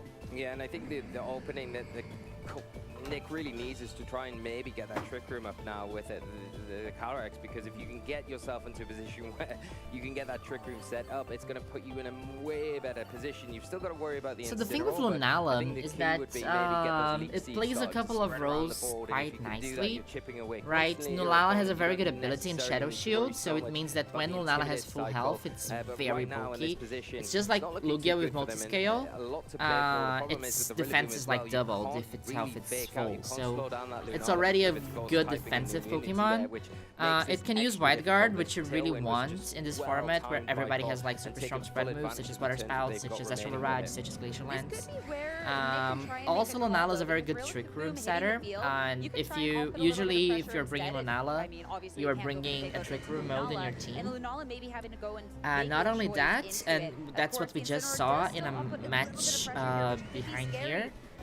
In a previous match, you can also do Expanding Force with Lunala, so you can do a Trick Room size spam using Lunala. So Lunala is very flexible, it's very defensive, it's very good in Trick Room, and yeah, that's kind of what you want, and it has access to Wide Guard, so those are like the reasons that make Lunala good as more of a support restricted rather than a main restricted. I guess. See if we can get onto the field safely, or at least make it through, as this Pokemon could be important into the match, but the Moongeist Beam from Lunala targeting into the slot. We had talked about the leftover recovery, how much? And it's strong, as we can see here. Turn, and it's going to be an Incineroar targeting into that Rillaboom instead. So you take a lot of damage. Ko is still looking in a strong spot, but Nick hasn't lost a piece of puzzle. And it's also pretty. I love Lunala. She's cute. Wolfie was using Lunala, right? Wolfie was bringing Koraidon Lunala. I think even if Cole takes an attack from the Rillaboom here and it goes down, I don't know which Lunala Wolfie was using. I think it just opens the door for the Incineroar to come back into the field. You got that active fake out, even though the I don't know if it was Trick Room. And the Lunala still in a really strong position, but now you get the Miraidon. Well, Nick is in a bad position and that here. is in a really dominant position where it can target either of these, and whatever you don't target, the Lunala kind of picks up that slot, and you're going to be able to close this game out pretty quickly. I don't know how Nick gets out of this. I feel Nick like loses in a really here. tough spot right now. Yeah, when you have 3 Pokemon left and the speed's not really in your favor, even with that Tailwind expiring, you just have naturally slower Pokemon. And the most HP you have on your end is this Kyogre with 38. That is just quivering when you're staring down the Miraidon on the other end. It is a scary situation. Ko just having the natural speed here. I feel like this one is a little bit of a tricky puzzle to maybe think about where things can change up. Again, that Tailwind, that speed. Ko just have so much in his favor, and even with some well-timed protects on Nick's end, there was just too many turns to go through. Yeah, and I think you're kind of just delaying the inevitable here, so maybe just utilizing this time to rethink and reevaluate what's maybe not gone your way this game and how you can go into game 2 to kind of pull things back around. And that's a fine thing to do, because it's so easy for Cole here to just... Which positions the Brazilians finished? I don't have enough... I don't know how to see the official rating so far, but I know that the highest rating is Victor, and he was probably around 40th place, just like Wolfie and Sugi, because I think Victor, Wolfie, and Sugi had like the same number of wins and losses, and I know Wolfie was 50-something, Sugi was 40-something. So I assume Victor is around there. Let me check if I can find it here. 2 APs, but Trick Room with this change up of dimensions is going to be Incineroar and Lunala for Ko. Nick with 2 very low health Pokemon, but Nick does have some Fake-Out pressure on this turn, and of course when you are looking at a little bit of priority, can't have that with the Urshifu. Yeah, with the Rillaboom. Where do you see definitely. this? I think the one thing that you've got to call out from that last turn is just the smart play from Lunala, from Cole, to say, okay, well, yeah, I think you're going to protect the Kyogre. I'm going to go after that Ice Rider. I'm going to utilize this turn. I'm going to get some value out of it and go for that Trick Room, putting yourself in just such a commanding position where, you know, the Incineroar is going to come in. You would expect that to be the slower out of the 2 and itself and the Rillaboom. So going to have that faster Fake Out here, and that's why we're seeing the cancellation locked in. Cole taking game 1. yeah, that Trick Room was just so well done. Because if it was a situation where, yeah, we went for the attack into the Kyogre, the Kyogre had protected, and we got that fake out, it could have been, you know, actually a possibility here for Nick. But Ko just making sure this is a safe play. This is the guy that went 8-0 on day one of Swiss. You know, we're gonna see some safe plays. We're gonna see a game locked up, and it was just so strong. And that was a really Victor 41, Wolfie 42. Let's go, Victor. The amount of Big damage that Wolfie. you were able to offput from Ko's end.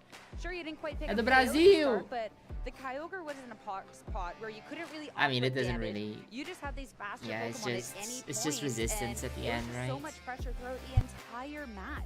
Yeah, it was a story all about speed control, right? I think that's the key to this. I think leading off of the Miraidon, putting the pressure on to that Kyogre in particular, and then getting the Whimsicott in at a really key moment to get the tailwind up. And then, yeah, I'm not worried if it goes down, because, yeah, you might get a Chilling Near boost, but I've got Incineroar on the back. You don't have the clear amulet. I can just drop that, keep you in check, and keep that pressure on with the Lunala. It was something you didn't have without that speed control. And like Brazil you rightly mentioned? said, at the What? close of Brazil that match, mentioned? the Trick Room at the end was key, because you get the Rillaboom in next to it, you can fake out the Incineroar and get a free Origin Pulse off with Hey the ring. Sylv, It kinda Top almost Cut forces is the really hand of the cool. Lunala in that situation to We either are wide fully guard supporting and Montana not Mott attack, in or this attack and maybe chat possibly here. lose the Incineroar, and then things can start to Right turn. So now, just locking it up perfectly executed by this Cole. is the current situation. We are at round of 16. It is close, but again, Montana Ko Mott making sure moved that there to was top no 8, door if I'm not open, mistaken. absolutely no Vitor possibility, Medina, we and just playing watched so smart him to the winning end. But now and where do moving we to top go 8 into too. this game too? 'Cause again, Mal now with pressure Harada that Ko and had James from the Evans get-go, where can Nick switch for this the up? US. I think he put a Right bit now of we're watching utility Kotsukile and out Nick of the Navarre, Kyogre. and in the Honestly, side I think it was a bit stream of a the shame match that, was the Kyogre lost so much health on that Hirofumi turn one, Kimura the and spot was Aaron so, Brock. Whiffy. So I think if you can get more damage out from that Pokemon in particular, it can be the way to carving out a victory to tie this game up. Well, it's a Kyogre that's not off-putting any pressure on this first start of the match because it is not leading the charge. It's going to be Ko going again with Yeah, that Kids double didn't make restricted it, lead. but Nick, this is where we're he gonna did see a well. little bit of Like a I switch think up. that Fluttermane is gonna be back, performing but at high Rillaboom level, to kick reaching this day off. 2, he's Yeah, the the Rillaboom's a really nice lead here, just to get rid 41st of best that player in the electric world. train, That's to stop the already additional boost onto the Miraidon. That's You something, expect right? Maybe it will have to go for that terrestrialization here because the threat from the Fluttermane, if we see it play out like game 1 where we do see that terrestrialization and the Moonblast come into there, we know that the Let's go, Miraidon, Montana Mott. whether it's electric terrestrialization to be able to take that, if it doesn't terrestrialize, stays on the field, probably will drop to that Moonblast, and Ko not really wanting to give up pieces so easily. So I think that is a nice play to get rid of the electric train, to stop that big damage coming out, and the Rillaboom in a position where it can potentially get some value here. It can get some chip damage into the Miraidon, maybe pivot out, keep that grassy train active in the back, or you can break the Shaq, Shadow I need Shield. a bio or get some break. big I'm damage gonna onto let the you keep Lunala watching if the Shadow game. Shield I'll is be back in a broken by the second. Fluttermane. Right away on this first turn, a lot of different options here for Nick, and on the opposing end, Ko switching up the terrestrialization into this Lunala instead. The Fluttermane is so threatening to both of these Pokemon, so you really have to pick and choose, and prioritizing making sure Lunala is not going to be taking super effective damage, and that is going to be one that pays off. Out of all, Shadow Shield, and not too much. Special Defense will drop. You didn't take too much damage. Electro Drift, Volt Switch, sorry, from this Miraidon. That's going to be a considerable amount into the Fluttermane, and a chance for Ko to switch things around. Yeah, this is just so well played by Cole, saying, okay, I'm not repeating what I did game 1 because you probably want to go after the Lunala, expecting the Miraidon because we talked about it, how pressured it was. That is the obvious choice for the terrestrialization. Ko identifying that, saying, no, I'm going to protect my Lunala this time because it was so pivotal in that game 1. I'm going to terrestrialize that in case you go for that Moonblast, the Shadow Ball into this slot. Don't want it to be super effective. Don't want to put myself in danger of getting knocked out by a double up into it from a Wood Hammer that potentially is coming out from the Rillaboom. It's in a nice position, especially with that Volt Switch damage into the Fluttermane there, to put it in a place where if we do see a follow-up from the Lunala, that Fluttermane is gone and Nick loses a really key piece of the puzzle, which would be huge detriment to him for trying to claw this game back and tie it up. And I mean, for Ko, that call to, I mean, leave them right on in position where that could have been eliminated on the very first turn. So brave. So brave. That's going to be now Incineroar after a little bit of thought to hit the field, but Rillaboom not eyeing up a big attack. Instead, this is going to be the pivot as well. And in the back, it's going to be that double restricted for Nick. Now Kyogre onto the field, but I'm still intrigued with Lunala and what it's gone for on this turn. We've seen the terrestrialization, so we know it can 5 through the turn, and now this is where we go for the attack. into the Flutter Mane. So that is going to be Nick down a Pokemon already. Yeah, and that's a big play here from Cole. I think as well, getting the Incineroar in is great because now you've got the option, although that Kyogre comes in, you think, wow, that's putting on a lot of pressure, especially to the water weak Pokemon in Incineroar and the neutrally hit Pokemon in Lunala. You still don't, if you're Lunala, you don't want to take a Hydro Pump from the Kyogre because it is going to outspeed you. So you're in that position where you can utilize the Fake Out. Unfortunately, Nick playing into this, bringing the Rillaboom in, it has that faster Fake Out, so can pin that Incineroar, go for the Fake Out into that slot, and then it frees up the Kyogre to get those big attacks off. So got to be careful here if you all call, because Nick placing his Pokemon in a really good position to try and get a momentum swing, get himself back into this game. And I love the fact that we got a Kyogre that actually has a lot of health now, right? Yes, yes. And the difference in the move going for either a single target or the spread damage, if you think the Lunala isn't going to get wide guard, there's a lot of possibility here. And Rillaboom, I mean, calling out the Fake Out, but I'm curious if we are just going to see that Swapperoo. They could be a big one, but over on the opposing end, Lunala switches. So it's going to be another Pokemon to hit the field and potentially take a lot of damage from this Kyogre. At least Miraidon will be taking the hit quite well, and it is going to be a Pokemon to reset the train. Actually, a double pivot from Ko. That's interesting, and I think one Pokemon that you've got in the back, if you are called to come in and take one of those big, powerful water type attacks, if not two, is going to be the Whimsicott and that Miraidon, with the Dragon typing going to help there, and obviously the Whimsicott with its Grass typing. So nice position, and getting that Whimsicott onto the field now is really nice, because once again you can go for that Tailwind that's going to put the Lunala in that more preferable position, and the Miraidon in its electric terrain going to be really strong this next turn if it can get through it. Kyogre has worked so hard to get a Water Spout with that full HP, and the double swap from Ko. That is a lot of damage, but it is going to be two Pokemon that survive. Yeah, it is, and that is massive, because now both these Pokemon, I mean, otherwise they would still be in range from a Glacial Lance, you would expect, without the Water Spout, but it just guarantees it, right? The thing is, the Kyogre in that spot now where it's so healthy, you mentioned, it's nicely in a place where it could take advantage of these Water Spouts. It is going to have to worry about the Miraidon, because you would expect maybe a Tailwind to come out from this Whimsicott, but does Cole make the decision here to set the Tailwind up, get an attack off with the Miraidon? If he gets the target right, you can maybe pick up a knockout onto one of these Pokemon, but then you're left with only two Pokemon in the back, an Incineroar and that Lunala. Kyogre maybe feeling a little bit of a threat from that Miraidon on the opposing end. We'll see a switcheroo once again as Rillaboom, again, better poised to take a hit and reset that train, bringing the Grassy Surge, limit the damage the Miraidon can do. This has just been a straight-up pivoting game from both of our trainers, though. Whimsicott is not looking to set any sort of Tailwind, instead switch back out. Incineroar will bring the Intimidate, and that's going to be great when you're eyeing up these two physical attacking Pokemon on the opposing end. Now we're eyeing up the Miraidon, and the pivoting isn't going to stop there. It's going to do a little bit of damage, and yet again, Ko to pivot things around. Yeah, he does not want to give up any Pokemon if he doesn't have to, and I think that's a really good way to go forward in this match. Keep all your pieces active as long as possible. Now you've got that Intimidate onto the Calyrex. It's going to mean that the Glacial Lances aren't hitting as hard. You can get your Lunala in a bit safer, and your Incineroar's not really going to worry about this with that active Fake Out the next turn, and he's got the ability to continually go for that pivot out, maybe get the Miraidon back onto the field or the Whimsicott to help support, disrupt things on your side. Looking at the pivoting too from Ko's end, I mean, for the Water Spout one, you took a lot of damage, but you had Pokemon that survived the turn after the switch. And again, with this double pivot to be able to bring these Pokemon in, the Glacial Lance just did really not that much damage. No, and I think that's the problem with one Intimidate. It feels very underwhelming, doesn't it? And it doesn't feel like you're making the progress that you want, unlike something like Kyogre out on the field that you feel like, wow, this is making steps forward in the game. See, Michael Kell should be cool, right? Way less impactful. And do you want to slow the game down even further by going for those Leech Seeds and kind of have to rely on that as the way to chip down your opponent? But I really want to pull you've got through. time to do I that got another against this powerhouse in Lunala. We saw how heavy it hit in that game one. If you give it an inch, it's going to take a mile, and that is something that Nick can't allow to happen.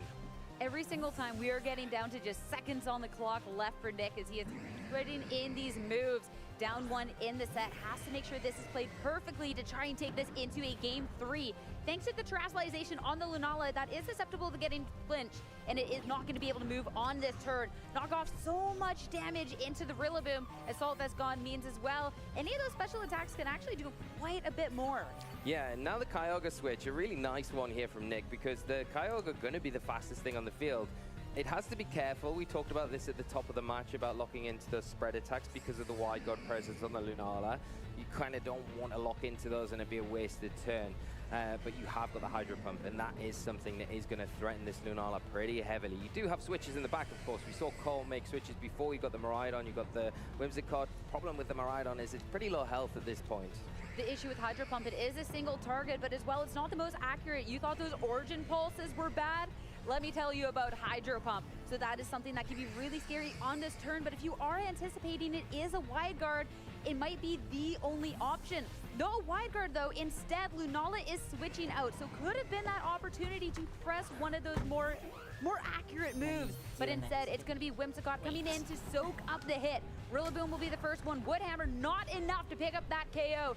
Now it's going to be a Pokemon, the Kyogre, to follow up. Hydro Pump will connect, but that's not necessarily where you would have wanted to take the damage. At least you don't have to worry about the Tailwind, but it's not going to be that big hitting move that maybe you would have liked. And knock off, now Kyogre, that's a lot of damage. Yeah, that's a huge amount of damage from the Incineroar just left alone, and you can see the rain stopping now, which is not something that Nick wants to see with that Kyogre on the field, and now it opens the door for Cole to get that Miraidon back into play. Probably doesn't mind the Whimsicott going down there as long as it helps preserve the other restricted in Lunala, keep it healthy. And I think the main thing that you've got to do now is get rid of this Kyogre. Once that Kyogre falls, the rest of the dominoes go with it. The Rillaboom, the Calyrex are going to really struggle against that Lunala, especially So when chat, you've got what the did I support miss? of Is the Nick Incineroar there, which is sitting pretty comfortable. Nick's at the not minute. in a very good He's position, not really right? worrying about much outside of that Kyogre, which you can cover with that Miraidon. And you talked about Kyogre being the one to really kind of set the pace when we saw how little damage that the Calyrex Ice Rider was able to do, and things like the Incineroar, especially after Intimidate. But the Kyogre's in a really, difficult I predicament decided to do right some now. shiny hunting while we watch, by the way. If I shout, it's a shiny Chikorita. That it's got one attack, and once it uses that, the recoil damage is going to take it down. So you've got to be really convinced with where you're landing this attack. You don't want to waste it into a target that might not pick up the momentum that you need to get forward in this match. Make the progress that you're looking for. Yeah, so do you target into the Kyogre and try and take care of that big threat for Nick? A Pokemon that could also protect, and then you can maybe just lose the Miraidon without doing the damage if the Rillaboom opts in. Yeah. Or do you target into the Rillaboom, even resisted? The Rillaboom no longer has an Assault Vest. And I'm pitting my nails, I'm not sure what's happening. So where do you target It's down a lot the of foe with that games. It's a one lot of last games. There's still attack? 4 It hours is to into go. the Kyogre 3 spot hours to go, Try and kinda. get rid of that restricted. Well, instead, you're going to be targeting into the other one, the Calyrex Ice Rider back. Still has a lot of health, but still would not appreciate a hit in this situation. But I'm eyeing up this Miraidon. Where do we target? We're gonna have to wait a second longer. We're going to have to wait a little longer, and yeah, even if it is into the Calyrex, I think the thing for Nick is that he's got that Kyogre off the field to bring back in, but it isn't into that Calyrex slot, it's into the Rillaboom. And that's going to be a Draco Meteor to drop the Pokemon on the other end. So Rillaboom is taken down. The Miraidon, though, as you called, that is a Life Orb recoil. That is a one and done. Miraidon is down. Whether it's a worthwhile trade, we'll have to see. Both trainers down to The finals are Pokemon tomorrow. apiece. Today we're only gonna know who's in the finals. So we go into the semifinals bring in today. this Incineroar, which is really smart, switching that out and not the Miraidon in that situation. I really hope we Preserve can it. catch You've got Montana. the I would love to Incineroars watch Michael coming, you've got Couch the fake too. out, and that might be enough to sway this game in your favor. You can fake Maybe out next and get round. a Trick Room set up, and that will give you maybe the room that you need to be able to get through this Kyogre that right now is threatening some big potential knockouts. You only get the one fake out, though, into the 2 Pokemon on the opposing end. So there is still the option for Nick to be able to target into something. Something like the Kyogre can be getting rid of the Lunala in one fell swoop. But the Calyrex is a Pokemon that you can start putting pressure in other ways. You can try and anticipate the Trick Room, try and make the heads-up play, or go for something like the Leech Seed and try and make sure that you slowly but surely win out this match with that recovery over time. So there is still some staying power for Nick, even with the fake-out pressure on the opposing end. Yeah, and the one thing that Nick's got in their bank is the Terastallization. They haven't used that yet, so they can take advantage of that. And I think you're right. I think the Leech Seed now is something that you're going to have to really lean into to try and get through this match. You've already taken Intimidate from the Incineroar, so Glacial Lances aren't going to be hitting as hard. Kyogre in a bit of an awkward spot, and now you've got that Fake Out, which is really pressuring you. And on the back of that, we are seeing that Terastallization trigger pulled. Make sure this Calyrex Ice Rider has what it takes to make it through the turn. As we saw, it wasn't going to be a Protect locked in. So make sure that you can try and make it through to the next steps.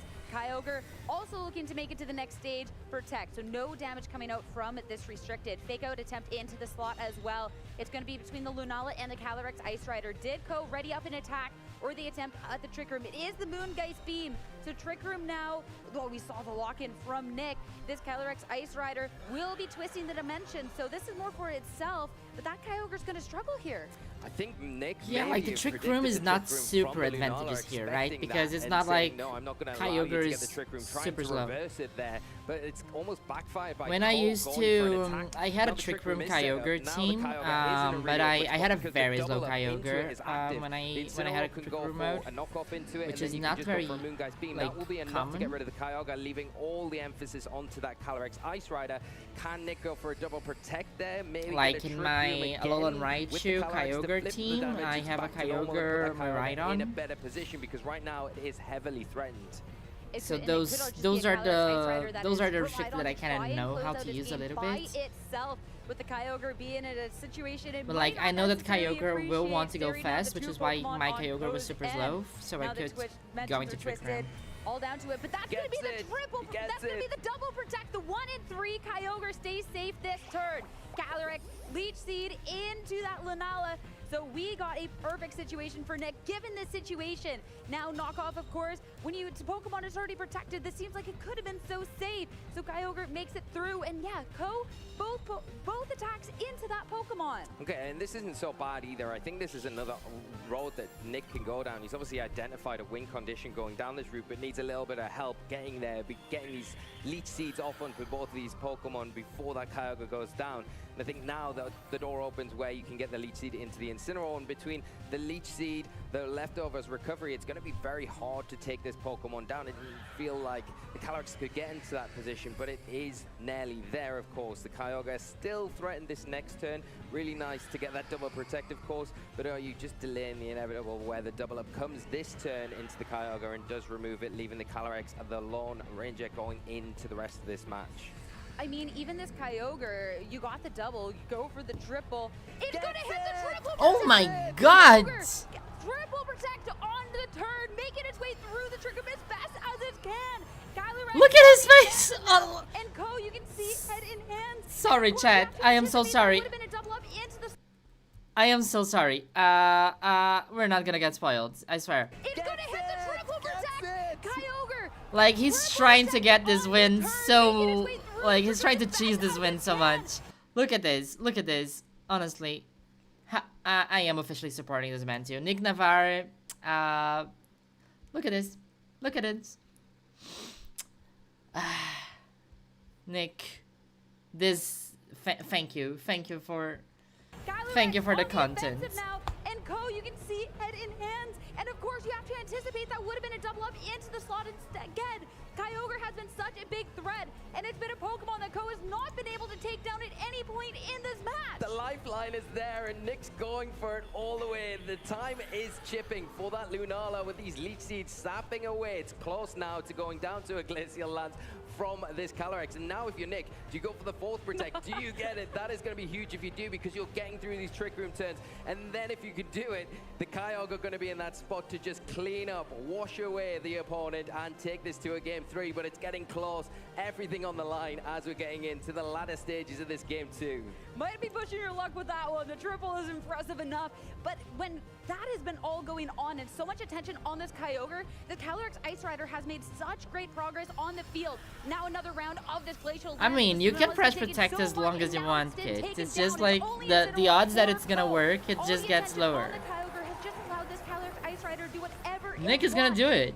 Nick is gonna. This is crazy. Like, he won by triple protecting. You have a Calyrex at the full HP. You have a Kyogre that finally gets hit on this turn, doesn't get taken down, and a Hydro Pump that gets to connect and take Incineroar down. We're going to a game 3. This is what we want. Chat. It's the World Championships. Chat. We won a game 3. We got a triple protect. We didn't expect it. Great Chat. play here from Nick in a really awkward spot. You felt like the match was just slipping away from him, but doing what needed to be done and taking full advantage of the Calyrex. You've got to give Nick huge credit there for utilizing the Leech Seed when they did and the Glaze.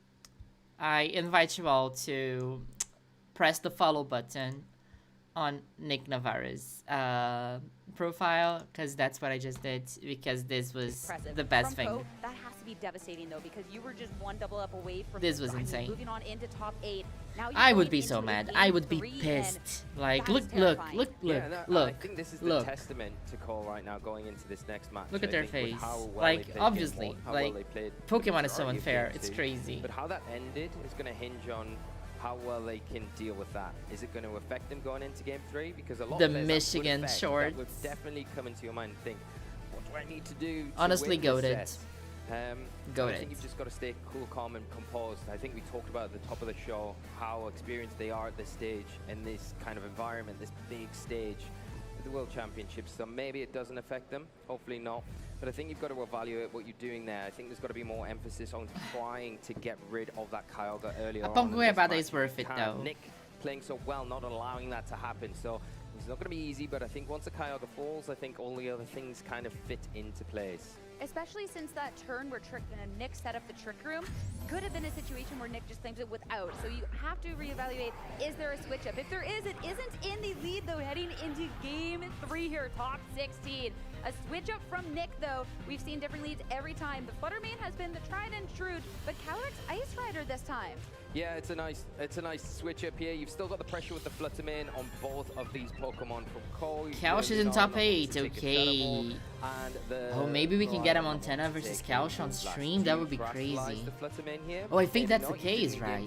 I think they. I think with the. Oh, I think we're gonna see Montana versus Mind games and everything Couch. else, Fluttermane has had 2 different targets for these first 2 turns. First game we saw the Trastalization into the Miraidon on the other end with that Moonblast, which would have been a KO if it Yeah, wasn't for I the think they're paired Trastalization. against each other. Game 2 we saw the Moonblast into that Lunala, which would have been Oodles, but it had Trastalized. So for Ko, which Pokemon do you Trastalize? What do you think nervous. Nick is going to do I on am this turn? Like, nervous. this could be a huge turn to dictate the outcome of this match. Yeah, and you can't really overextend on either one of these because they're putting on so much pressure in their own respect. The Lunala pressuring with the Moongeist Gleam into both of these Pokemon here, if no Trustalization. And the Miraidon is in that spot where it can just put attacks and damage onto whatever it wants, but it is leaving the field. It does not want to stick around to find out if it was going to be a Moonblast. Fire Dog into that slot. Incineroar swap in seems a lot more safe. Intimidate into the Calyrex Ice Rider is going to be so nice. And Terastallization, well, when you see the Miraidon leave, you know it could only be for one target. That Lunala into that Fairy type. So this seems to be the best of both worlds. Now you don't have to This worry one about is the a Shadow very Ball. drawn Miraidon out doesn't game. have to That's worry why about I'm very anything silent. at It's all. like this one is a hard one. This is a stalling one. Well, Ko is making sure that, hey, this Lunala's safe. Nick is making sure his restricted is preserved as well. Calyrex Ice Rider into that Fairy type. Make sure it can soak up as much hits as possible. Now, Shadow Ball, that into Lunala. We saw the damage before. This is going to be breaking that Shadow Shield and see how much damage can be done now in return. As again, that's Joe's sash. attack. That's into sash. the Fluttermane. That's got 1 HP. Okay, the flat Sash. We're bringing it down to Sash. We're making it interesting over here. Now it's going to be Calyrex Ice Rosemary's Rider. very Glacial excited. Land in return, Incineroar going to take that hit Oh, so that did well, and you can see nothing. how much that Intimidate pays off. Yeah, it's a really strong Intimidate. You can see the Glacial Lance just not having the impact that Nick wanted think it it's this to. And song. the I Fluttermane hate this there, song. Taking the advantage of that Focus Sash, right? You rightly called it out there, where it has the ability to just sit in front of these really big threats because it knows it's got that blanket, that security, where it can just choose its target wisely and try and get some crucial damage off. Unfortunately, not really paying off there because of the terrestrialization on the Lunala. Now the Incineroar comes in. Do you go for the fake out into the Calyrex to slow down? Probably not. You probably want to try and pivot out, get that Incineroar off the field to drop that Intimidate a little bit later on when necessary to further weaken that Calyrex. And now you've got the opportunity to take down that Fluttermane. As we know, it's got no Protect there, so an easy target for the Lunala. Ooh, no Trick Room. Eyeing this up, Fluttermane taking a pause from going for these attacks, instead taunt into the Lunala. So we Ow. won't be able to see anything other than attacks from that Lunala for the next couple of turns.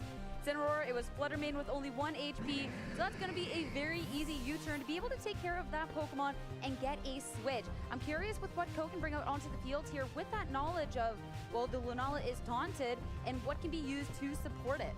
Yeah, but I mean, if you go back to game 1, I don't think the taunt matters too much. There was not really so much emphasis other than that very end turn on the Trick Room being important for Korra. It feels like that.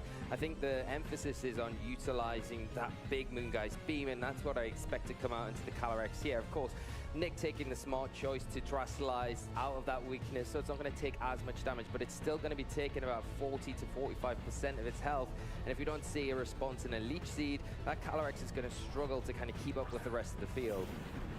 Ooh, a little bit more of a switch up from Ko. It's going to be none other than the Urshifu. Looking at that, though, the taunt, it was a Lunala that goes for the Trick Room, and Nick is going to actually go and set it up himself. Now we get an opportunity. What is in the back? Rillaboom to hit the field. That is going to put a lot of pressure onto that Urshifu. But that taunt, and then Nick going for the Twisted Dimension itself.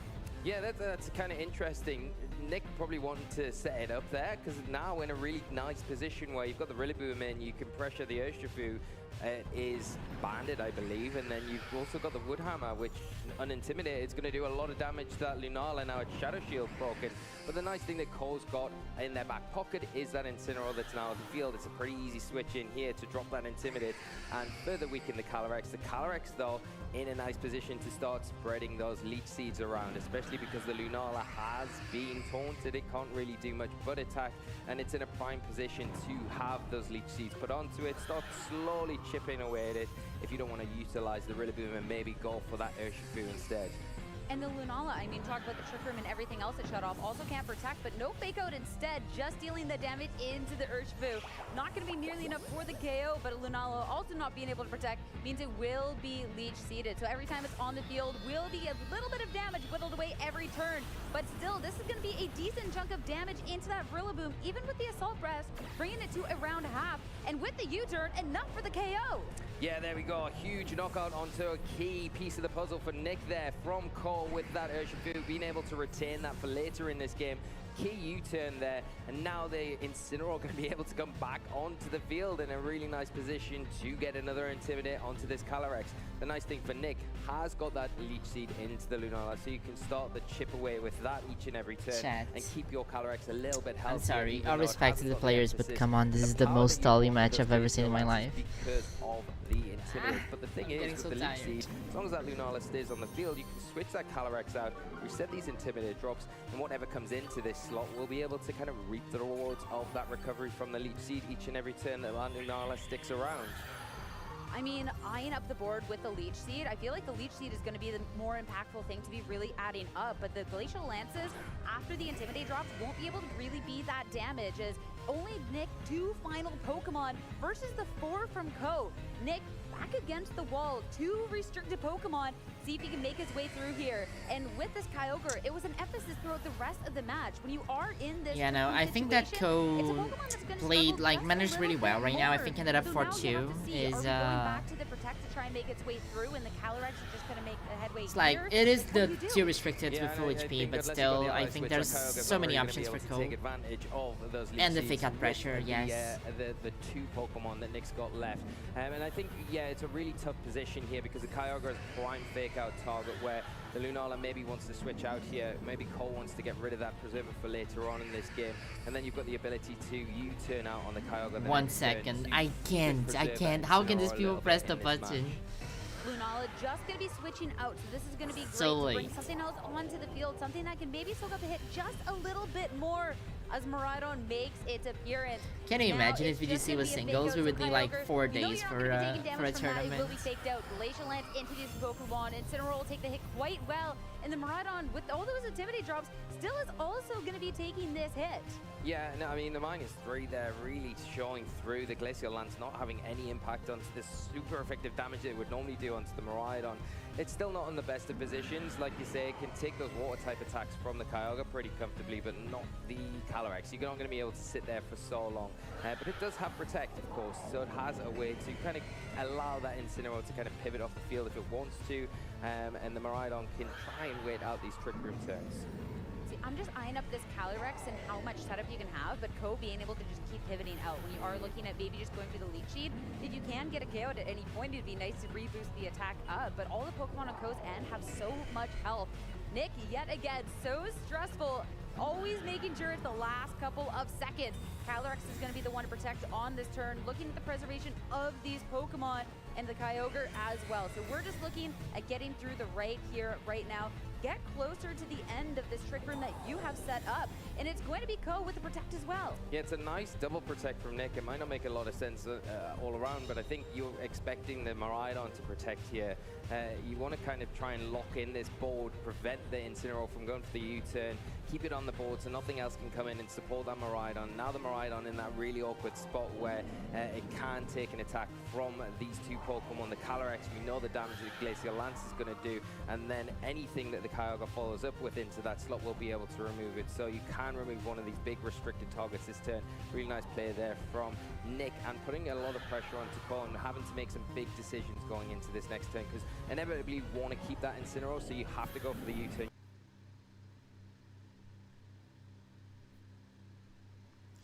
If there was a singles VGC, it would be super annoying just because Toxapex. I feel like they are stalling the timer, honestly. Aren't they?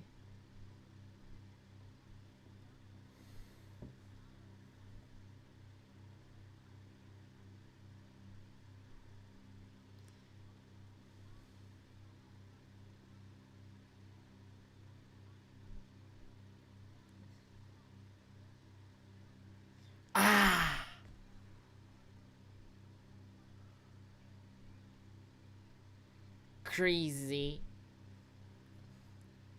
Oh, you're kidding me. I'm sorry, chat. As we see that Trick Room end and the dimensions flip back to normal, the Miraidon going to come back in a really favorable position. It's going to put on a lot of pressure on that Kyogre. Cannot terrestrialize, and the Calyrex as well has taken so many Is the intimidates audio up bad? to now. I'm so sorry. I'm really sorry got for the impact audio that you want. issues. And I'm one gonna thing try that to look Cole into can it. do is take advantage of But the it should be break, back, because you know right? The Urshifu is in the back. That's going to be able to throw out those big surging strikes, boosted by the item that it's holding. Yeah, Thank you, board. OBS. You now have the Trick Room that's gone. A Miraidon that's hit the field with the speed, and Pokemon from Nick that the Kyogres already have. It also just doesn't fare well against that Miraidon.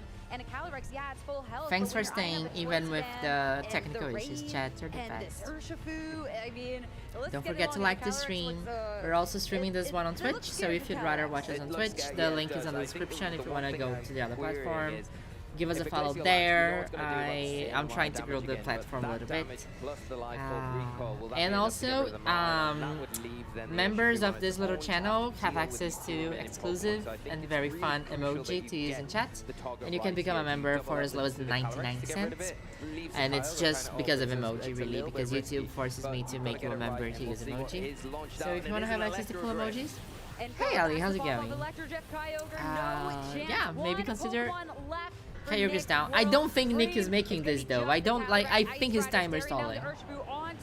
Yeah, Wolfie's out. Wolfie.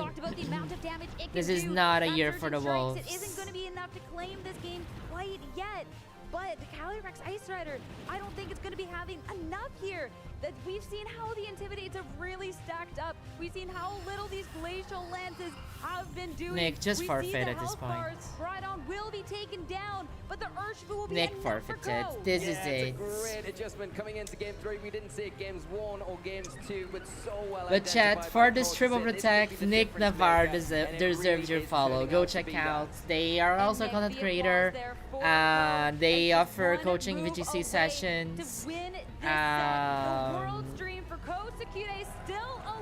Urshifu wins. Everybody we love is eliminated, Ellie. The chosen player for this stream to support is Montana Mott, who's playing against Michael Kausch. Maybe the best player in the world in the next round. So I really hope we can watch this match.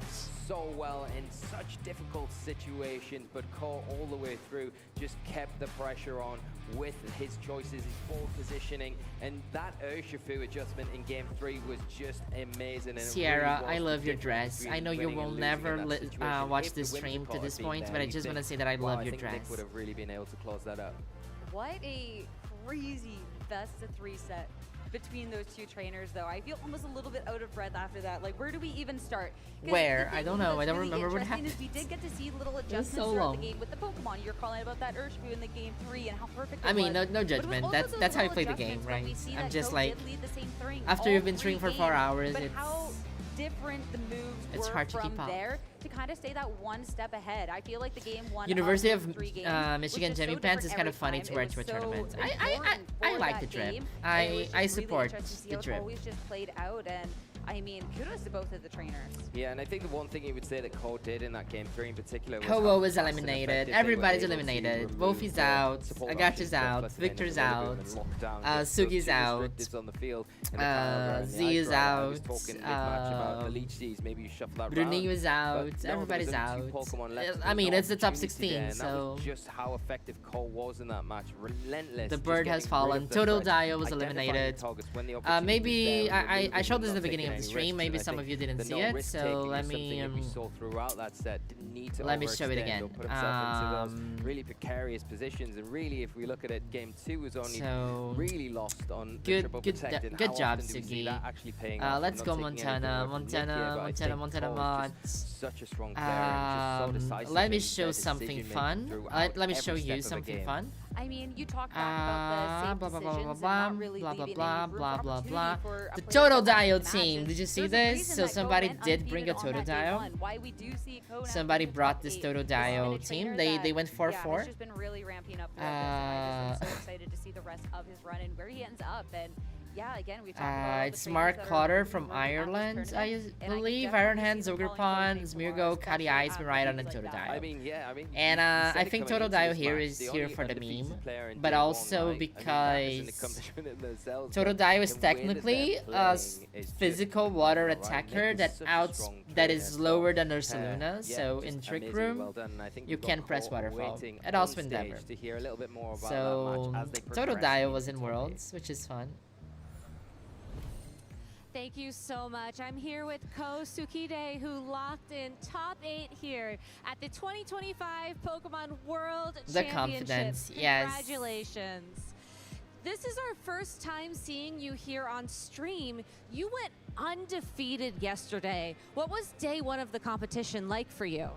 昨日は無敗でいけたようなんですけど、昨日はどうでしたか？昨日は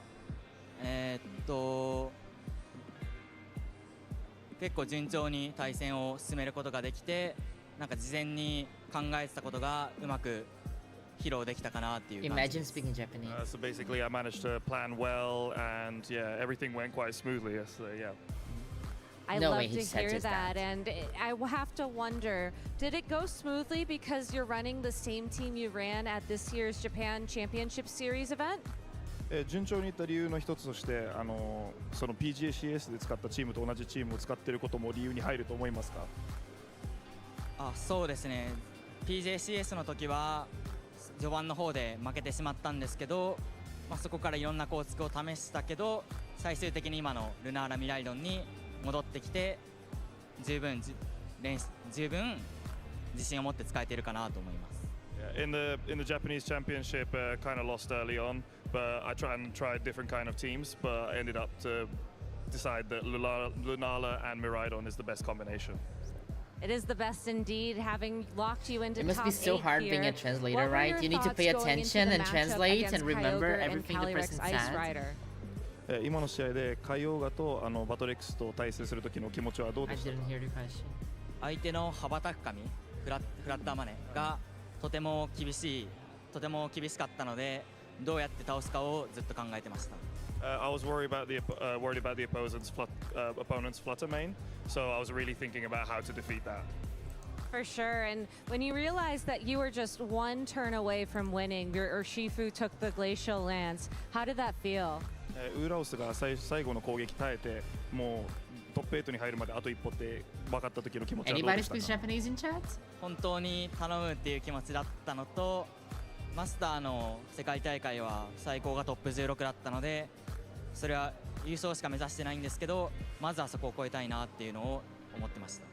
So first of all, obviously I was hoping that it would happen, but the highest I've got so far is top 16. So yeah, obviously I aim for number 1, but I was happy to make it there. All right, well, Ko, thank you so much, and omodetou gozaimashita on your accomplishment. Good one, Ganbatte Gabby. kudasai. And we're going to be back with more action here at the Pokémon World Championships real soon after this break, so please keep watching. We will keep watching Gabby Snyder. Feraligator. Let's go, chat. I don't think we're right on. I don't know Chip anything Ritchie anymore. back here Isabella. in the hall at Pokemon Worlds 2025 here in Anaheim. So many exciting things to do here. I know this is like Americana and stuff, and I should not like it, but I kind of dig the varsity jackets. I want one. I want all the merch. Please. And like, and all of my friends are being sweet. They're like, "Do you want me to buy for you?" And I'm like, yes, but like, I'm not going to the United States to pick it up. I have no plans of going to the United States in the foreseeable future.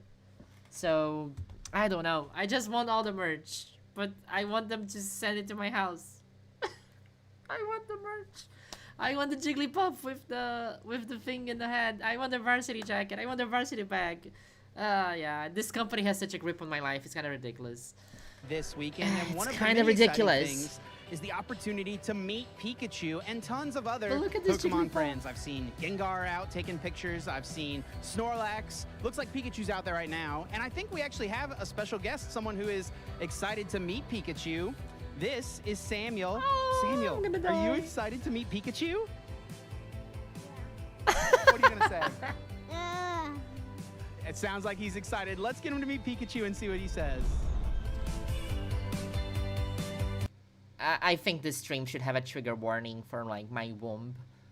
Like honestly, I'm not thinking of having children anytime soon. But then I see this and I'm like, maybe I want children like next week. How can I have children by next week?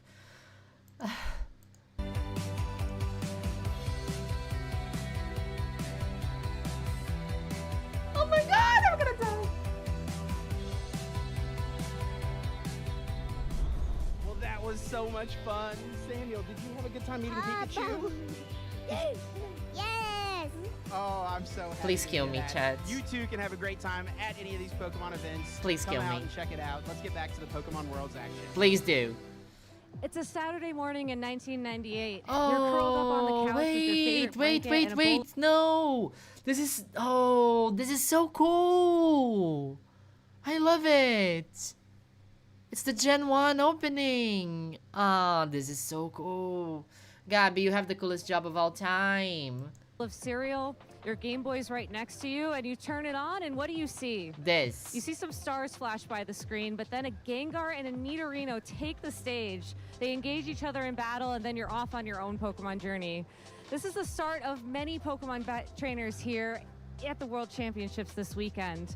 Gengar versus Nidorino. That's all it needed back in Pokemon Red and Blue. It was the first thing you saw when you turned on the game, and it's honestly the first thing you think of when you think of those games all the way back in 1998.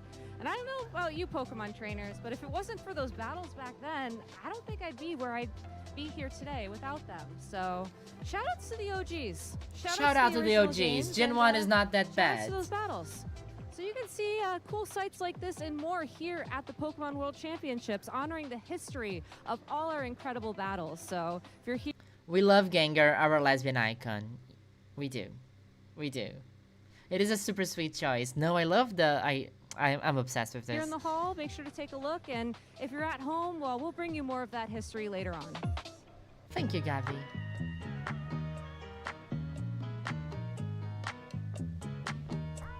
Chat. Portuguese sided. No, wait. This is the Latin American championship, right? No. Yeah, it's a Latin American. Eu acho que pra mim as principais ferramentas pra você. Brazil confirmed. What the hell? Are we getting we're getting Brazilian Portuguese? Pokemon Legends getting Brazilian Portuguese, please? Is that confirmed? Can we please? Also, I don't know you. I do love your outfit. I do love your hair also, but I also love your outfit. You look cool. Acho que pra mim as principais ferramentas Patri pra você Poppies. melhorar como um treinador seria ter vários amigos pra jogar, pesquisar bastante, entrar em grupos e treinar. Treinar principalmente. Quais ferramentas que eu acho que um jogador competitivo tem que ter? Primeiro é paciência, porque você tem que repetir várias vezes, várias coisas. Então, primeiro é paciência. E a segunda de tudo é, cara, é anotar as coisas. Anotar as coisas. Anota bastante, porque Anota você vai anotando e vai bastante. gravando mais fácil. Então, é persistir e paciência. Eu acho que a gente tem ferramenta até de sobra, porque é uma comunidade muito grande, a gente consegue compartilhar a experiência um com o outro e ver onde cada um consegue melhorar se ajuda. You know what I love about Brazil? And I'm sorry, I am judging a little bit, but I had 2 glasses of wine and I'm gonna say it. We just interviewed 3 Brazilian Pokemon fans. None of them are straight. Bueno, mira, lo más importante en este juego es caminar y atrapar. Todo el tiempo estar atrapando y siempre revisando en las mismas páginas de Play Pokémon cuáles son los Pokémon que están destacados y buscar de esos Pokémon los mejores IVs para poder Los tener mejores mayor IVs. rendimiento en las batallas. Pero- Primero que nada es ver el meta, qué Pokémon son los mejores, un poco más avanzado, aprender a contar los básicos. Viva Latin America, viva Brazilian gays. Oh, Gustavo Kengo! Wait, he's speaking English. Wait, I what? think the players need to always look at meta, check the meta. I think this is really important. Why are they subtitling Gustavo if he's speaking in English? What? I think the players need to always look at meta, check the meta. I think this is really important because This is horrible, right? Because, sorry, Gustavo Kengo played Worlds yesterday, and the first match, like, I was, like, so looking forward for the Brazilians to go super far in the competition. First match was Agachi versus Gustavo Kengo, and I'm like, why are you putting the 2 Brazilians against each other? Why? How is this fair?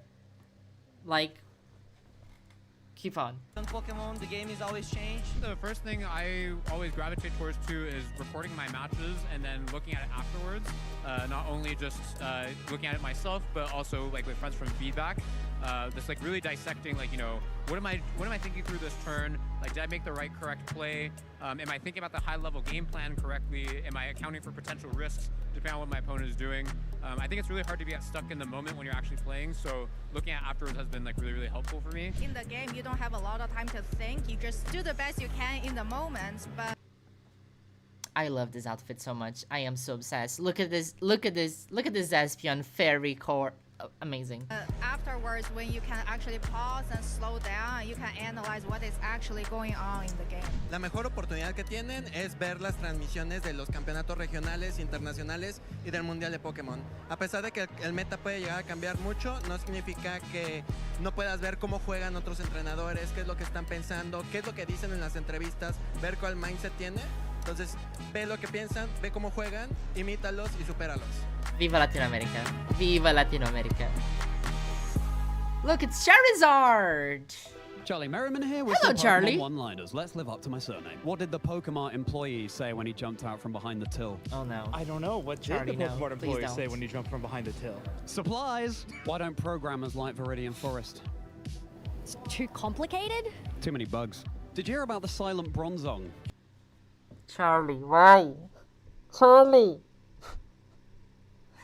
I am like 300% sure he wrote those himself. It's too complicated? Too many bugs. Did you hear about the silent Bronzong? No. He won the Nobel Prize. What do you call a cold cat Pokemon? A cold cat Pokemon? No idea. A Persian blue. Oh, yeah, that I didn't works. get That this works. one. Yeah. How do you divide up teaching water types, the Pokemon theme song? Teaching water types? Put them next to water? You teach star me and I'll teach star you. Ah, I see, I see. Did you hear That's about cute. the Pokemon that ate all its friends' rare candies? No, I didn't. It was wrong on so many levels. No! Have their No! No! I want to guess, but I don't know. Where did they have their meeting? In the gourd room. What was the unemployed fish Pokemon doing? Oh, No idea. Job seeking. No. What you call a Teddy Ursa with no teeth? Grr? A gummy bear. Oh, that's so cute. I couldn't figure out how to get my Pokeball to lock, but then it clicked. Why do beautiful cloister never share? Because they're shellfish. They're pretty shellfish. Oh my god! Very nice. Did I ruin that? Yeah. Did you laugh? Did you groan? Either way, I hope your day's a bit merrier. See ya. I like the tuxedo. I dig the tuxedo, Charlie.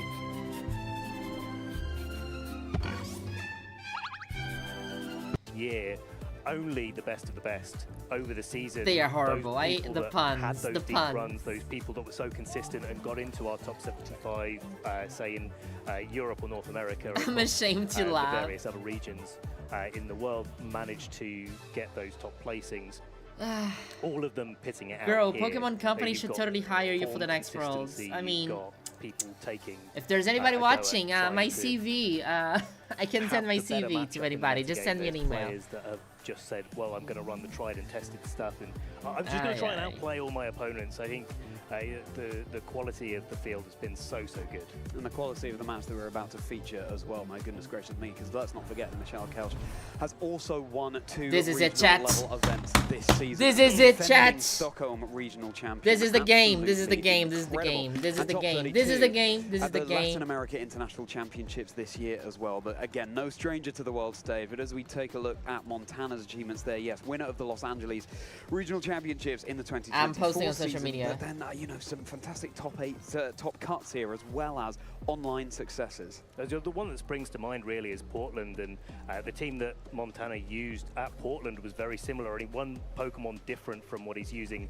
this weekend. Let's I go went very Montana, slightly let's go for Montana, NAIC, let's go but that didn't Montana, work let's go out Montana. quite as well for him, so it's really nice to see him come back from to a bit. Montana's bringing Dragonite. World Championships. Dragonite, Dragonite. Key things. that you've got to be Dragonite. Really all about, especially when Michael you're playing Kelch is against also a bringing player Dragonite. like What the Michelle hell? Kelch Is that's, Mega Dragonite really confirmed? Is this got Mega nothing to Dragonite? prove at this stage, does want that win, but Wait, they have certainly, such similar teams. Montana This is kind of comes into funny. This matchup a little bit more of an underdog. One has on paper. Amoonguss, the other one has Montana has such Zogerpon Rock. experience running Calyrex Shadow Rider as well. That is the restricted Pokemon that they won the Los Angeles Regional Wait, these teams are so with similar. It's back crazy. In Regulation Set G. The But they first don't. trainer They're to not pilot friends, right? They're not Calyrex building Shadow Rider together. to Michael that Kelch is in success Germany. in Regulation Set G as well. So they know this That's Pokemon crazy. inside and out. Some have dubbed Montana the Calyrex Shadow Rider expert.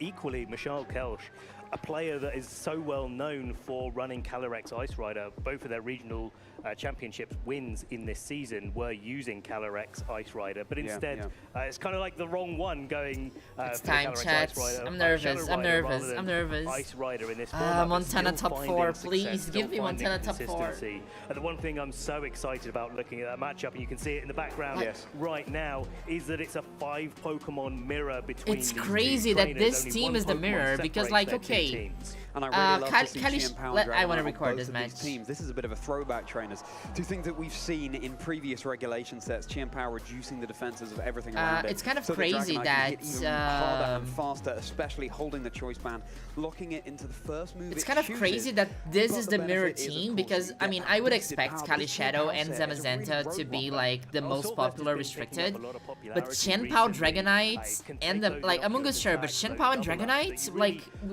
we didn't see any Dragonite so But it far. also gives the Chien-Pao some more tools at its disposal. Ruination is the thing I think that's been gaining the most popularity. Let's go overall. Montana, I think let's that's go a Montana, real let's go meta Montana. adaptation to Lunala being so popular, especially Trends right in NAIC chat, taking Among Us the in crown chat. there. Ruination is one of those moves that doesn't matter about Shadow Shield, doesn't matter about the HP stat that your opposing Pokemon or your target is on. They'll just half whatever HP is left. Assault Vest Chien-Pao. I think we've seen Assault Vest Chien-Pao yesterday. Maybe in the first match. I remember somebody commenting about Assault Vest Chien-Pao yesterday. I think that maybe Power brought it. Long way in this sort of format. but at the same time, Mikhail's Zamazenta with access to the wide guard means that Mikhail. not only the Astral Barrage Mikhail. but that very icy wind. Why are they calling him Mikhail instead of to the fore in this match. like What they're we're calling five him of the Mikhail? same six What did Pokemon that these trainers what are did running against each other? It couldn't be more volatile. It what did couldn't Charlie be say? more Because like if exciting. you were It speaking in couldn't be English, a then better Michael. representation But of if the you were power speaking that in we have German, in then World Mikhail. Championships this year. Right? Especially where Am I wrong? you've got the Michel? move away of the Calyrex on Michael. both of these players' Michael. teams from the typical Victini for Light victory, Terra let's go. Dark to a Focus I don't know. Sash, I got your Terra messages, Ellie. Ghost, Calyrex Shadow Rider Michael carrying the Kalish. Encore. Again, it's more control tools in your favor. Here's Michelle's team. Let's give it a quick rundown. Calyrex Zamazenta, Chien-Pao, Dragonite, Oh, it's Ogerpon, choiced. and Is Amoonguss. Montana's Ogerpon being Dragonite that choiced? cornerstone. You've got the They have the same items. caliber Focus that we have Sash, for the Assault World Vest, Championship. Booster Energy, Rocky Helmet. Again, Calyrex Zamazenta, Stress Band, Assault Vest, Rocky Dragonite, Helmet, Ogerpon, Focus Sash. and Same. Amoonguss. Like this is the Ogerpon same being that team. cornerstone form, one of Maybe the they Like took Quick the same Attack, but team the as a ice type basis. version means that Michelle will just be able to break It's a going Focus good, Sash. going She'll good. be able to get Really that looking little forward bit to of this damage match. that makes all the difference between a KO and not. Especially when you've got these Dragonite matchups, the Ice Shard can be very crucial. But also what's crucial here is the Chien-Pao has a Terra Maybe Ghost this on was a Michelle's side victorious rather than a team Terra somewhere and they Poison took it and on gave it their own Montana's. And spin. the Ghost is particularly important when you're staring down a Dragonite, especially boosted up by the Sword of Ruin ability and potentially a Terra Normal there, because Terra Normal, we've seen it on some Fluttermanes over many The regulation mirror match sets is where gonna be Calyrex has wild. been, Yes. prevalent in the format where you can both dodge that big astral barrage or dodge any damage from it, but also in this case boosting up the power output of the Dragonite. And I think all of those things combined make this such a great call for both of these trainers to be bringing. No surprise seeing I'm them nervous, here chat. in the top I'm 8 of the World nervous. Championships. There's nothing to deny these priority moves on the field. There's no Psychic Train, for example. There's no Farigiraf. And this means that the damage is going to be coming thick and fast, Yeah. trainers. Yeah. This is going to be pedal to the metal stuff. Montana versus Michelle. I'm getting tingles down my spine right now, Ben, because slowly but surely, or in this game's case, quickly but surely, we are advancing ever closer to determining who will be our world champion for this year. But for now, which of these two trainers will be progressing through to the semi-finals? Can Michelle equal their record from last year at the World Championships by reaching top 4? Can Montana add possibly the greatest achievement to their name yet by progressing through to top 4? Having already reached top 8, it's already incredible stuff. The Cottontail cameras are there. Really all about The crowd is positioning, all rearing. about how the players The react Victini's to the scenario Victini. in front of them, the calls that they can make. Yes, sometimes they Chat, go down chat, to chat, these chat, chat, sort of chat, speed chat, tie chat. interactions, but there's tools Thick and on fast, both not of like their, last game that was teams stall and respectively stall. to be able to deal with that, to outposition their opponent. They don't have to have those mirror Pokemon on the field at the same time. They can The switch Victini things is up. very They can cute, by the way. play in a way that takes away the chance for that to ruin their tournament run and to end their day here at the World Championships. And I think this is such a matchup where it's all down to the intelligence of the players as much as anything else. It is going to be a match of two of the best trainers we have in the competitive Pokemon video game. Let's I wanna go! hear it. Let's get some noise, Montana. Let's go Montana, let's go Montana, let's go Montana. Top 8 of the World Championships. It's a true mirror! It's a true mirror, chat! Kicking us off, Zamazenta and Chien-Pao's a piece, and both of them are going to be starting Oh to my put god, some this is so pressure confusing. on. None of them are Worth shiny, noting like that they're neither of these Chien-Paos just the can same. actually go for any sort of defensive play, so the Zamazenta are in great position to start whittling down the support options on either side. This is of the kinda field. ridiculous. But really worth noting here that the Sword of Ruin is not affecting either Chien-Pao, Yeah. so it will depend on the Terra, it will depend on the targeting, it will depend on the heavy slams coming out from either of these Zamazentas. They even have the as to same whether or not items. we're gonna start to It's see some insane. KOs, or whether or not the Zamazentas want to start targeting each other down, whittle that resource away, take away the option for a wide guard so Calyrex is in the back and have a nice time later. Nothing says mind games like the same lead apiece, but are we now going to have our first difference? As Terra one of these Ghosts? Chien-Paos goes for its Terra Ghost, no super effective fighting type damage can affect that slot, but now super effective dark type damage can. The responding terrestrialization heading into. This is literally a the mirror Summer match. Center This on is one so side funny. Of these fields. So okay, both these trainers are approaching this in a slightly different way. This is what it's all about. Our trainers just picking the moves in the moment. Let's see how it Okay, unfolds. huge. Icy Wind reducing the speed over on Michelle's side of the field. There is no wide guard in play, but there certainly will be potentially that all-important speed drop. Zamazenta made itself so weak to ice-type moves. The body press. Zamazenta now on Michelle's side, brought down to about a fifth of its HP, but just a ruination, consistent, halving that HP bar. And Zamazenta going for the body press into the Chen Power. And it took clearly enough for the one-hit KO. There's no focus sash in contention there. That's okay, that's okay. I think outspeeding here is big for Montana. We have Kali there. Maybe if Kali or not, or just Shandamungus. I don't know. I'm not in the top 8 in the world. But maybe you can use the... Montana to start bringing You know, in the this Calyrex. Kali I think just Shadow bringing will in the one-hit Amoonguss here KO is a really some stuff clever here, way right? to adapt to the situation, Anyway. because it means that you can start putting on that spore pressure, start putting on the redirection pressure, and make sure this Zamazenta that's It's crazy because it is a mirror match. They know so well what the other team is going to do and like how they would respond. It's like mind games after mind games. Safer on the field. Not to say that Amoonguss is going to enjoy taking any sort of ice type attack from the Chen Pao at the same time. So I think both of these trainers have got to carefully regulate exactly the risks they're willing to take. Zamazenta scampering back to Michelle, and now Calyrex Shadow Rider Couldn't will be hitting Ospa. the field in its stead. The reveal of the other Pokemon. Astral Barrage is very much online in future turns. Now the response, the body press, headed right into the Calyrex Shadow Rider, freshly switched in. That was once that Zamazenta. Oh, this Ice is spinning out bad. into the Amoonguss, super effective, brought down to about a quarter, but it's sticking around. That Rocky Helmet chip damage too. The Spore, Qian Pao, Mashia's side, not able to act for the next turn. But Michelle's done really well to reposition here, getting your Calyrex in. I think on a Maiko turn is where in the a opposing better Calyrex is position not here. On the field really does put you on the front foot. It does allow you to start thinking, hey, what can I do to pick up some KOs here? Now, if this was a Life Orb Calyrex, I'd be thinking that Zamazenta was a little bit in trouble in this spot, but actually, because it's carrying the Focus Sash, there's more of a chance for the Zamazenta to be able to hold on and a heavy slam to take it down to that Focus Sash.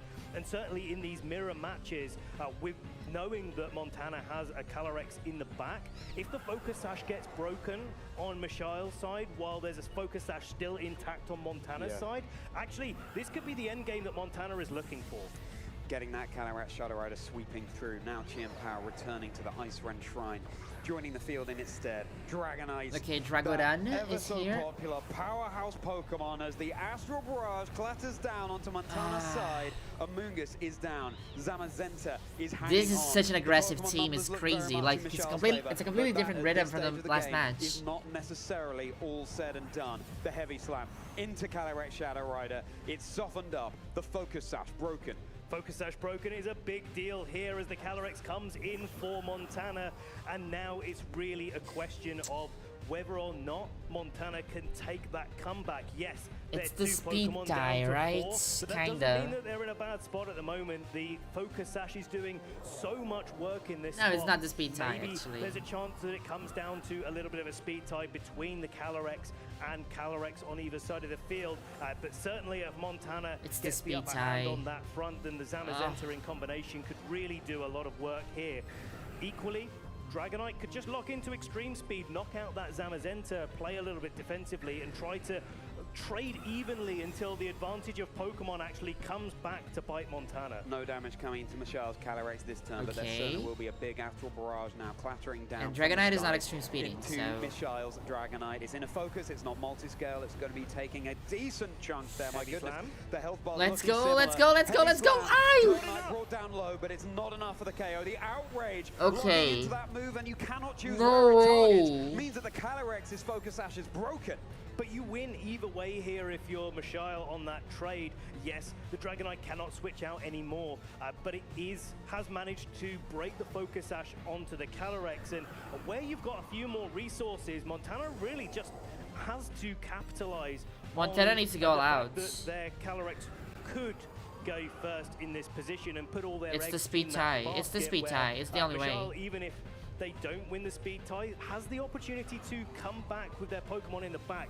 Certainly a Sucker Punch on the Chien-Pao's looking pretty spicy right about now, if it can wake up in time. And that is a big if, snoozing away in its Pokeball. Montana. Let's go! Let's go! Let's go! Let's go! Let's go! Let's go! Let's go! Okay. Okay. Okay, now it's just about the Sucker Punch. The double KO is gonna boost. Like this Calyrex is super strong. The thing is that, so here's the thing. So now Chien-Pao can Sucker Punch. It's the only way to take down Calyrex, but it's asleep. So the only way is that if it wakes up this turn, it needs to wake up this turn. Michelle had decided to switch it out and not risk the speed tie. Zamazenta once more reducing the defenses. It also has White Guard. Yeah, that's a good point. We have mind games aplenty here. Does Michelle Zamazenta go for the Wide Guard, blocking the Astral Barrage? When will Chien-Pao wake up? Will it be going for the Sucker Punch? Does Montana attack as a result of that? I think I'm Montana so nervous, goes for the attacks here because I think the Chien-Pao, and I might have missed this, but I think the Chien-Pao has not yet taken a turn of sleep. It's mandatory turn of sleep, let's be clear here.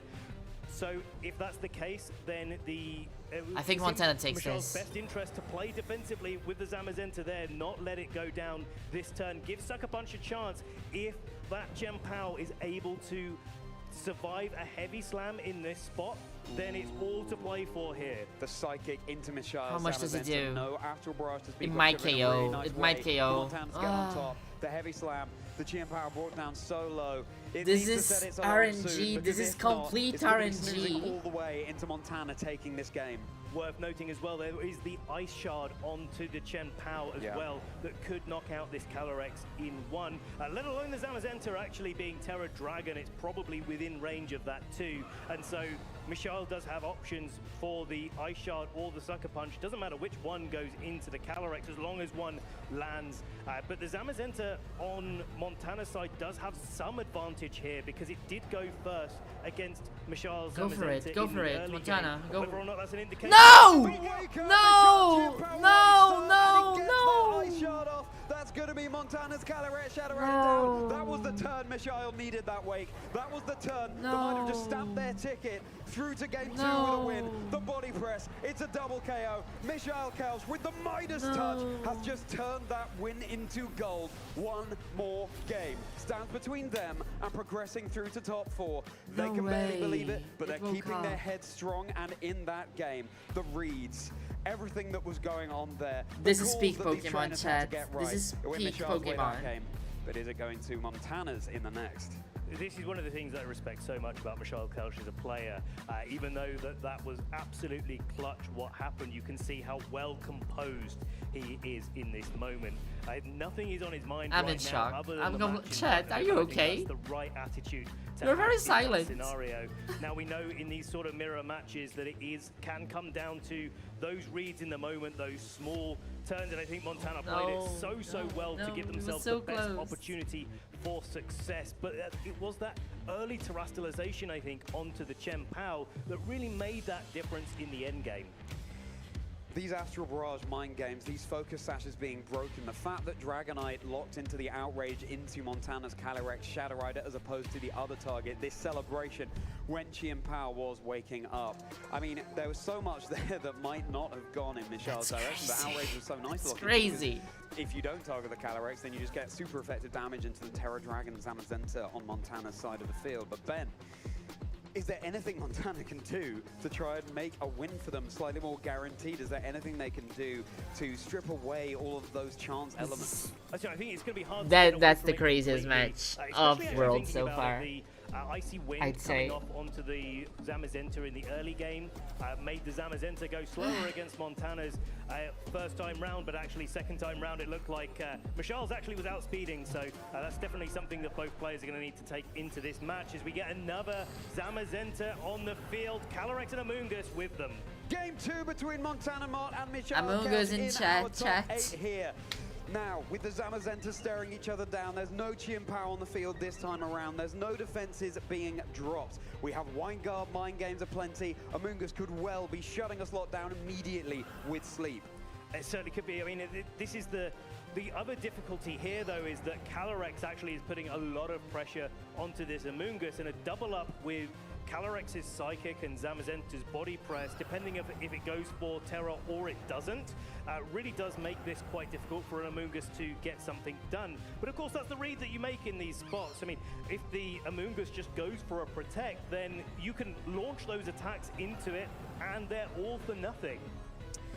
Protect, of course, meaning that it would be completely safe from damage. It's so weak to those Psychics, and the Terastallization is going to be targeted into Zamazenta here. On one of these trainers is become that Terror Dragon, and the Pokemon of choice was for Mishael there. Now Calyrex Shadow Rider will be scouting out from behind that Protect shield. Zamazenta 2, just to see what Mishael has locked into here. The Amoonguss and the Zamazenta. Amoonguss also going for this Protect. This means that on the next turn, that option has been spent. So much less likely to work heading into this next turn of our top 8. Not only that, but the Encore on this Calyrex could really pay a lot of dividends here, where if you go for the Encore into the Amoonguss, then the Amoonguss is just stuck on the field going for Protect, and that's not particularly nice. You can get away around that if you're Mishael by just going for the Rage Powder this turn. I think that's why Mishael was probably comfortable to do that, because just redirecting attacks away from the Zamazenta usually works out in your favor overall, and certainly with a I love Encore. I think it might be one of my favorite moves, and pretty good overall. Certainly not. But I don't think it's that much worth locking Amoonguss right now, because you can do so much damage to from a it. combination of attacks here. Time for the responding Terastallization over on Montana's side, and it will be that Terror Dragon Zamazenta once more. This dog's bark has just turned into a roar. Now, Psychic, super effective, into the Amoonguss from Mishael. How much damage? Just enough for the big one-hit KO. Amoonguss down. I never celebrated an Amoonguss coming down before like this. Special attack rising from that Grim Neigh, and Calyrex looks in a perfect position to go on the offensive, but taking that Behemoth Bash means its Focus Sash is now not intact anymore. A critical hit, Heavy Slam, just for a little bit of extra damage. Wonderful to see Montana enjoying themselves so much on the stage now. The pressure could not be greater, but they are remembering that we are playing a game that is intended for fun, even when the stakes are high. There's friendly rivalry on the stage here between Mishael and Montana. Now Mishael deciding what they can bring in from the back. And you know, I think Mishael's in a great spot to just start thinking about bringing the Calyrex in this situation. But they've both got the Zamazentas if Mishael decides to choose for that next to them, which offers the Wide Guard, which stops the Astral Barrages, and then it makes Psychic not actually that effective against the opposing Calyrexes. So I like Mishael's decision to bring in the Chien-Pao here, especially after Zamazenta on Montana's side has committed their Terror. The Sucker Punch looks very, very threatening onto the Calyrex on Montana's side. And I think that's something that Montana's going to have to think very hard about how they navigate. Equally, there's no Terror Ghost on this Chien-Pao this time round, and the Chien-Pao cannot play defensively whatsoever. So the Calyrex does get the opportunity to play on the defensive this turn. What is going on here? And Montana can just choose to launch a Body Press into the Calyrex, but I do wonder if there's a little bit of a bait going on, whether the Calyrex can switch in on Mishael's side and then take nothing from the Body Press, get that in for free while you start whittling down even more of the health on Montana's side. Terror options for Did both it go for Sucker trainers Punch? Ben, of course, on the Zamazenta. There's going to be no switches. Ruination. It's going to be the Ruination from Chien-Pao, meaning that this bulky Michael dog Kaush is has so had good. its HP bar halved. Now Zamazenta is channeling all of that Steel-type energy, and it was heading right for the Calyrex, but of course taking no damage through its Protect. The responding Heavy Slam, super effective. Go! Also for the one-hit KO onto Mishael's Chien-Pao, already brought down to their final 2 Pokemon. Not just getting the Let's KO, go, but let's go. covering a switch from that Calyrex is very likely in the back, and there it is on the field. It's Focus Sash intact. Both of our Wide Guarders with a lot of HP. I think they damn everyone. I am 90% sure Montana uses take Heat. at least one more attack if Mishael knows But that I might be misremembering. Zamazenta on his side is just that little bit faster. A double target into the Zamazenta on Montana's side could seal this game up, could seal his potential to go into top 4 for the 3rd time in a row. The mind games are aplenty here as Zamazenta goes for the Wide guard. Michelle, hands clasped together. What is it they're praying for? The Psychic targeted into Michelle's Calyrex Shadow Rider. That focus sash broken. The Encore now. That's Montana's Calyrex not will have horrible. to keep going for that Psychic for a few turns, turning our attention to the Zamazenta for Michelle. The body press, just tickling Montana's here. It's brought down low, but not low enough. Now there's some decisions to make here, but I think Montana is in a great spot to do a lot of work, because now it's the opposite of what we had in our game one, where actually Montana's got 2 more Pokemon in the back, and those Pokemon have yet to be utilized whatsoever. If that's the Chen Pao that's in the back for Montana, like, because you don't want to move out, you don't want to switch Calyrex because because it got the boost, right? As this mirror match plays out across the field, the wide guard over on Montana's side. What has Calyrex locked into for Michelle? The Psychic from Montana into the Zamazenta, and now Michelle's Calyrex Shadow Rider having gone for the Psychic into Zamazenta. Is this going to be enough to claim the KO? Yes, it certainly is. Montana so good. Has finally, in this game too, lost a Pokemon. It seems like the Encore's doing a lot of work in this situation, where actually because Montana has is now locked into Psychic for a little bit, you don't have to wide guard because you know that there is no potential. You have Sucker Punch and you have Thunderclap, so that's still a bit of a lifeline. I think Montana still has the upper hand, but this is looking scary. The same situation that we had just a moment ago, where the Zamazenta on Michelle's side is looking pretty good to be able to. I would double down. Not necessarily before this Chen Pao can launch out a Sucker Punch to be able to knock out the Calyrex. Now, both of these players have been in this situation before. The obvious play is the Sucker Punch, but that doesn't mean that that's what's coming out. And you've got to read a level and a level and a level. I would Sucker Punch. Do the Sucker Punch. Do the Sucker Punch. Do the Sucker Punch. Oh, it did a Sucker Punch, and it would have been horrible. Going for his Protect. Any Sucker Punch into that slot, of course, will be failing. Montana goes for its last Encore Psychic into Michelle's Zamazenta. I think Montana wins. Montana just won. Montana just won. Montana wins. It is down and out. It's just going to be Michelle's 1-1 against the world.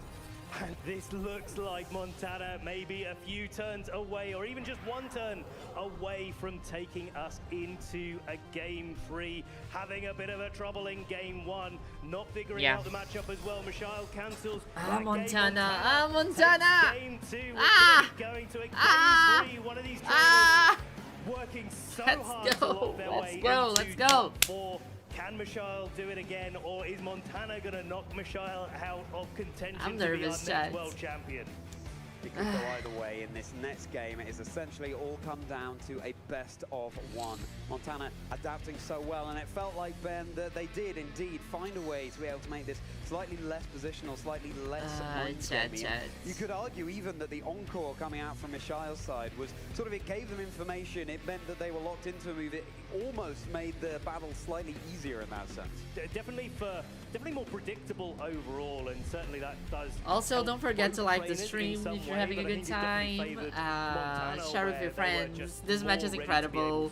We still have a few more matches into the semifinals. And yeah, thanks so much for joining, chat. Montana lost Game 1 when the Chen Pao went down turn 1, and Michelle Game 3. Let's go.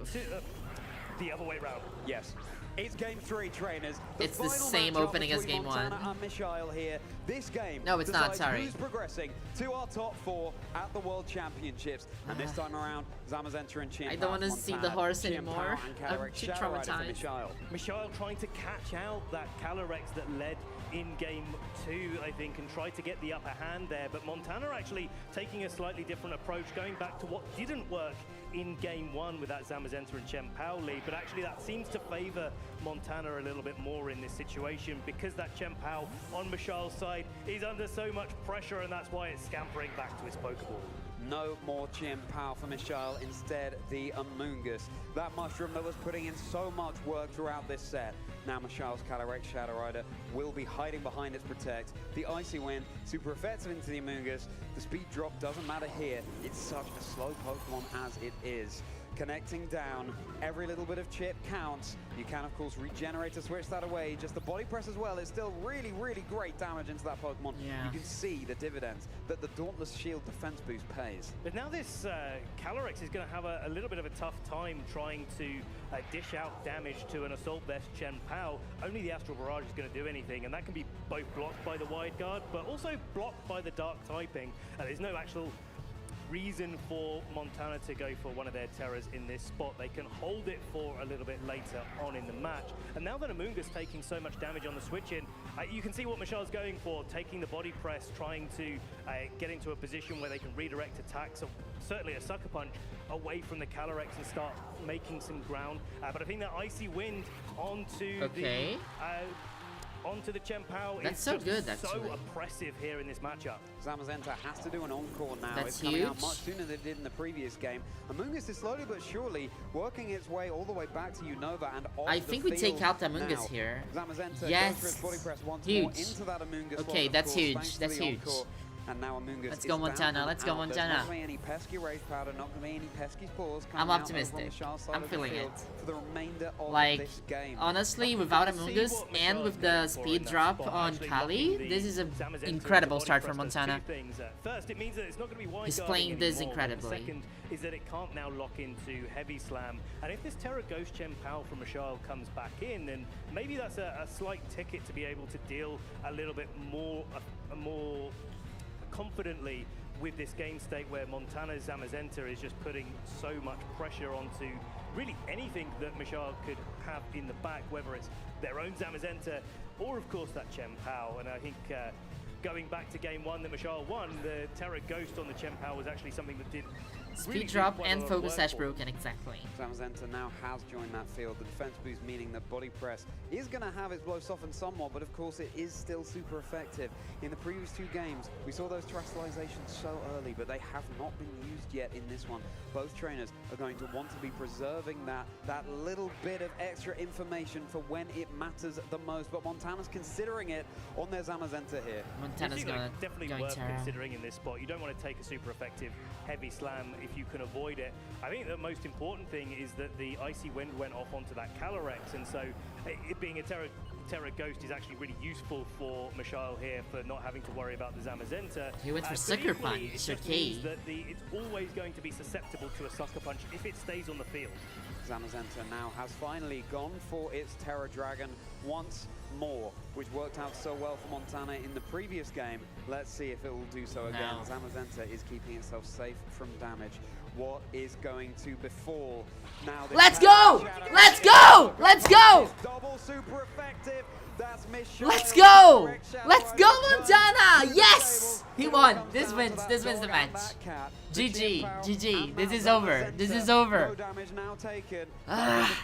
So good. Montana just made the play. Incredible play. Incredible play. Like, to know that he was gonna attack there, like it didn't press any attacking button so far. It was going for, it went for encore. This is huge, huge, huge.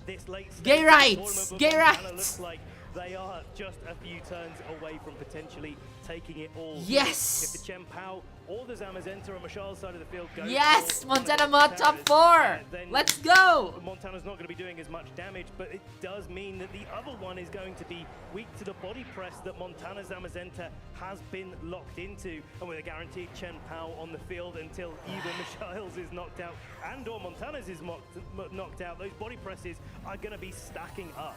Michelle is now going for that terrestrialization, the target of choice, their own Zamazenta, once more that dragon typing, meaning it's no longer taking super effective damage from Montana's Zamazenta's body press here. That bark of victory, will it be a bark of glory? The Icy Wind The here, Icy Wind, huge also. dropping the speeds of both, dropping the HP bars of both a little bit, crucially connecting, not always going to happen here. Super effective on the Zamazenta, chipping away. Montana Zamazenta. This is such a good team now that I'm thinking about it. Like, you have so much priority, you have so many, so much diversity. I think this is huge. Hanging on, no critical hit. The body press, enough for the one-hit KO, of course, onto the Chen Pao that is so weak to those fighting moves. It makes so much sense for Montana to target down the Zamazenta with that body press as well, because you don't know know whether or not you're going to actually land a body press on the Chen Pao. So better to play it a little bit safer, but also to get that icy wind off. If the Zamazenta does in fact go for a wide guard to block an icy wind, then it's not going for a body press and your Chen Pao stays on the field. You can start targeting things down. Now, after the icy wind, the Zamazenta with its defense boost is easily going to be able to pick up a knockout onto Chen Pao on Mishal's side of the field, and only a critical hit sucker punch, I think, Montana come would be through. enough to make this, or even ice. No, a crit there would have been all in on that clutch, immediate but KO, the Ice Shard, and Montana's Zamazenta hanging on. That might have been the last chance saloon for Michelle there. The double super effective. It's over. body press It's over. into Chien Pao. It's over. It's now just this Zamazenta. Chat, let's go. Let's go. Steel type damage, a critical hit to boot, but it looks like Montana just has the resources necessary to secure the game. Michelle puts their controller down. They've reached top 8, but for now, Huge, huge. Huge. Montana, so great, so incredible, so amazing. What a way to do it against one of the best players that we have in the game. Congratulations to Montana Mott, stamping their ticket into top 4 here. Oh, Championships, and look at the support that they're getting as well. Gay hug, gay hug. For Montana Mott. Their first day 2 at the World Championships and now in top 4. My goodness gracious. Everything is coming up. I am happy, here at chat. the I'm very happy. 2025 Anaheim Pokémon World Championships, but it's wonderful to see Michelle just taking it in their stride. So gracious in defeat. We love gay love. I love gay love. Do you love gay love? They went from top 2 at the World Championships to top 4 to top 8, 3 years in a row, top cutting the World Championships. That is something that most trainers only dream Montana of. in the top Yeah, so arguably going the wrong 4. way there, but True. I think Michal's going to be pretty happy to have that finish. He's a trainer that really does want to go all the way, but I think ultimately it does come down to the calls that you make along the way, and I think Montana did such a great job in Gay that rights, game gay 3 rights. of just reading the situation, reading the mirror match, and this is what it all comes down to. A lot of because rainbows a in lot of that chat. game I'm actually happy. didn't I am matter happy. whether or There's not, some even there are though some some custom events were rainbow on the field emojis and if you want to opposing use each it other too. with the speed interactions and etc. It never really came down in that game 3 to a speed tie. What it came down to is playing that sort of circular game where, well, if they lead Calyrex and Chen Pao, then I want to lead Zamazenta and Chen Pao, but if they want to lead, and you know where I'm going with this, Charlie, it's The really mirror is dependent very on hard how to they play. wanna It get must be like started, but insane Montana to be making able to that pull read that in Game out. 3 is just a testament to why they are. Haven't felt this patriotic that since the could Olympics. take Montana it win feels all the great. way. It's Absolute scenes Pokemon is here my at the World Olympics. Championships. Our LA regional champion and someone who has championed Calyrex Shadow Rider for so long, ever since Regulation Set G, when we had a single restricted format, pairing it with Zamazenta that has worked so well for it throughout Regulation Set I. World Champion Montana Going Mod into sounds a good, Pokemon right? battle It, where it, you it, have it has a 5 nice of the tone same to it. 6 Pokemon. Michael Kelch eliminated Especially also, that's under the crazy, lights, under that crazy, pressure of crazy. being on the World Championship stage, Like, and the masses gathered beating out Michael there to watch Kelch as well, here but is like... Montana and Michelle both seemed like it was just water off a Psyduck's back there. They were just locked in, playing the game. Thanks as so well much as for they the possibly follow, could, Mussy. Thank you well, so much. Whichever way our top cut shakes out, we will have a new world champion, of course, and there are new chapters, new storylines being written all the time here. Especially seeing those trainers as well having so much fun up there. Exactly. As they're exchanging pleasantries, and certainly Montana is a very well-regarded player in the community, as is Michal Kelch, and it's always so heartwarming to not only see them do well at this level of competition, but also see the people that they are behind the scenes. You know, if you can smile at each other while you're at the game table, where we always say that they're all rivals when you sit down in front of each other to play, and friends outside, but actually, do you know what? They can be friends inside the match as well, and it's just so heartwarming to see. United by this wonderful game that we all play. Well, there we go. Soon midnight NA here has too. taken down EU for It's this gonna be top 8 midnight match soon. at least, but we'll have to see how the rest of the bracket has been shaping up. It's Lansing okay, is chat. Don't feel recently pressure to write claiming in. World This is a Championships 5-hour this year stream at already. least. I'm tired Well too. then, I think Ben, this I match wanna gave hear me what more our energy. winners I was got, very so let's tired throw from it the down last to the one stage. because it was a little bit more slow, but this one was very intense. But I'm very Hi drained. everybody, my name is Gabby Snyder. Hello, Gabby I'm here Snyder. with your first top 4 competitor, Montana Mott. Woo! Let's hear a round of applause for Montana. Now, Montana, I know I've had the pleasure of knowing you for a long time, but this is really a breakout performance for you. So why don't you tell us a little bit about your history with the competitive Pokemon circuit? Yeah, so this is definitely my biggest finish so far. Before this, I had won LA Regionals. That was the prior season, and then I got top 8 at the Portland Regional with a very similar team to what I'm using right now. So I think it was a good team choice. So I'm just happy to finally have a good performance on the global stage rather than just American events. For sure, but I mean, you mentioned it's a very similar team, but you also really struggled to find the perfect partners for the Calyrex Shadow Rider and the Zamazenta, at the North American International Championships, and presumably coming into And you found the same partners that Michael Couch did. Anyway.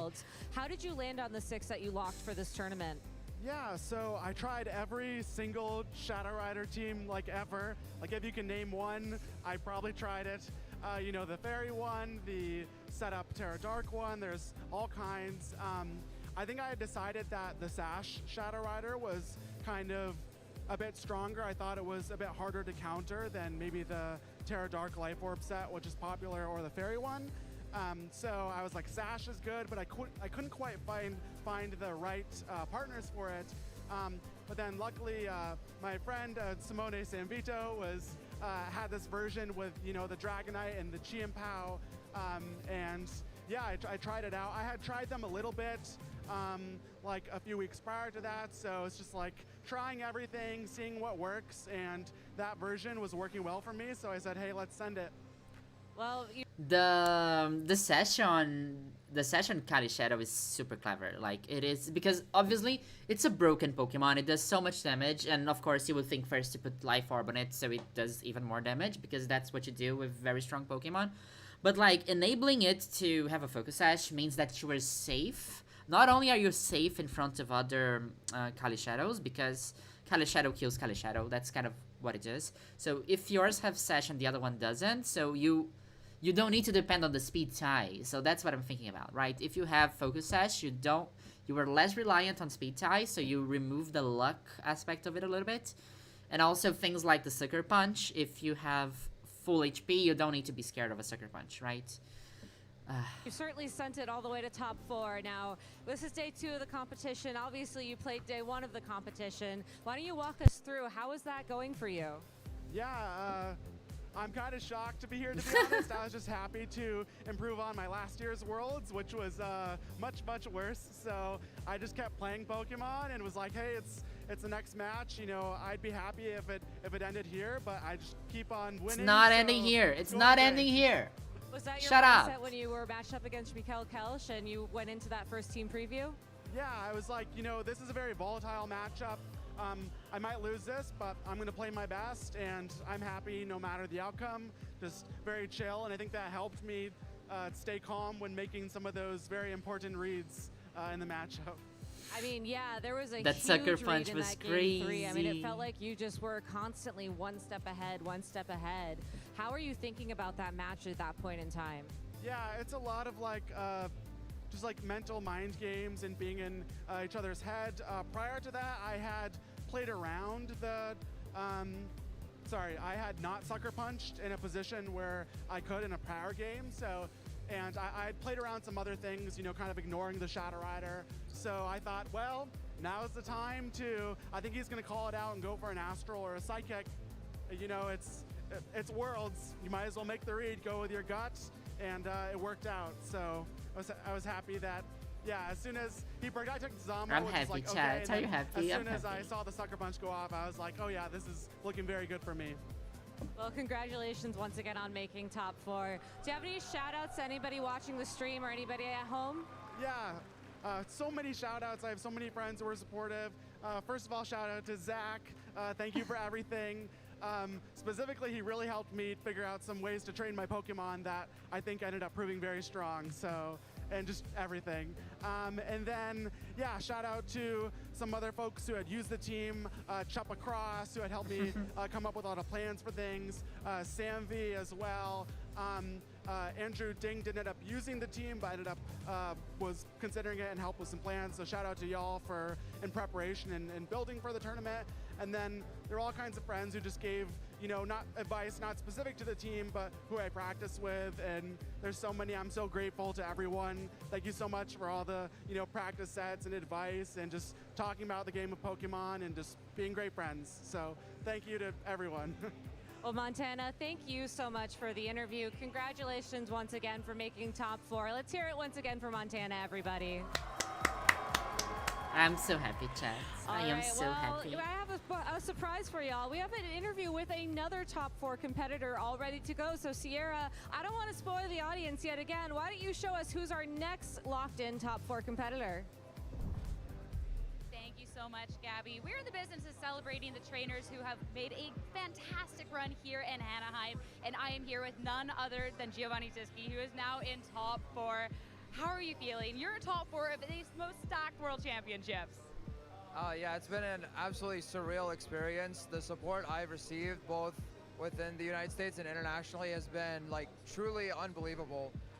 The amount of people that like have recognized me and have supported me consistently from before round 1 until now from all over the world, it's just been like it's indescribable. There's no words to really put to it.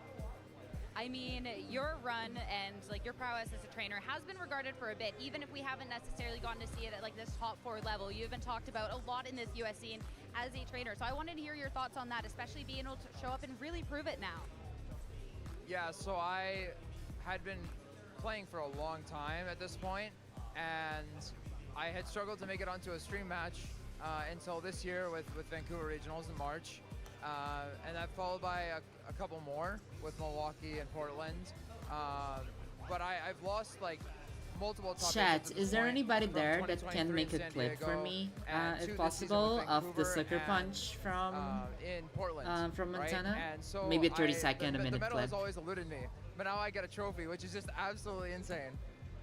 I mean, being able to earn a trophy at the World Championships for a medal, I feel like that's a trade-off definitely worth it any day of the week. And I want to talk about that top 8 match because we had gotten to see you Thanks so up much for the against follow, Malrata Gem earlier Jars. on, and maybe not a great result for you. Your only loss throughout the tournament, but you had to reface him. Yeah, so Mao is an incredibly strong player who, of course, made it to the top 4 of the World Championships in 2023, losing to the eventual champion Shohei Kimura. And of course, he collaborated with him on that team. And so losing on stream to him, I felt like I wasn't necessarily, I didn't necessarily take it personal as like I wasn't as good enough as I could have been to actually win. It was incredibly close, and there were a couple of calls that I did not get to go my way.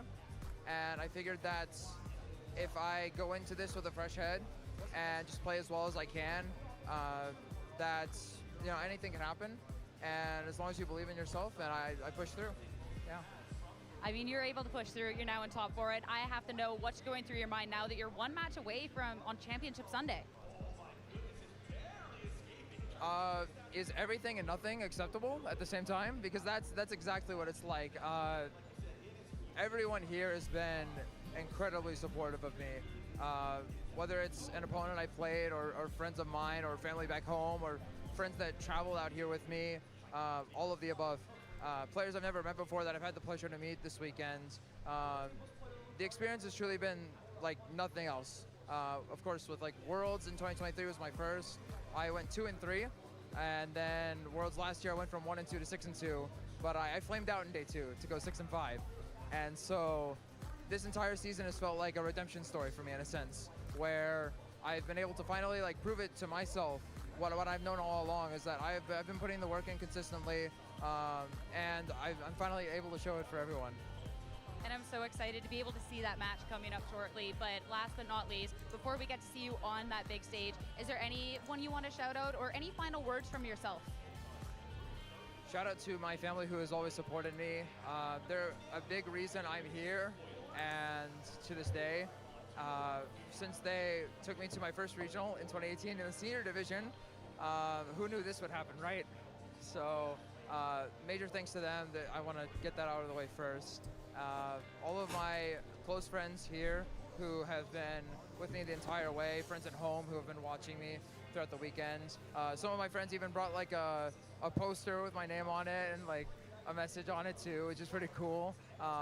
Like completely having faith in me that I was gonna keep winning.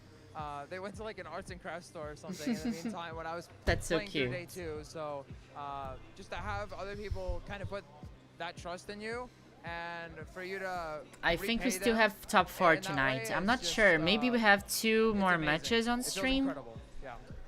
It's been a trust well deserved. I think yesterday you had 2 more hours, so maybe we... I'm not sure if I have the energy. Competition so far. But I really want to see Competition is Montana. only heating up, and we're going to be back soon with more.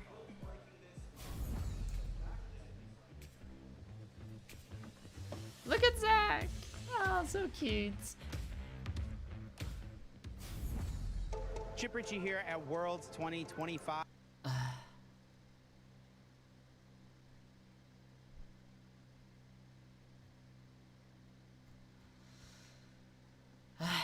I don't want to read the comments. Sorry. No. I don't have the energy for that. Thanks so much for the clip, Creepy Wolf. I appreciate. So this is the top 8. We still have 2 matches that didn't happen yet. So I think we might still have those 2. Like these 2 are gonna happen at the same time. So we might have on stream. 1 more top 8 match, and then I assume they're gonna show the 2 top 4 matches on stream, which is gonna be Montana versus Kotsukide or even James Evans, and then either Hiromi Kimura or Vitor Medina against Giovanni Stishki, which we just listened to. So I think we might have 3 more matches watching today. Hope I have the energy for it. I think I'm gonna take a very quick break, chat. Behind me. I need to lay down a little bit, but I'll be back in a second. I just need a bit of a. I need to rest a little bit before the next match because we have 3 more matches and I've been here for 5 hours. I'll be back in a second. We've got a Pokemon TCG Pocket area, and this has been a fun place for people to hang out. I've seen people out here doing some trading, battling, playing on the ranked ladder, and really just enjoying the Pokemon trading card game Pocket. And there is a special tournament happening this weekend as well. Let's talk to some of the people out here and see if they're competing and what they're going to plan to be using. I'm here with Calvin, who has told me that he is planning to win the Pocket Invitational Tournament tomorrow. Is that the plan? That's the plan. That's the plan. We'll see how it goes, but I'll be here 10 a.m. ready to go. Love to hear it. Love the enthusiasm as well. Talk to us about kind of the excitement around the Pokemon TCG Pocket community and this first big open tournament happening. Yeah, so it's really awesome. Like there's some community organized tournaments, and I play in a bunch of those. And they've had Pokemon's had side events at a couple different things. This is the first like big open, which I think is an awesome step. I'd love for Pocket to eventually get a competitive circuit. Might need a little bit of some extra stuff before it gets there, but yeah, I'm really excited about it. Very exciting times indeed. Talk to me about what you're expecting the meta to look like for the event tomorrow. Okay, so meta, Darkrai Giratina always.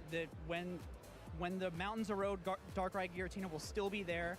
We're going to see a lot of the Eevee decks. Espeon, Sylveon's really popular. Even the Eevee box, which is normally like Flareon and Leafeon. I'm going to be playing a Snorlax deck for one of mine. And I'll keep the second deck as a secret deck. And then you can see a bunch of Oricorio because a lot of people's decks will probably just not be able to beat it. But yeah. You mentioned you're playing 2 different decks. That's because it is featuring a double deck format. Talk to us a little bit about that and how that led to your preparation. Yeah, so the format for tomorrow is double deck, and it's a best of 3, but you have to win with both of your decks. So once you win one, you have to switch to the other one, which is very interesting. There hasn't been a big tournament, like community organized tournament with that yet. I was hoping to enter one recently, but so it's going to be very different. Like I said, I feel like you might just want to bring Oricorio for one of the decks because maybe some people are going to be kind of unprepared. I don't know how the audience is going to be. It's my first time coming to a Pokemon event, so I don't know if people are going to be like super hardcore into it or it's going to be more casual, but I'm real excited about it. Love to hear it. Well, best of luck to you tomorrow, Calvin. Let's check out some more of the Pokemon TCG Pocket things happening. I found a couple more competitors, Wellet and Denny, joining me now. You guys were playing over in a TCG Pocket side event. Talk to me about that. Oh, it was really fun. In the beginning, I didn't know how it's going to be, but then it was really nice as well. And yeah, it was fun. And you are both preparing for the tournament tomorrow, the Open tournament. Denny, talk to me about that. Yeah, really excited to do it and kind of get a little bit of a taste for what tomorrow's going to look like with the little side event today and see what the decks are going to be like. Yeah. Very cool. Well, as I walked up, you were finishing your game. Who won? Talk to us about your games real quick. Yeah, it's best of 3. You're using 2 different decks, and those decks can't have any of the same matching Pokemon. So it was a lot of fun to kind of like mess with what we're playing with, and I went with some kind of a funner deck and then a more serious deck, and so I got to use Sweets Relay, and that was a lot of fun. Lots of fun. Do you feel like these are the decks you'll stick with for the tournament tomorrow? Yeah, I believe so. This match was kind of difficult. I didn't want the coin flip, so it didn't work out very good. But I think I can win the next one. Best of luck to both of you in the side event and in the tournament tomorrow. Well, there you have it. A lot of excitement around the TCG Pocket Open event happening this weekend. We'll have to stay tuned to see which decks and which trainers come out on top.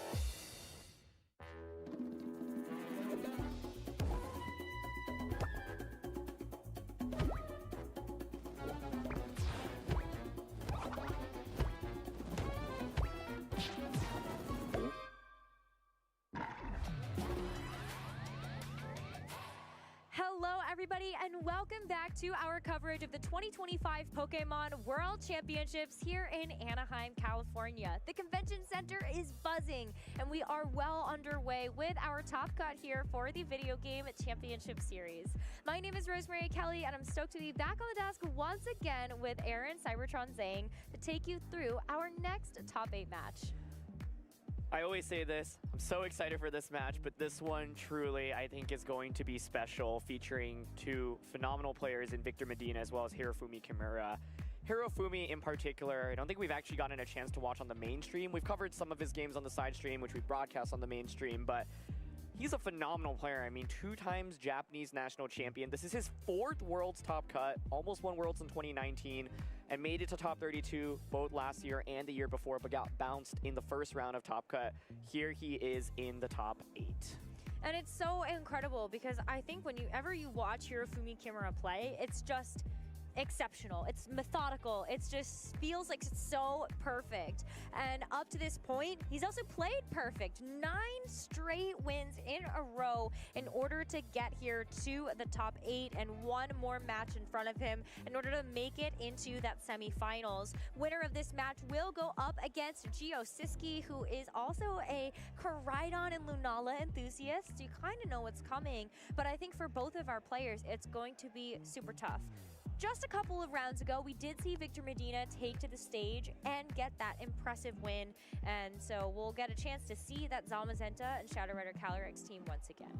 And on the other side, I think what is really exciting about Hirofumi's team is that this was not an established archetype coming into the World Championships. There were some rumblings of it coming from Japan, especially after Shoma Honami finished in 2nd place in a grassroots tournament over in Japan with Koraidon plus Calyrex Ice Rider. That's what Hirofumi is using, but he's got some really unique techs. First of all, he's got Smeargle. This Smeargle does not have Fake Out. It does not have Decorate. Instead, it's Ruination as well as Spiky Shield. Very, very unique way to, of course, play with your Smeargle. And then the Koraidon is not close combat or collision course. It's actually low kick instead. So there's just a lot of really interesting things going on here. And then you've also got Rillaboom with leftovers, Calyrex Ice Rider with Leech Seed, and so if you get that Leech Seed and Grassy Terrain, you're able to heal basically infinite amounts of health with Ice Rider. That's really funny because there were a lot of top competitors preparing for the World Championships. They were playing in a lot of online tournaments or in online avenues in order to get some match practice. And they were always saying, "What? Well, I keep running into this Ruination Smeargle. We don't know who it is, but like it's just absolutely wrecking me on this ladder." Turns out it's Hirofumi Kimura in this top 8 now, and of course, like, makes so much sense now. Yeah, and I'm eager to see how this plays out because he has already defeated 3 different players on Shadow Rider Zamazenta, and that was the #1 archetype coming into this tournament, right? And so normally coming into the World Championships, whatever is most common is very heavily countered. We saw this with Mega Kangaskhan way back in the day, for example, in 2014. We saw it with the Big 6 team composition in 2016. And so Hirofumi likely has played against a lot of different variants of Shadow Rider Zamazenta. Of course, Victor's variant is a little bit unique because he himself is also running that Smeargle, and it's got that wide guard, which is a move that a lot of players don't end up using on Smeargle. But on the flip side, Victor Medina, this is the very first Ice Rider Calyrex and Koraidon he has faced this entire tournament. And because it's so unconventional, I do wonder how much practice he has had in theory against a team like this. Absolutely. My guess would be very little, and certainly not the variant that Hirofumi is using. So as we quickly take a reminder and look at Victor's team, the classic Shadow Rider Zamazenta core here with triple fake out from Incineroar, Smeargle, and Rillaboom. Victor's playstyle so far this tournament, he really loves going for turn 1, Terra with your Calyrex, fake out, and then suddenly Calyrex is just super, super powerful. He's often actually dropped restricted Pokemon, specifically in that Zamazenta, and only played with 1 restricted as well. And so, you know, he's shown really willingness and mastery of how to just get the most value possible out of a boosted Shadow Rider. But we also saw too Hi. Oh my god, we got raided. Hi, sorry, that was 7 minutes ago. Hi, I was taking a quick break, but we are back. Welcome if you're here. Thanks so much, Miss L. Hi. I am sorry. I took a break after the last match because it was a long one, but I'm back. We're here to report Victor Medina. Let's go, Spania. Let's go, Spain. Hi. I laid down after an incredible win by Montana Mott. Montana did an incredible read of Michael Kalsh. And yeah, we have a queer Pokemon player in the top 4 of Worlds. Hey Yuki, I'm here, I'm back. I got more wine. Thanks so much for the follow. Might want to try to do with Smeargle is just like double up into it. While you can't go for that nearly as comfortably when it can actually protect itself, right? And so I'm definitely looking at Smeargle from both players' ends here. Let's go, gays. Let's go. Hello, chat from YouTube. Say hi from chat from Twitch. We had some raiders joining in. Yeah, and I think that's where actually I look at this. What were you doing? Were you shiny hunting? So important. You've got Sansir Storm on the Landorus. You have the Glacial Lance. I need more energy. I've been streaming for 5 hours. I needed to lay down for a second. Both of those moves are just so powerful. Really nice to have either of those options. Absolutely, yeah. I think.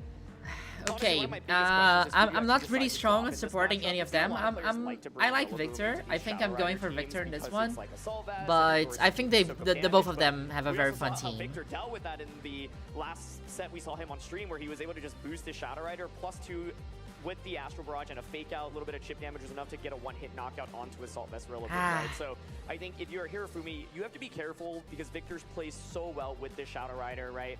So if you let it get a nasty I'm playing Auras because why not? I think playing Auras is always the right choice. That's always the right idea. Absolutely huge. I'm really looking to both players to bring in I wanted to shiny hunt on the side while watching, but I didn't prepare myself that well, so I'm just watching.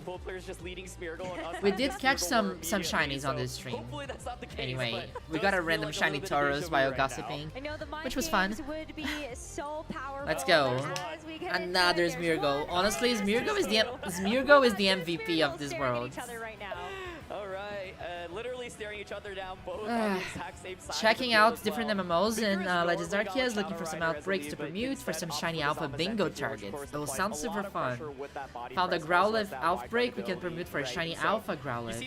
Hit half odds by the end of the stream, nothing yet. I think, like, permutations can take a while, right? I think by permutations, I found a shiny alpha Togepi, which was so fun. I think Incineroar is such a key Pokemon in this matchup because it's also this which team would be worse against Montanas? That's who I want to win. Honestly, I don't know. I think Montana has a very solid team, and it's a very fast team. So I think that Hirofumi has a Trick Room. A team that likes to go slow, so that's a little bit scary. Yeah, Wolf Glick was eliminated 5 hours ago, unfortunately. We paid our respects to Wolfie, but yeah, Wolfie was not on stream today. where do you think we go from here? Smeargle very is fair, I think. traumatizing Nice for just sure. defensive capabilities, because now it means you can switch out the Ice Rider and can switch back in if Shadow Rider hits the field. And so a little bit Okay, that's a preemptive banger here, song. I love this as one. the sport does manage to come out, but yeah, this is why I was saying Incineroar is such an important Pokemon for both players in this matchup. And Hirofumi also tries to follow that up with just a little bit of damage. Because it's a bit bulkier, I do wonder how much this is actually going to do. And of course, it's a little hard to tell thanks to that defensive typing on the Incineroar, but ooh, okay, Smeargle's getting its moody boosts. Not a speed boost critically. I think speed would be really scary because then you could Spore into the Zamazenta slot. Now you do have the Fake Out available, but this is where the spiky shield on Smeargle is such a big deal, right? If It against has the normal spiky Smeargle set, you shield, just it's go so Fake Out, Body nasty. Press, knock On out that Smeargle slot. is Okay, like let's keep so... it going. But now Smeargle has It the is, ability right? to go It is for that everything. spiky shield, and so you can see Victor thinking, well, I feel like surely you're going to spiky shield, right? You've got it. So I could, of course, fake out the Calyrex and go for a heavy slam onto it as well.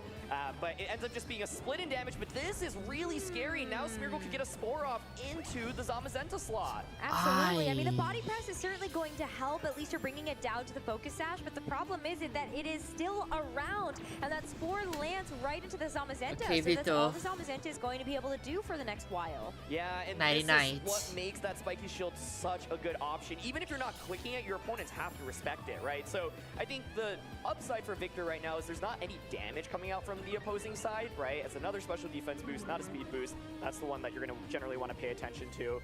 But now Hirofumi ideally wants to angle for some positioning, right? Get something really powerful out on the field. Koraidon, of course, would be an excellent Pokemon. Landers would also be valuable if he had it in the back. The Calyrex Ice Rider wants to start getting these Leech Seeds off as well.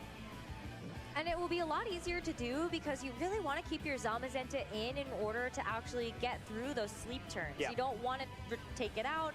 And so Leech Seed feels like you're almost more often than Zamazenta's not gonna going shake, to be able to get a shake, couple of shake, good shake. turns out of Shake it. it On off. this one though, Zamazenta will take its Oh, it has Ruination.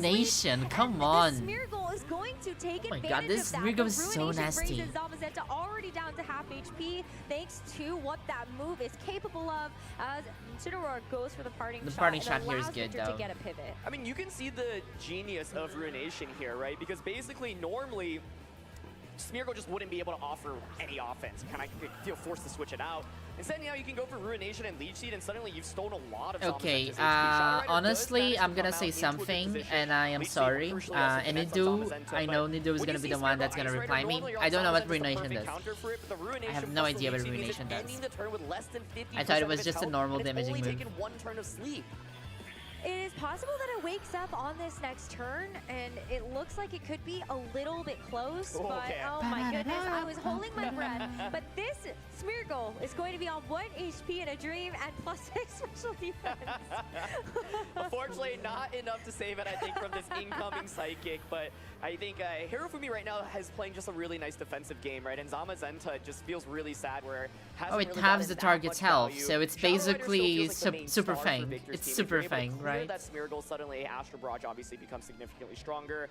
I would maybe think Hirofumi would have an Incineroar in the back, which of course can deal with the Shadow Rider a little bit better. Okay, but it's Super yeah, I Fang, think this yes. early Terra on the Ice Rider is just really hard to do a lot It's of just damage like onto it, cooler and Super Fang. damaging I it think for Super 40% Fang is is not cooler gonna than do anything in this Ruination. kind of It's matchup like, because you it's have Pachirisu leftovers and you coded. have Leech Seed, so suddenly you just heal all that damage back up, right? So Victor is looking to actually get a knockout. Wake up, Probably wants a Dogo. special Wake attack up, boost, Dogo. Whether it be from its ability or from a nasty plot. Feels so bad to switch out a boost to Zamazenta like that, but it just feels like otherwise it's going to stay on the field for forever and do nothing.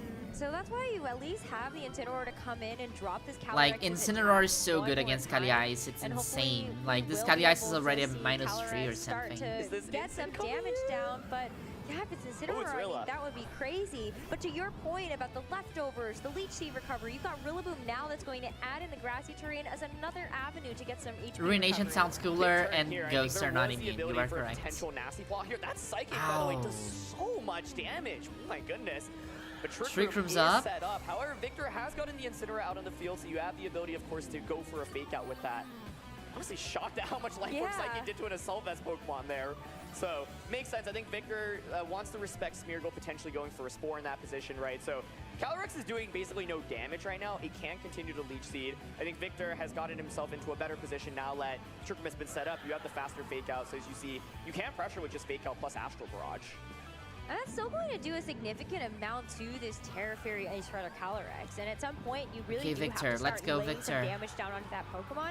Otherwise, you're going to see Hirofumi start to outpace and get those damage trades just a little bit more positively. So I'm curious to see how this next turn is going to go, because Hirofumi at this point with the Trick Room set up has the speed control. Yeah, I think Hirofumi basically, his Ice Rider is like, it's nice, but it's not doing any damage really. It can leech seed. So I think what Victor is going to try to do in these next few turns is keep targeting around the Ice Rider and then focus it at just the very died. end, right? It just died to Fake plus Out. Astral Barrage was super safe here, covers for anything. Koraidon presumably is the final Pokemon. You basically can get a knockout either onto a Rillaboom or the Smeargle that switches in. Glacial Lance comes out, but this is a -3 Glacial Lance, Yeah. and Calyrex basically takes nothing from that. And so I now it's another single think target. Victor takes Astral this Barrage one. onto Ice I Rider think as this well. That's gonna is do this is a really KO. meaningful amount of No. damage. Okay. Yeah, I mean, that looks like 65% to me.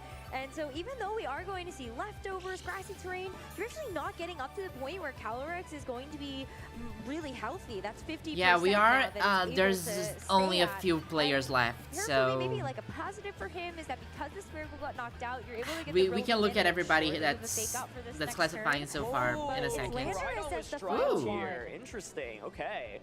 So I think it makes sense because Landorus, like if you look at Victor's team, like ground type damage is already just so powerful, and you also have the Sludge Bomb on Landorus that could deal with Rillaboom, but I was thinking Koraidon actually would have been But a I'm pretty really nice happy Pokemon to bring in see here. I think actually Montana in Landorus top also 4. not I'm bad really, because he really can happy. pressure with Sandsear Storm plus a Glacial Lance, and so you can see Victor's like, okay, I know you're going to outpace my Calyrex right now under Trick Room. I'm just going to protect. I'm going to decrease your damage output. I don't have to worry about your Ice Rider that much, and Incineroar should be faster than Landorus under the Trick Room, and so I think Victor actually is not in a bad spot because Hirofumi set up that Trick Room. It's kind of actually working against him right now. Really is. I mean, a double protect here from Hirofumi to try to stall out one turn of his own Trick Room here, but also, of course, to be able to bypass some of this extra damage. So a really moot turn here, but I think Victor is still continuing to get some better opportunities from this. Yeah, my main question this next turn is, like, now that you've baited out the Stalling protected its own Shadow Trick Rider, Room you is can insane. obviously It double is. up into it with the Glacial Lance plus an Earth Power. The It's key like, question I is think Incineroar is Hirofumi gonna is be a able to little get that bit, parting shot like, off onto Landorus before he's the playing Earth Power well, comes but I out. think So he's can definitely Shadow chasing the Rider tail of actually Victor survive? at this And it looks like point. Victor doesn't think that will be the case, and so you see he's making a nice defensive play here, actually going for that Water Terra, so potentially covering for a Sandsear Storm in this position, right? And so, yeah, it's like Calyrex is just not the bulkiest Pokemon to begin with, right? So even with the parting shot, Victor's like, I don't think I can actually survive a double up here.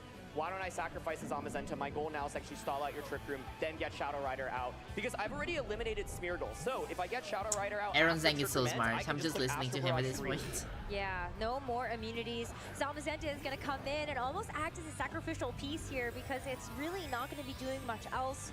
Here, also, of course, you have to see that terrestrialization that Victor locked into for that Terra Water on the Incineroar. I love this play as well because you know that even if the Ice Rider Calyrex does manage to switch out and set those drops, it's still going to be a little bit hard, but a Leech Seed call out here into the Zamazenta, so all of a sudden, even though this Ice Rider Calyrex is not doing very much damage, it is going to be close to full HP by the end of this turn, but the Life Orb knockoff is good, Let's and look go, at how much better Incineroar. this Incineroar is going to take that. Still looks like it's going to be another Earth Power and this Incineroar knocked out. Yeah, exactly. I think crucial Terra on the Incineroar there. I think the Terra makes a lot of sense because at this point in the game, there's nothing else to really Terra, right? Shadow Rider is Dark Terra. That doesn't help you defensively in this one. Really nice Leech Seed, though, just to continue healing up with the Ice Rider, right?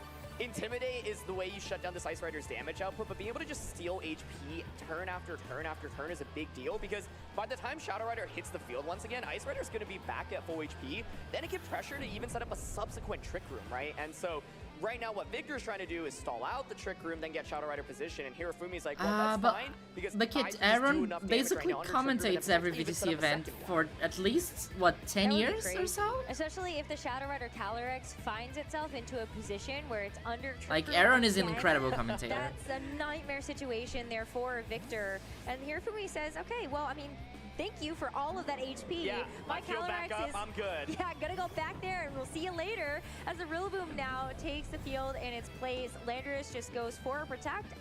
We will get through this final round of Trick Room.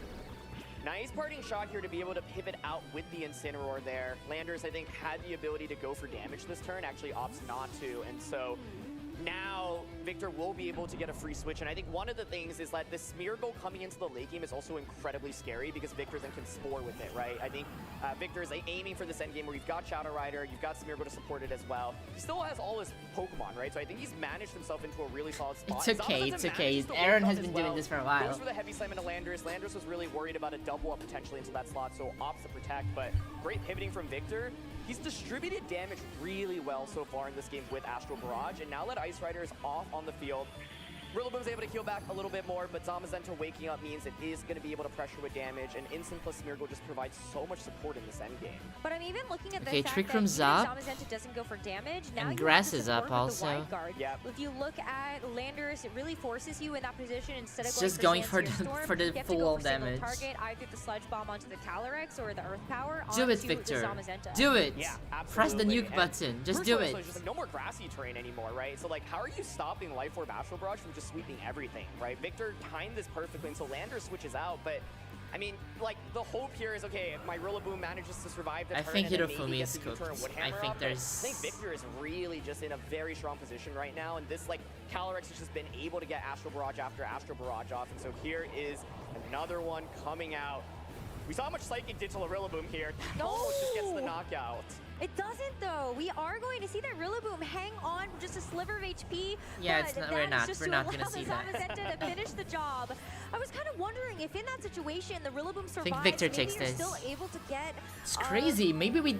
I don't think. Powered Woodhammer Maybe off we're not into gonna the have Shadow any Rider Japanese in the Calyrex, top maybe 4. you're able to finish it off That's from crazy because there, they were doing but so it's well. looking a Like little Hirofumi tough is here. Hirofumi has to 9-1. bring in this Landorus again and is down to And his all the final Japanese Pokemon in players this are getting game. eliminated and this too. Calyrex was just able to get so many Astral Barrages off. Hirofumi managed to set up that Trick Room, but to me, like, this game really started going downhill when the Incineroar actually switched in, able to have a faster fake out under Trick Room.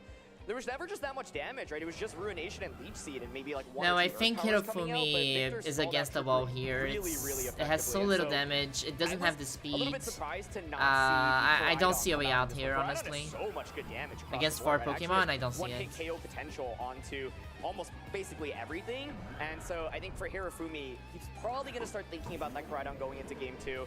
That last turn, by the way, super safe to just go for Astral plus the Heavy Slam into the Rillaboom slot. You know you'll likely knock out the Landorus anyway, and so Landorus tries to protect here. I think last-ditch effort to maybe try to get a Trick Room up here with the Ice Rider, but it's just not going to be enough. I mean, the Astral Barrage is still going to be doing a ton of damage here to this Ice Rider Calyrex, and then on the I think next it takes turn, out you've got the Calyrex, Incineroar no? to go in for a fake Yeah. out. Actually, just knockout. gets knocked out from that critical hit as It well. does. Yeah, and this was just dominant by Victor. I mean, the early game looked a little bit awkward, right? Where, like, Victor got spored and the Zamazenta was forced to switch out. But the thing is, Zamazenta isn't meant to be the star in this kind of matchup. I think Shadow Rider, if positioned properly, can be incredible. The main thing is you have to get rid of that Smeargle. Smeargle, when it's out on the field, is so awkward for Shadow Rider to deal with because you have to play the guessing game. Oh, like, is it going to Spiky Shield? If your Shadow Rider gets spored by the Smeargle, it's a complete disaster. But basically, Victor Thanks so much for never joining opened me, that dude. possibility I will try my best and to do the this is next where 2 Hirofumi's lack games. of, I like, think I have burst the damage energy really too. came into play, but if you want some burst damage, you've got a Pokemon on your team, and it's Maybe I'll do Koraidon. just I Montanas. feel like that has to be the adjustment. I don't know. But if good you night, can thanks for continue to joining. go for that slow Trick Room I game think there, the because I crit also just think sped that things Victor's up. Pokemon Maybe are would have much resisted if it bulkier was not than even critted, I was but it anticipating hadn't. heading into It this couldn't do matchup. anything, right? Outside of something like the Calyrex Shadow Rider, everything else actually has pretty good sustainability. Absolutely, yeah. And I think the main thing is Smeargle plus Ice Rider is just not going to deal that So much how damage. are It's great the if games are long. So here's and how drawn the out, I and, like, am it's actually just protected, and you Oh, so you I am see Victor so being like, okay, I behind. know this is my star player. I'm gonna pivot out. I actually really love the play he's going for here though, because by switching out, you know that something will fall asleep. A water tear. Wait, sorry. Take out, and there's Let's watch and then everything. just I am so protecting sorry. in front of it. You don't have any ghost types. You don't have any ghost terrestrialization. We are like 20 This is seconds Victor behind, has it's 3 fine. opportunities to go for fake out. You're always going to be able to protect this Shadow Rider Calyrex from the big damage threats. One of which is going to be an adjustment that Hirofumi makes in the second game, as we see the Koraidon hit the field next to the Smeargle. Okay, and Victor okay, decides okay. That it's time for the Shadow Rider Calyrex to really shine. It's an interesting turn 1 because like there's a lot of offense from both ends, right? You see Victor thinking about playing it a little bit more safe and going for that protect. We know that the Smeargle on the opposing side does not have that fake out, and so can't just go for like fake out into Okay, you know, it doesn't Fire have Terror, fake Flare out. Blitz. That's good to So know. it's actually going to be potential fake out into the Smeargle. Of course, the Smeargle then could go for a spiky shield, and then you could just get the knockout onto Incineroar, right? And basically try to eliminate that immediately. I think if you are Victor, you have to be worried about getting spored onto the Calyrex. That was one of the main win conditions I was talking about. So you don't want to give any possibility towards that. Okay, and one of the so ways to you try are to get around losing the that fighting is type just, because making that's sure that Smeargle is not very going to move off on turn 1 with fake out. very yeah, weak and to no, psychic. you already know that we will have the opportunity for fake out into the Smeargle because it doesn't no have spiky. actual. Yeah, I was gonna say that it did doesn't so have fake much. out, and it also doesn't Smeargle's protect so here. weak. So Incineroar is able to break that focus sash from just the fake out itself, and Hirofumi. What is this Koraidon actually? Yeah, Speeds! So is huge. Speed! Oh my god, Moody's the worst. Speed boost means now, of course, you have Moody's the ability to go for that worst. score into the Oh, Shadow that's so Rider unfair. slot. That's really scary because Calyrex just protected, and so you can see Victor being like, okay, I know this is my star player, I'm gonna pivot out. I actually really love the play he's going for here though, because by switching out, you know that something will fall asleep. A Water Terra here means that you will survive against the Koraidon, and so you're baiting Spore, you're saying, look, I'm gonna let something fall asleep, a Water Terra here is safe, I'm just gonna knock out your Smeargle. That means no more Spore and a Shadow Rider, and that's one of your main win conditions out of the way. And Victor was totally okay to let this Zamazenta go Moody's to so sleep in that toxic. first Moody's game. like, Allowed we it should to take cancel Ruination, Moody. plus that Spore, We should even call the leech Smogon and seeds, ask them to and ban recognize Moody. that Zamazenta It's can Moody. still be It's that Moody. bulky I'm tank for the too team tired, I'm sorry. outside of being able to just do damage and also have access to wide guard. But Victor So is playing Victor around putting this very a well. lot of pressure on The this Spore went there, particular yeah. Incineroar It was- to try to get the job done as we do But see Victor Smeargle go expected for this the to Spore happen. into the Zamazenta. But if Victor can get away with this, then you will be able to knock He out read the it. Smeargle. And we even see a Oh. flame charge actually come out. Oh my goodness! And it's a one-hit knockout It's from a the critical crit hit and a even in speed the boost. sun. Wow, I'm actually not sure you want that, just because having a Zamazenta out on the field that hasn't taken any turns of sleep is basically a completely useless slot for Victor. Instead, now you do give a free switch it to Victor's end. I like the Flame Charge play a lot. I was actually going to suggest it on turn 1 because once you get that speed boost, you outpace a Shadow Rider, which means you can just threaten it with a one-hit knockout, right? And so Smeargle now potentially coming out from Victor's end. And the Water Terra makes a lot of sense. Kiera, It's just you are a a bit really late, good yes? neutral defensive I Terra was here, expecting right? to be But here I love earlier. the adjustment to Koraidon. This is exactly what we were talking about coming out of game 1. And now you have so much more offense with this duo than you previously No, had. And this so is now very the scary scary. thing is Smeargle, of course, does have the ability to put something to sleep. And so the Spore is going to be scary. One of the things that I want to pay attention to is the speed interaction between the Landorus and the Smeargle. Yeah, well, I feel like most of the time, I wonder if like the Landorus actually is a little bit slower when you have Trick Room available. It's interesting, yeah, because like Landorus is a very fast Pokemon, and like if you were just running max speed investment or close to it, then you would be outspeeding the Smeargle. But to your point, there is an Ice Rider, there's Trick Room here. They could be super bulky Landorus that's slower as well. And so Smeargle with that Focus Sash means it has the ability to go for a Spore, and it's going to be a switch immediately out into the Incineroar, so maybe trying to bait a Spore into that slot. I do think this is the absolute correct decision, by the way, to drop the Ice Rider and switch to Koraidon instead, right? It just offers so much more offense, and so Koraidon going for this Protect, I think this is so smart, because now you can double up onto Smeargle next turn. There was really such minimal way to punish this. No. I was gonna say, unless Victor had decided to Hirofumi double up, played super well I was gonna this say one. knock off into the Landorus, but of course because the Smeargle is faster, you don't actually get that combination of things to happen. Oh, and a speed drop, actually. No. It was a speed drop. That's the reverse of what a Smeargle would like to see. This is looking like a win for Hirofumi already, honestly. Like, you can just double up onto Smeargle now with Fake Out plus Flame Charge and get a knockout onto that slot, right? And so the Clear Amulet is such a big item here for the Koraidon. The Incineroar just feels so sad. What is it gonna do, right? At this point, it's just opting to target the opposing Incineroar, and so we're gonna see Smeargle faint here, opting for Flare Blitz here, saying, okay, well, this means if you switch into the Shadow Rider in case you're super bulky, I like guarantee the knockout onto the slot. Yeah, I take a little bit of recoil damage, but I don't need a speed boost anymore. Hirofumi at this point can leave that that's bad for Incineroar all Victor. by itself. Yeah. Yeah, get rid of the Like, Shadow congrats Rider. on water terroring. Like, I don't care, you know, like I'm gonna win the 1v1 against you anyway. It's and a so ridiculous this is a ability. completely Like, different literally match from the last Hirofumi one, wins and this I game think it because makes so Moody much gave sense. him a speed This is boost. exactly That's the the offense one Hirofumi reason. was lacking. So with the Koraidon coming into play, and also being faster than the Shadow Rider Calyrex after that one Flame Charge, if you're Victor going into a game number 3, what are you looking at in order to answer this particular Pokemon? Yeah, that's a great question. I'm gonna pause you a little bit here because I'm trying to think, is there a way for Victor to actually win the game right now still? It's scary, but Sun at least is about to expire, and you have Fake Out available to you this turn.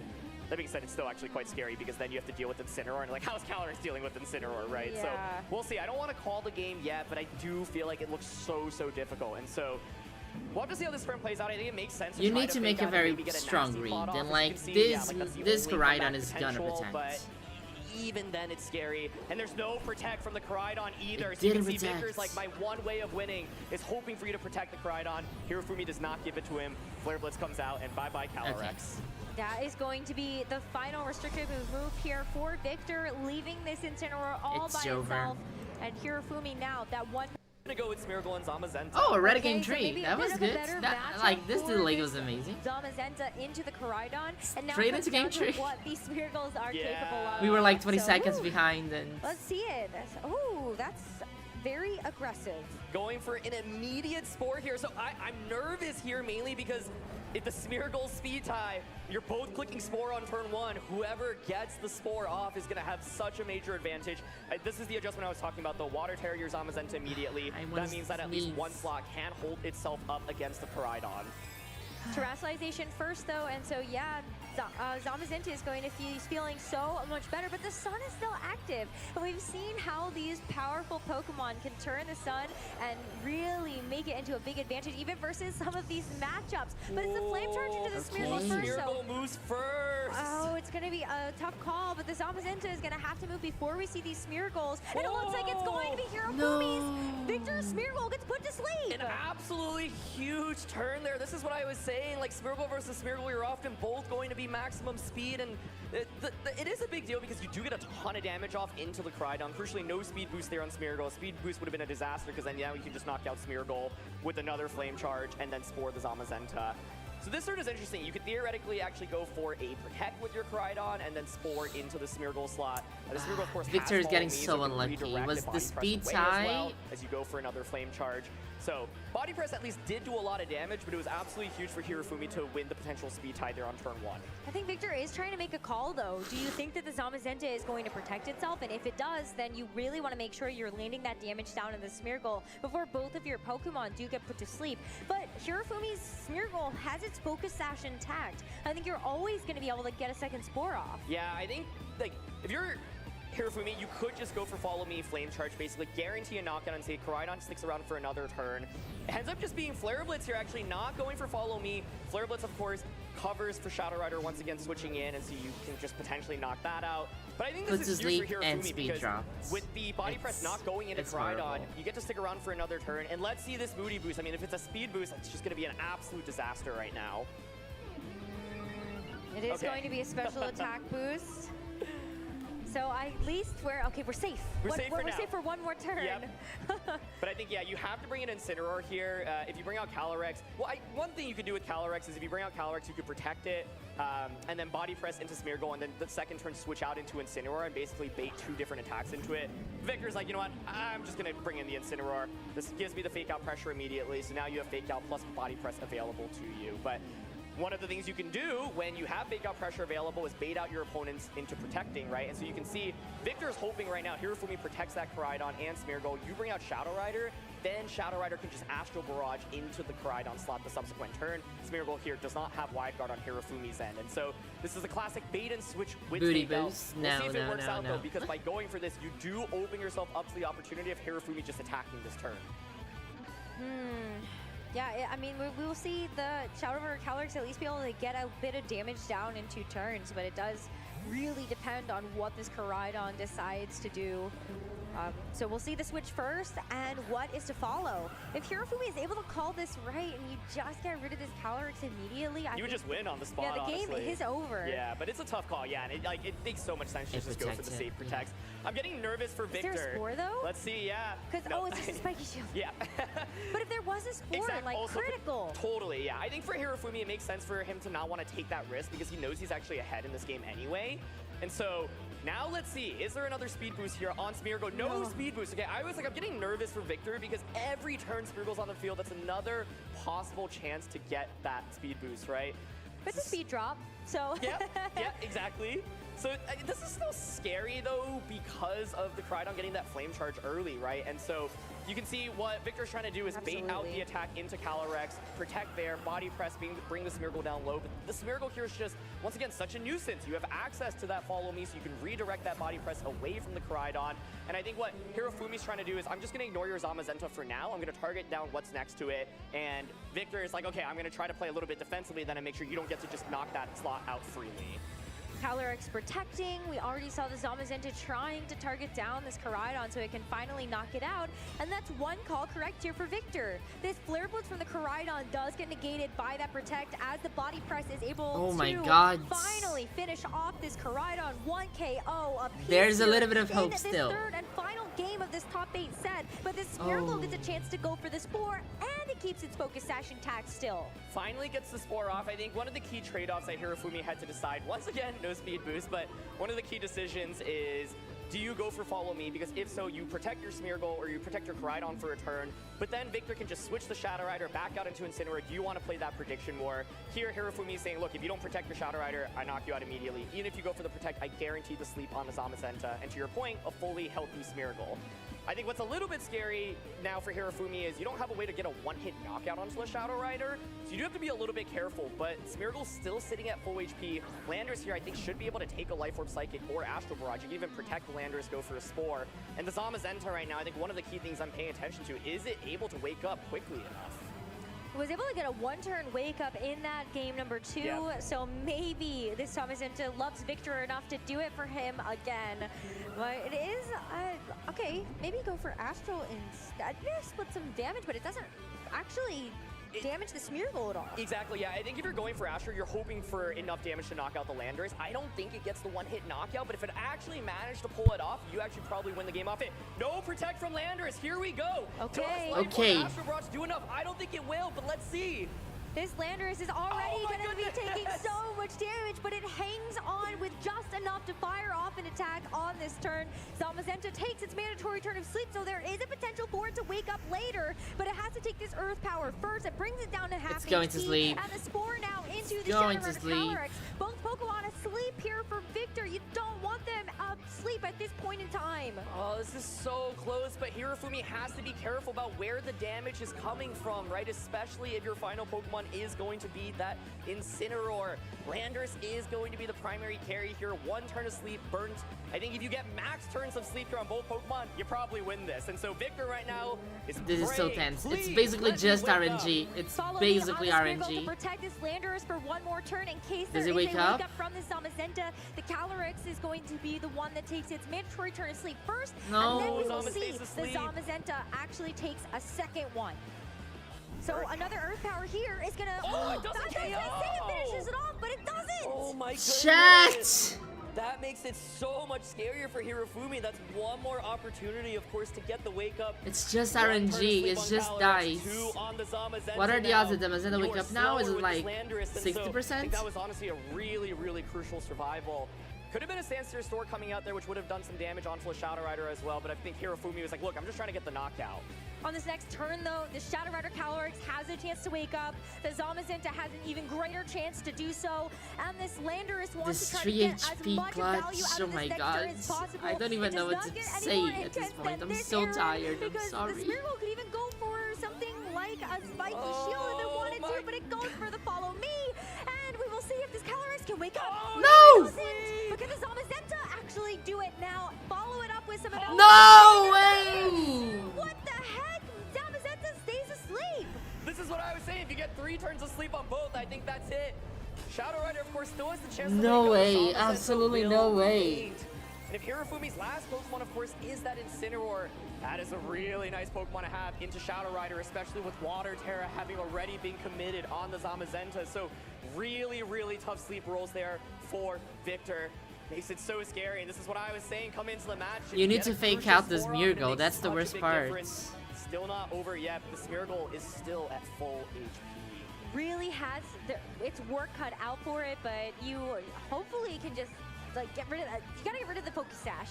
The Smeargle's gotta go. You gotta get rid of the Focus Sash. You gotta get rid of it once and for all. But Hirofumi still has that mystery fourth Pokemon in the back that you could switch in at any moment, and it's going to be now. Landorus stays preserved for later as we see it. Is going to be that Incineroar coming to hit the field. Yeah, and this is just so tough now. I think this is a super safe play. You can switch in Spiky Shield with your Smeargle like so. Now, how in the world does Shadow Rider beat this Incineroar, right? So Hirofumi recognizes, look, my Lander's hung on.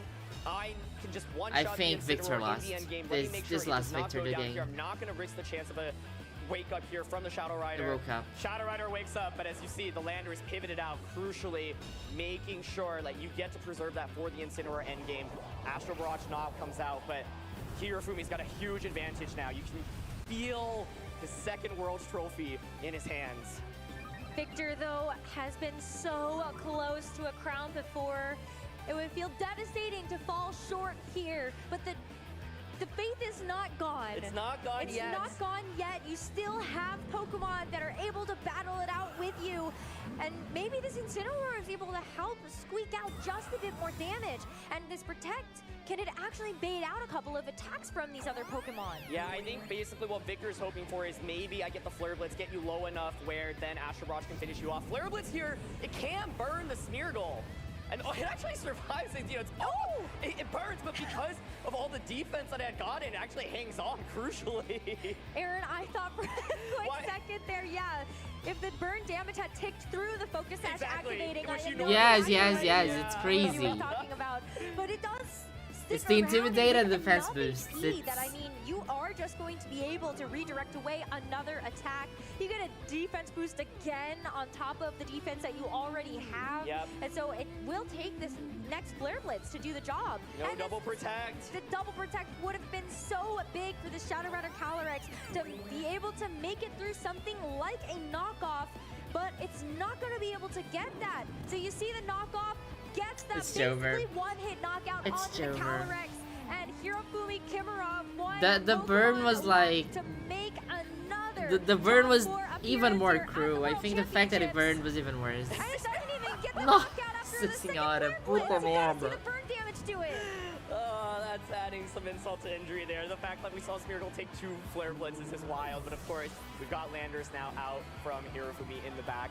How clutch was it poor to survive Victor. that Astral Barrage? If Landers faints there, the game I think just ends basically on the spot, but the sleep rolls going in Hirofumi's favor. This was such an intense battle, and this game could have totally gone the other way. I mean, we saw turn 1, Smeargle versus Smeargle going for the spores as well, right? And Victor fought so hard here. I feel like That he was made the right tough place. to The Earth Power watch, comes out, yes. and that'll be it. Wow, and just like that, Hirofumi Kimura is able to win this best of 3, 2-1, and move on to the top 4 of the 2025 World Championships. It's a very cruel joke, chat. I can't believe this is happening. Ah. You win the speed tie with Victor Smeargle, and you move first. That's already a completely different Chat, turn one here's of the thing. battle. I am very And then if you tired. look at I that don't have the endgame as energy. well, Like, just I really want to one watch, turn but I don't have the energy earlier to with like Shadow be Rider Zamazenta. entertaining just as wake I up, react to it. Just wake up. Yep. And so here's the thing, if the next match is Montana, I really want to watch it with you. If the next match is not Montana, then we call it a day, and we get back tomorrow for the finals. What do you think? Crucial survival there on the Zamazenta. So manages to take 2 Earth Powers, but in the end, both Pokemon just Actually, I don't know. I think the next match is Montana against, who made it? There, and it's once again, it's like Montana and James Evans, right? So I am gonna watch it, but I don't think I'm gonna stream it. This was a game, in my opinion. I just think that we've been streaming for almost 6 hours, Close, but and I will watch it, but I think I'm gonna watch it for my bed because I just don't have the energy to be. I don't think I'm gonna be super fun to watch it with. So I will be like very quiet and like very like this and shouting a little bit. on their radar because of how volatile it really does make these matchups. Getting that speed boost in game number 2, and of course being able to have those survivals later. Yes, The 6 best hours of returns stream is a long stream. here. I'm not. I don't usually stream that long, but hear me out. This was super fun. This was amazing. And then tomorrow, yeah, right. Tomorrow the finals, right? Tomorrow we're gonna start a little bit later, but we're gonna start for the VGC finals. So hopefully, who knows, we're gonna see Montana Mod there. Yes, don't forget to go there, click the notification button so you can get notified as soon as I go live. I'm gonna be live on Twitch too, so if you're just arriving from Twitch, then don't forget to follow. I will be watching the VGC finals live tomorrow.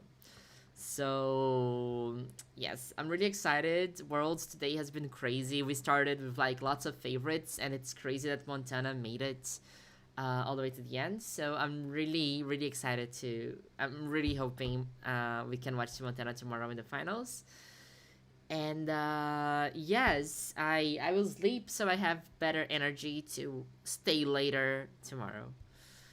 Okay, thank you so much, chat, and I'll see you tomorrow. And hopefully we'll see Montana there too. Bye bye.